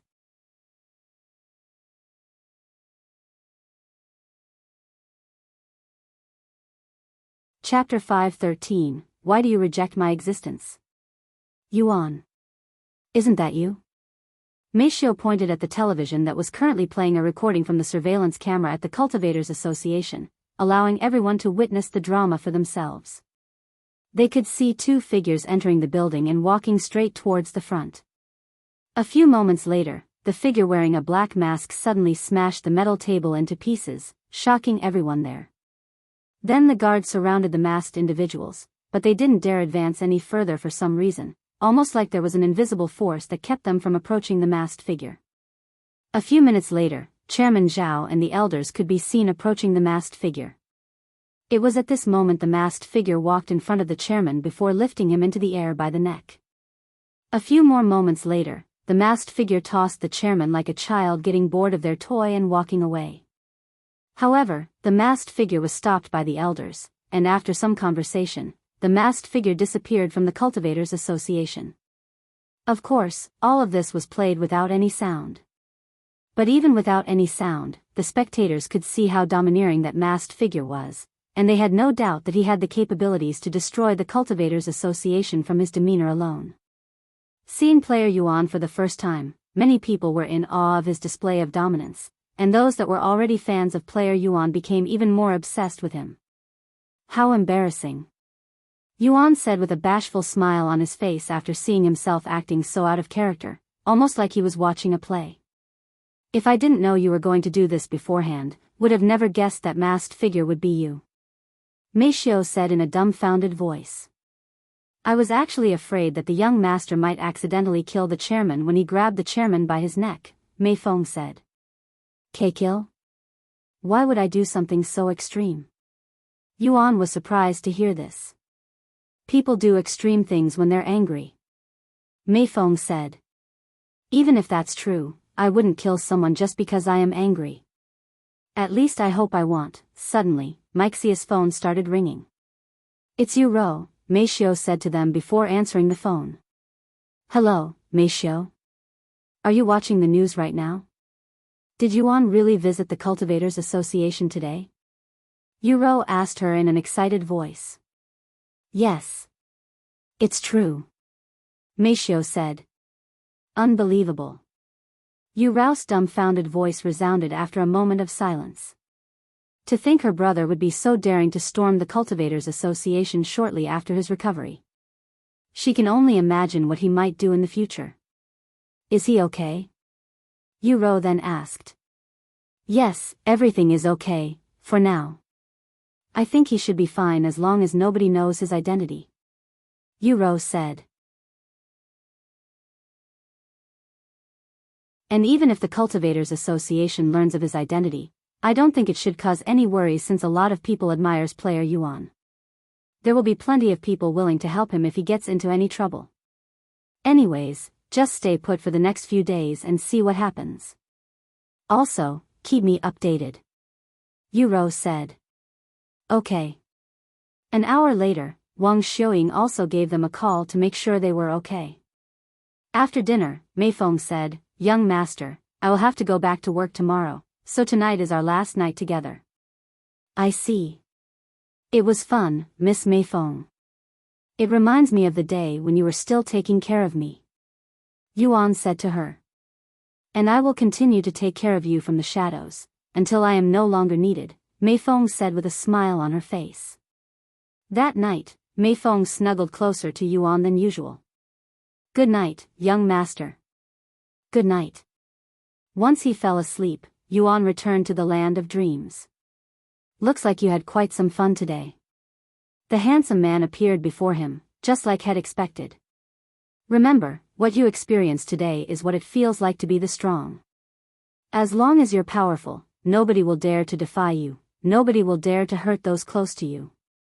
Yuan silently stared at the handsome man with a slight frown on his face. What is it? The man asked him. The way I acted today. You're affecting me, aren't you? Yuan said in a low voice. I have no idea what you're talking about. The handsome man shrugged. Don't lie to me. I nearly killed Chairman Zhao today. If I didn't snap out of my anger, I would have snapped his neck in half instead when I had it in my grasp. I had this nearly uncontrollable desire to do so. The handsome man chuckled and said, "So what? You're simply acting true to yourself.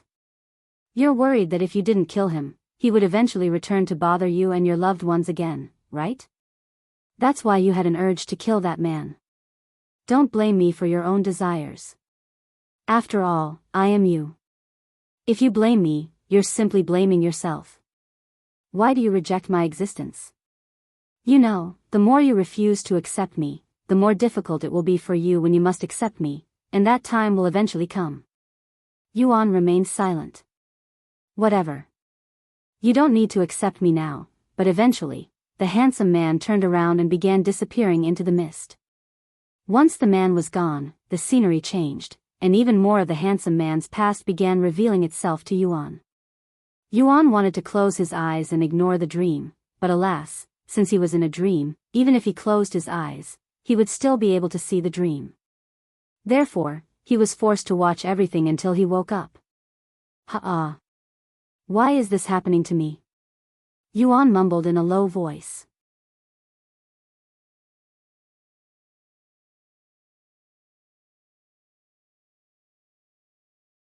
Chapter 5:14. Do you believe in reincarnation?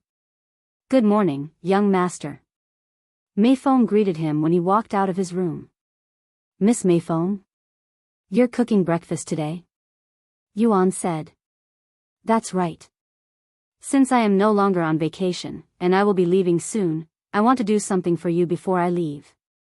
You're also up earlier than usual today, young master." "Yes, I had another bad dream." He sighed.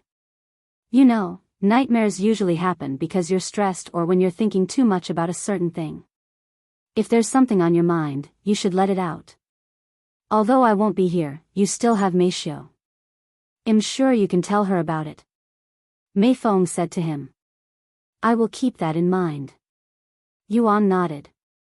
A few minutes later, Meishio woke up and came out of her room, but to her surprise, her mother had already prepared breakfast for them.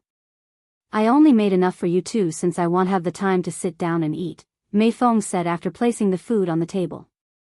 "Thank you, Miss Meifeng. I hope you take more breaks so we can spend more time together," Yuan said. Meifeng chuckled and said, "Although I would like that as well, I don't want to disturb your love nest too much." "A love nest?" Meishio nearly spat out the water in her mouth when she heard Meifeng's words. "Anyways, I will see you later. Stay safe, young master. If you ever run into any troubles, give me a call." Meifeng then left the place shortly after. Meishio turned on the television while they ate so it wouldn't feel as awkward. As many of us had anticipated, Chairman Zhao from the Cultivators Association has handed in his resignation letter after yesterday's drama and will no longer be affiliated with the Cultivators Association. He resigned? Things turned out much better than I'd expected, Yuan said after chewing and swallowing the food in his mouth. "Wow. This food is amazing." He then realized how great the food tasted and praised it loudly. "Of course, your food also tastes great, Meishio, but there's something different about Miss Meifeng's cooking," Yuan added since he didn't want to upset her. "Don't worry, I am well aware that I am still nowhere near my mother's level," she said in a calm voice. "I don't think you should compare yourself to Miss Meifeng. Not only are you less experienced, but you're also much younger than her. If anything, you should compare yourself to people around your age." Meishio nodded. Sometime later, Meishio asked, "What are you going to do today?" "Well, it's been a while since we've last played. I am thinking about playing today." "Okay. You can go ahead and play with me. I want to make sure that everything is actually fine before I relax." "I understand. What about Yu Rou and Xianxia?" "It might be a bit early, so give them a text first." Meishio then texted Yu Rou and Xianxia to see if they wanted to play.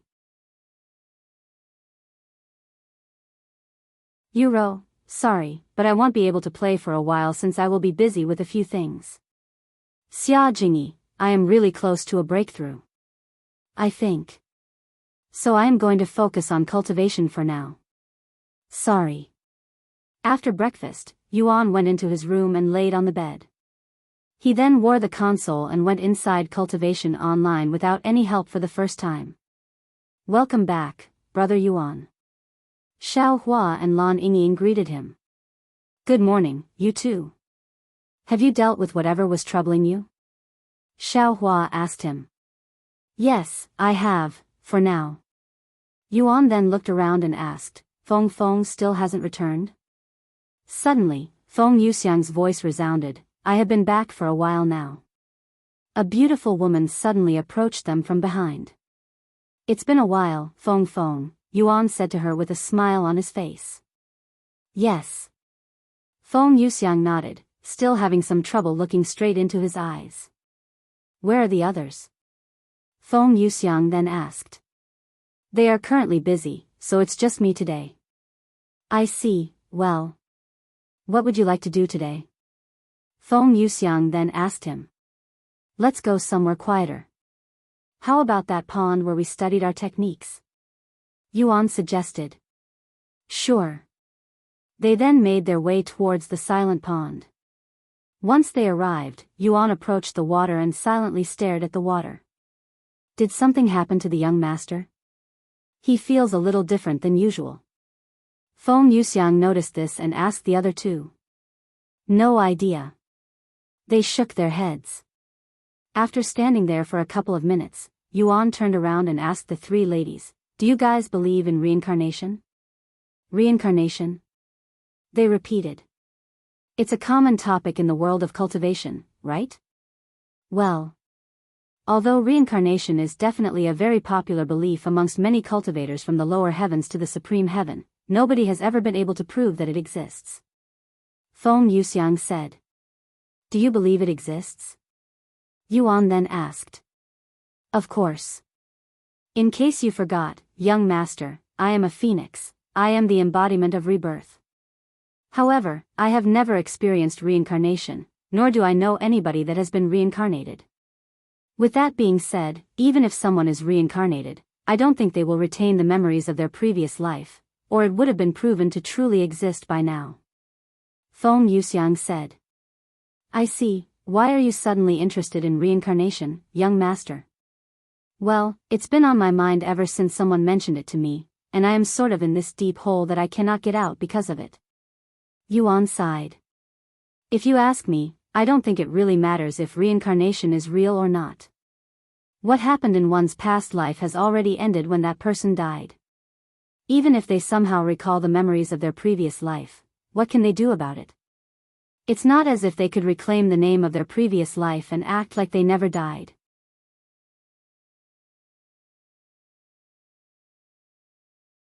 That makes sense. Yuan nodded, agreeing with Feng Yuxiang's words.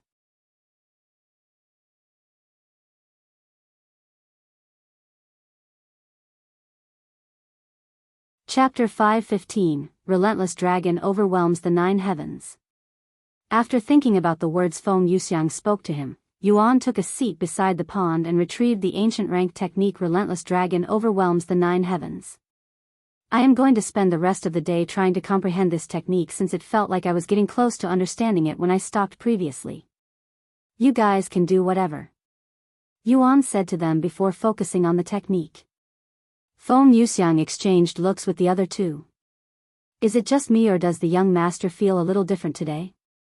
Feng Yuxiang asked them. Just a little. Xiao Hua agreed. The Lord feels a little more mature. Or at least the aura around him. Lan Yingying said. Let's just hope it doesn't mean anything bad. Feng Yuxiang sighed. A few hours later, Yuan stood up and took a deep breath. He then positioned himself that made it seem like he was prepared to throw a punch. Yuan closed his eyes, and after a moment of silence, he snapped them open and released his fist, sending a powerful wave of spiritual energy that was shaped like a dragon towards the pond. Boom!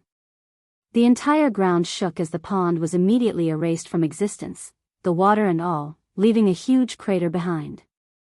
Yuan was left speechless by the destructive nature of the technique that erased an entire pond. Fortunately for them, there were no living creatures within the pond. Heavens! Young master, where did you learn such a powerful technique? Feng Yuxiang asked him afterward. The Dragon Temple, he said. Such a powerful strength, it must be divine rank or above. Yes, it's an ancient rank technique. Yuan looked at the sky that was getting dark and said, I am going to leave now. It might be some time before I return since it'll be a little busy for me. Also, you don't have to wait for me. If you want to do something, just go ahead and do it without me. Ying, you wanted to look around the lower heavens, right? You can have Feng Feng and Xiao Hua take you around. I want to explore it with you. Lan Ying said. It's okay, the 9 heavens is a vast universe. We'll be able to explore it together plenty when I am able to play more. If it's your wish. Lan Ying nodded. Then with that settled, I will see you guys later. See you later, young master. Stay safe, brother Yuan. After saying their goodbyes, Yuan logged out of the game and returned to practicing his movement technique in the real world whilst his servants began exploring the lower heavens without him, though it was mostly for Lan Ying. As much as he wanted to play, there were simply too many things for him to do in the real world. Once things calm down, he will return and fully explores the 9 heavens. Yuan, you know the entire world is looking for you right now, right? Meishio said to him during his break from practicing the movement technique. Unless I reveal myself, I don't think anybody will be able to find me. I guess, but there are also people looking for me since they think that by finding me, they'll find you, which is true. The only people who know of your identity and location are the Yu family, Dr. Wang and Wang Xiuying, Xia Jingyi, and Chairman Zhao, and I guess the agency that was hired by the Yu family, Yuan said. This might become a little troublesome, especially since there are some people who we definitely cannot trust to keep your identity hidden. What do you want to do, Meishio? Do you want to move out? It'll become problematic when our doors get flooded with people asking about player Yuan. We have the funds to do so as well. Meishio pondered for a moment before speaking. Where can we go, though?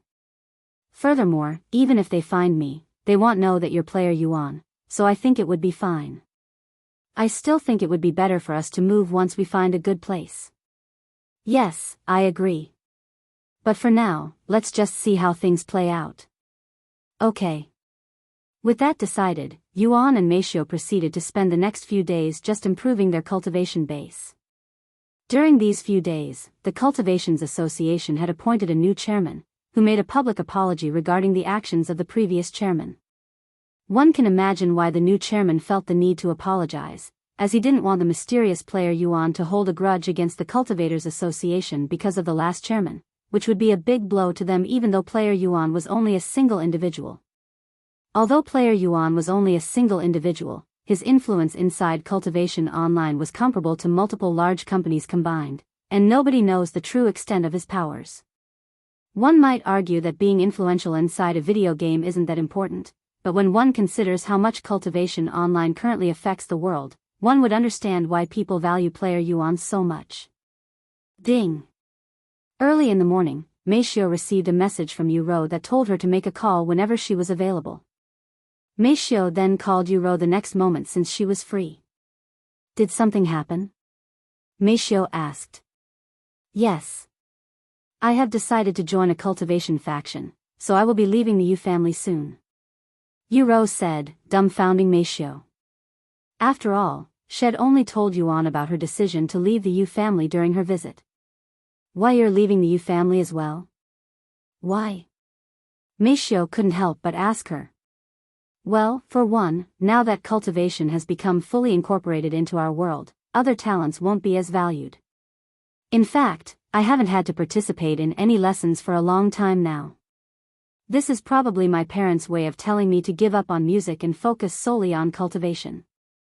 Furthermore, I don't think I can stop blaming myself for what happened to you and brother Tian due to my affiliation with the Yu family. Hopefully, leaving the Yu family can relieve some of that guilt. Yu Rou sighed.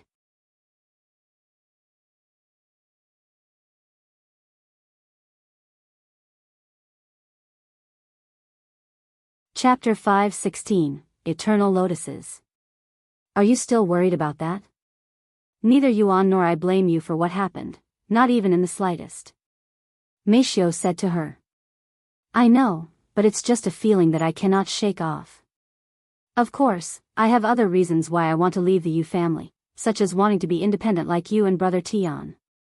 I don't want to rely on the Yu family forever, and I feel that if I remain in the family for any longer, I will never be able to leave. After a moment of silence, Meishio said, I understand. Let me transfer you to Yuan so you can speak with him.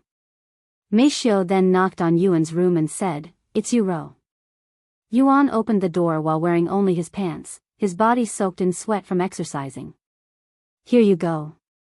Meishio handed him the phone with a slightly rosy face. Good morning, Yu Rou. Yuan placed the phone on speakers then on his bed before speaking with her while he continued to exercise. You're exercising already? Don't push yourself too hard. Yu Rou said to him, as she could hear him exercising. Don't worry, I know when to stop, Yuan said. Anyways, I am calling to let you know that I have decided on a cultivation faction. I will be joining them next week. They're also in another city, so I will be moving out soon. Already? Yuan stopped moving and expressed his surprise. I didn't think you'd leave so soon, and going to another city? How far are you traveling? What about this cultivation faction? What's their name? Yuan bombarded her with questions. About 8,000 miles away, so I will be traveling pretty far. 8,000 miles? That's around 16 hours with a plane. Why are you going that far? Why can't you just join a cultivation faction that's already in the city? After all, it would only be more difficult for them to visit each other the further away they are from each other. Well, this cultivation faction is a little special, and even if it's a little far, I think it's worth it. Yu Rou said. After a moment of silence, Yuan asked, What's this cultivation faction called? They are called Eternal Lotuses. It's a female-only cultivation faction that's led by the one and only White Lotus, who is a top player in. They already have over 1,000 talented cultivators, and they are a powerful faction and also one of the fastest-growing factions in the world. White Lotus? Yuan recalled hearing this name before. White Lotus is a well-known player from a top 10 legacy family. She is also a trustworthy individual according to my sources. I think it'll be fine if I go there. Furthermore, I won't be going there alone. I spoke with Xianxia yesterday, and she agreed to come with me. Knowing that Yu Rou won't be traveling alone made Yuan feel more relieved, but he was still worried. After all, Yu Rou was only 16 years old. Brother, I know what you are thinking. I may be young, but I can take care of myself.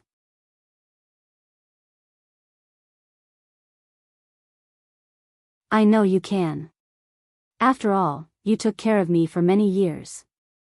However, it's a brother's duty to worry about his sister, right?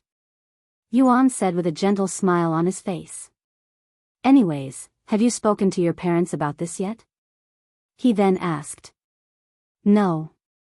I haven't, nor do I plan on telling them since they will definitely refuse to let me go, she responded calmly. How long do you plan on staying there? In the Eternal Lotuses? I don't know. But it's going to be at least a couple of years. Give me the address so that we can visit you in the future when we have the time. Of course, but I don't think they allow male visitors inside their place, so I will have to meet you somewhere else. That's fine. Yuan and Yu Rou spoke to each other for many minutes until Yu Rou had to go. I will call you later, brother. Okay. After hanging up, Yuan asked Meishio, Do you think we can do a performance before Yu Rou leaves in a week? I don't care what kind of performance. Even a contest is okay as long as I get to play an instrument. You want to perform in public right now? That's a little risky, no? I think it should be fine.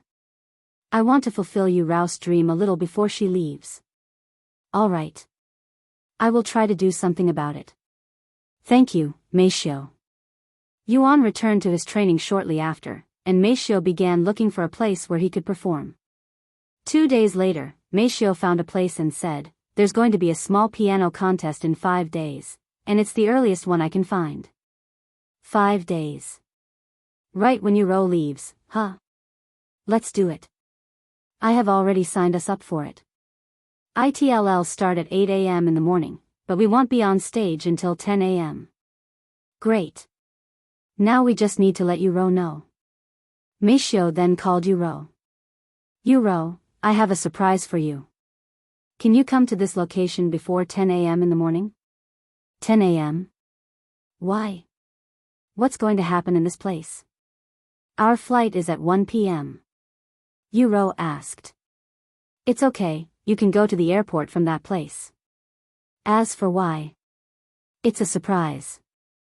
Don't worry, it won't last long at all, a few minutes at most. Okay. I will be there. Yu Rou agreed. You won't regret it.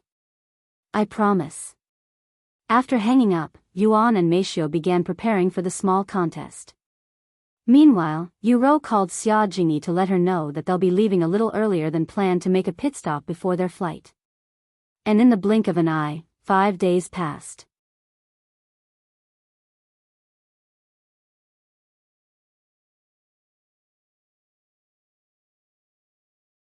Chapter 5:17, Approaching the Stage.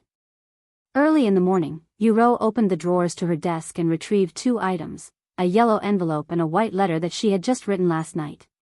Yu Rou placed the yellow envelope inside her large suitcase and the white letter on her desk.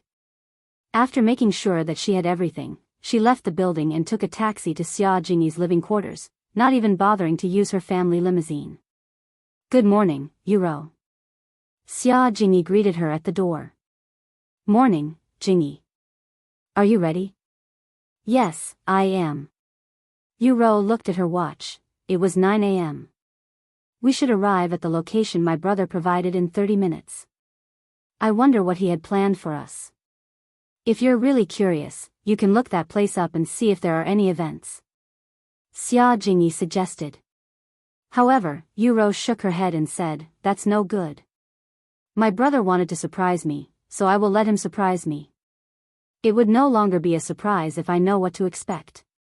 Xianxia nodded, and after saying her goodbyes to her parents, she entered her family's limousine with Yu Rou. Please take care of our daughter, Yu Rou. Xianxia's parents said to Yu Rou. Of course. I will make sure nothing happens to her. I should also take this chance to thank you for letting my brother stay in your apartments. Yu Rou patted her chest with a confident smile. You don't have to thank us. If anything, we should be the ones apologizing for allowing that incident to occur. Well, make sure to increase security in that apartment. Yu Rou nodded, and she entered the car with Xianxia while the driver packed their suitcases inside the car trunk. Once they were prepared, the limousine began driving towards the location given by Yuan. Meanwhile, Yuan and Meifeng approached the reception inside a large building. Hello, we're here to participate in the contest, Meifeng said to the receptionist, who was a little startled when she saw their appearance, as both of them were wearing masks. What is the name of the participant? The receptionist then asked. Tian of Divine Melody, she said. Please give me a moment to look through the system. I have confirmed your registration. I will check you in now. You will be called onto the stage at 10 a.m. Here is your identification card. You can wait in the spectator area or wait in the back room. After accepting his identification card, Yuan and Meifeng proceeded to the spectators area, where hundreds of spectators were watching the current contestant playing the piano. It's been too long. I am starting to feel a little nervous. Yuan said with a smile behind his mask. You'll be fine, Meifeng said. The two of them proceeded to watch contestants take their turns at the piano, and because of their masks, they attracted quite the attention from the people around them. Though, since masks weren't prohibited, nobody really approached them.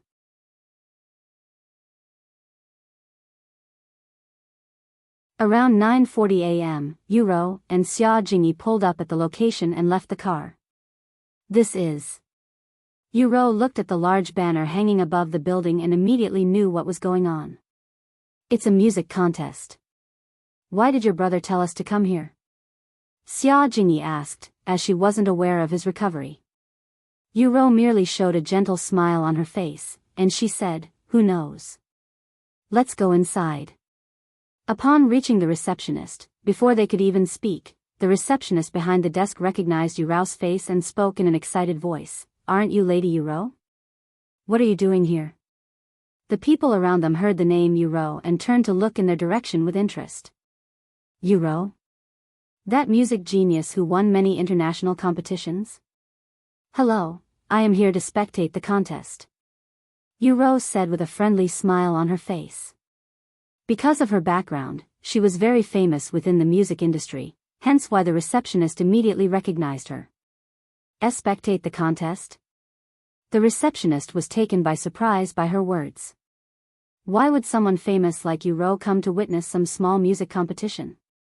It didn't make sense. After all, there was nobody famous playing today.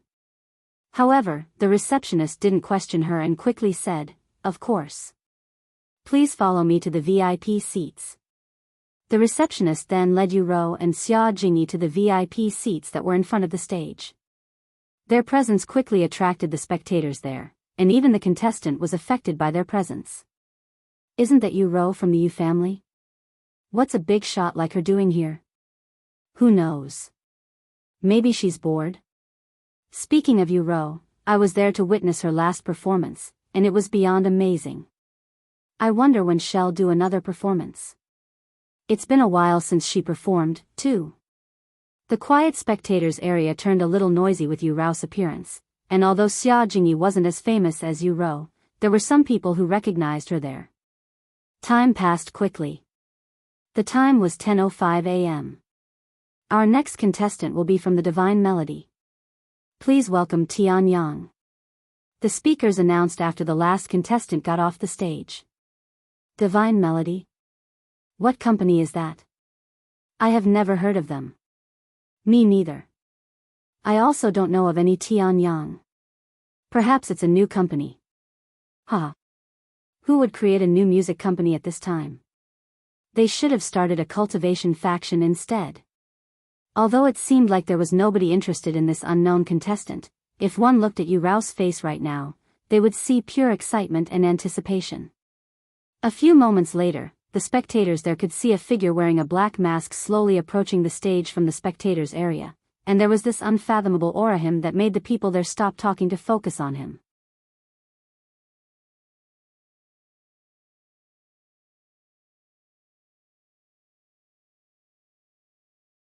Chapter 518, Tian. Although nobody there besides Meifeng and Yu Rou knew the identity of the masked contestant, they could somehow tell that he was a professional just by the manner he walked onto the stage and how he sat behind the piano. Yu Rou, this person. He's very skilled. Xianxia said with a serious expression on her face. I think so too. Yu Rou nodded, still pretending to be ignorant. Once the atmosphere was completely silent, Yuan placed his hands on the piano keyboard and started playing the piano. The audience felt chills going down their spine when they heard the first 10 notes being played, and their ears vibrated with bliss. They have never heard or seen such a flawless performance before, nor did they expect to witness something this profound in such a small competition. Yuan's performance continued to be played flawlessly for the next 4 minutes, playing the whole song without making a single mistake. Every movement he made seemed to be made with elegance and grace, looking like he was dancing while playing the instrument. The spectators quickly began speculating that Yuan was a professional disguised as a beginner to surprise them, but they were unable to guess his identity. Heavens! Who is this person? The judges there were left speechless by Yuan's performance. In fact, they only needed to listen to his performance for half a minute to be convinced that he was going to win this competition without anyone getting close. The whole performance only lasted 4 minutes, but it felt like only a few seconds had passed for the spectators, as they were fully absorbed in his performance, feeling like they were in a dreamlike state throughout the whole performance. After playing his last note, Yuan stood up and turned to face the dazed audience before giving them a bow. The audience remained silent for another moment before they exploded with cheering and admiration. That was amazing. Play another song. Encore. The judges agreed with the audience, and one of them said, "Contestant Tian, can you do us a favor and play another song? You can pick the song. And don't worry, it won't affect your scores regardless of your performance." Yuan pondered for a moment before nodding his head and returning to his seat behind the piano. After taking a deep breath, Yuan began playing another song. However, nobody in the audience recognized this song, nobody but Yu Rou. Yu Rou's eyes widened with shock when she heard this song. "Brother," she muttered in a low voice, trying her best to not shed any tears in public. The song being played by Yuan was a song Head created for her when he was still actively playing for the Yu family. However, there weren't any good memories behind this song, as the day after he created this song, Yuan's body started to break.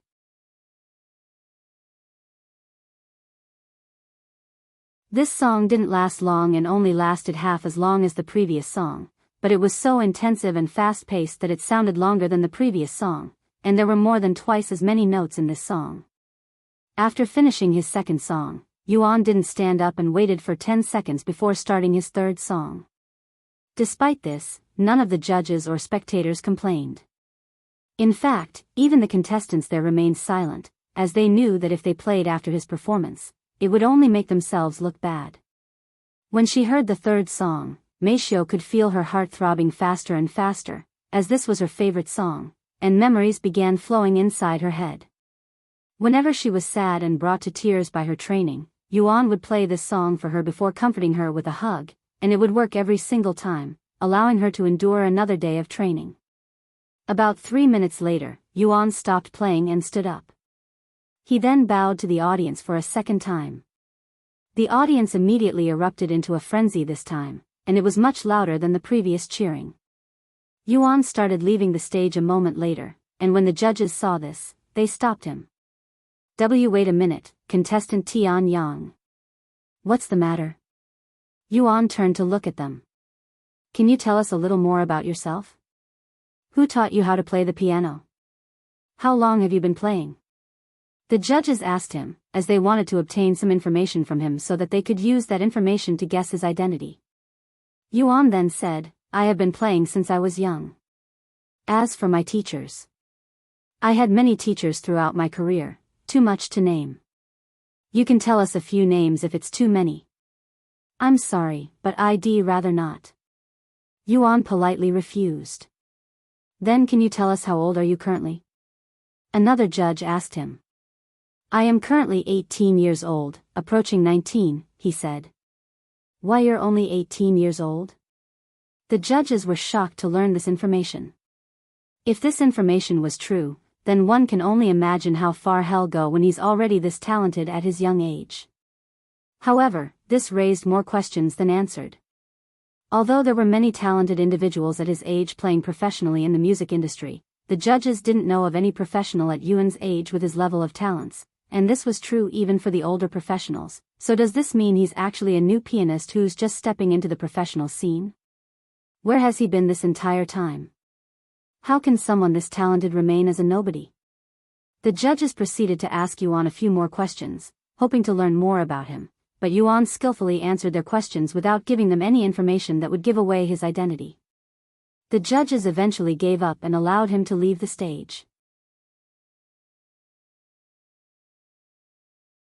Of course, the moment he left the stage, the spectators surrounded him for autographs even though this was his first appearance, as they were certain that he will become famous in the industry with his talents.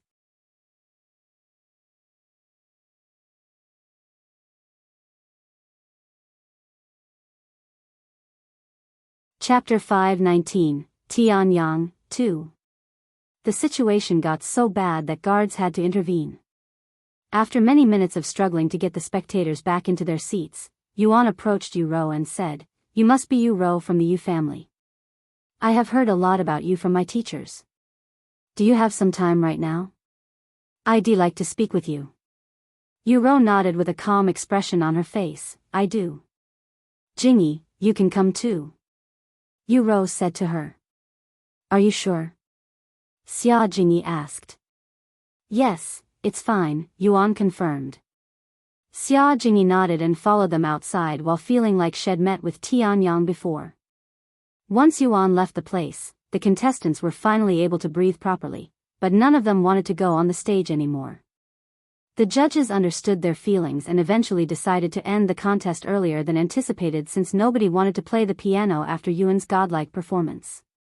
And even if they were to play the piano, the results were obvious.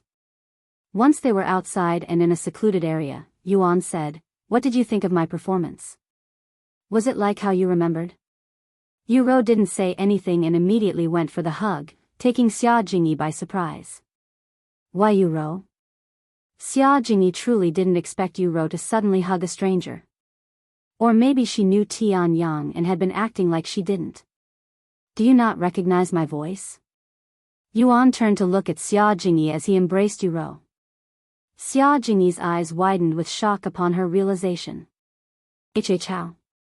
One couldn't blame Xianxia for not recognizing Yuan until now, as nobody would imagine that a cripple who couldn't move for many years would suddenly be able to move, much less play the piano flawlessly. However, this explained everything. If it was Yuan, who was recognized as a once-in-lifetime genius, the flawless performance made perfect sense. "It just happened, I guess. Are you really Yu Rou's brother?" Xianxia still held some doubt, as it was too hard to believe. "Jingy, do you think I would touch another man that's not my brother, much less hug him?" Yu Rou said to her as her arms wrapped around Yuan's body intimately. "And no." Xianxia shook her head. "Then there's your answer. I know it's hard to believe, but it's true." Xianxia then watched in silence as Yu Rou and Yuan hug each other for a few more moments. "I want us to stay like this forever, but unfortunately, we don't have much time here," Yu Rou said as she released him from her embrace. "Since it's your decision, I won't try to convince you to stay. After all, you were the one who decided to take this path," Yuan said to her. "Thank you for understanding, brother. I promise you that I will become a strong cultivator during our next visit." Yuan smiled underneath his mask and said, "I look forward to when that day comes." Yu Rou nodded and then turned to look at the masked figure standing behind Yuan.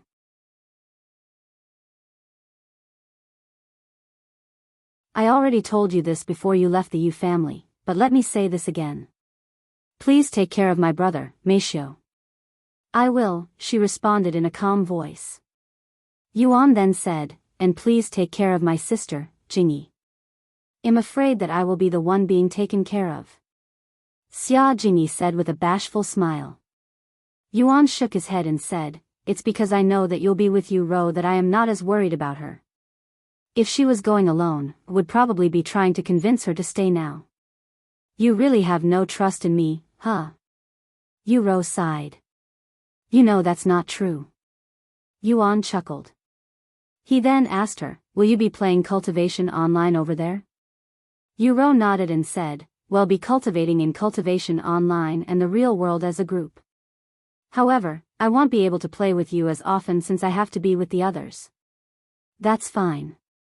As long as we can still meet each other in Cultivation online," Yuan said, and he continued, "When you arrive at that place, try to log inside Cultivation online. I have one last surprise for you." "All right. I will let you know when I will be available." Yu Rou nodded. After talking to each other for some more, Yu Rou gave Yuan one more tight embrace before returning to the car with Xianxia and heading to the airport. "Goodbye, Meifeng, brother Tian. Until next time, Yu Rou." Once Yu Rou and Xianxia left the scene, Yuan said to Meifeng, "Let's go home too." "What about the contest results?" Meifeng asked. "I don't really care about the results since I didn't come here for the reward," Yuan said. "Okay, then let's go home." They also returned home shortly after. Meanwhile, Yuan's performance at the small contest was uploaded to the internet by one of the judges when they got their hands on the replay. The video quickly acquired traction, especially within the musician circles. "Who is this Tian? I have never heard of him before. Does anyone have information on this genius? 18 years old? I don't believe it. How can someone so young play so flawlessly?" There were only two things that came to one's mind when one watched the video of Yuan's piano performance. Awe and doubt. They were in awe of Yuan's godlike talents and performance, but they also doubted his identity as an 18-year-old. After all, even the old experts who have decades of experience could not do so with such perfection. Shortly after the video went public, countless families across the world began investigating Tian, and they started with his company Divine Melody that was only recently created. However, the owner of the company and its employers were all private information that cannot be found through normal means, so those with influence began making phone calls to people with authority and influence in hopes of finding more information about the Divine Melody and Tian.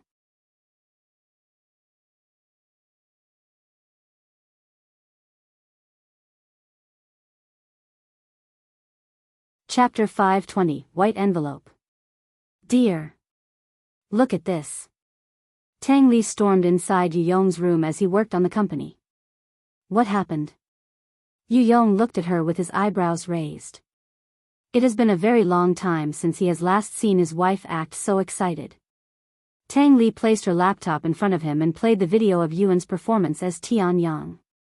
This is. Yu Yong stood up from shock after watching the performance for merely a couple of seconds. This is a genius. A true genius. Who is this masked man? Yu Yong quickly asked, but his eyes were still captivated by Yuan's flawless performance. His name is Tian, and he's currently with a new company named Divine Melody. However, nobody knows much if anything about this individual or the company itself since they both showed up out of the blue. Tang Li explained to him. Nobody? How is that possible? Who's the owner of the company? There are already plenty of people asking around, but nobody seems to have any idea. Nobody?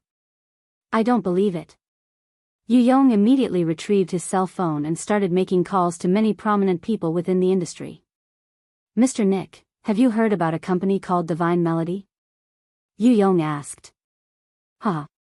Mr. Yu. Trust me, I have heard this name so much today that I am starting to go crazy. You're calling me to ask about Tian, right? Unfortunately, I have no information on him. I see. Yu Yong quickly hung up and proceeded to call another person. Mr. Yu, if you're calling me about the Divine Melody or Tian, I have no clue. The person who picked up the phone gave it to him straight. Not even you know about them? Unfortunately, whoever made the company knew very well what they were doing and kept everything tightly sealed. Unless we find out who helped created this company, we may never know more about them. Have you tried hacking the system? Yu Yong then asked. Trust me, you're not the first person to ask me that, and if it was successful, I wouldn't be so empty-handed right now. I understand. Keep me updated if you find anything. Yu Yong said before hanging up. Yu Yong proceeded to call many more people, but after an hour of effort, he still knew nothing about the company Divine Melody or Tian. After pondering, Yu Yong decided to call Mr. Johnson, who was highly reputable when it comes to intelligence and this kind of subject. Master Yu, let me guess. This is about the Divine Melody. Yu Yong could already guess the results after hearing Mr. Johnson's opening sentence. What do you know? Yu Yong still asked. Nothing, as for right now. We have already received a dozen requests to find information on the company and Tian, but we have nothing as of this moment. Is there no way to contact this company? Yu Yong asked. There is a way, one way. The company Divine Melody has one contact info, an email address.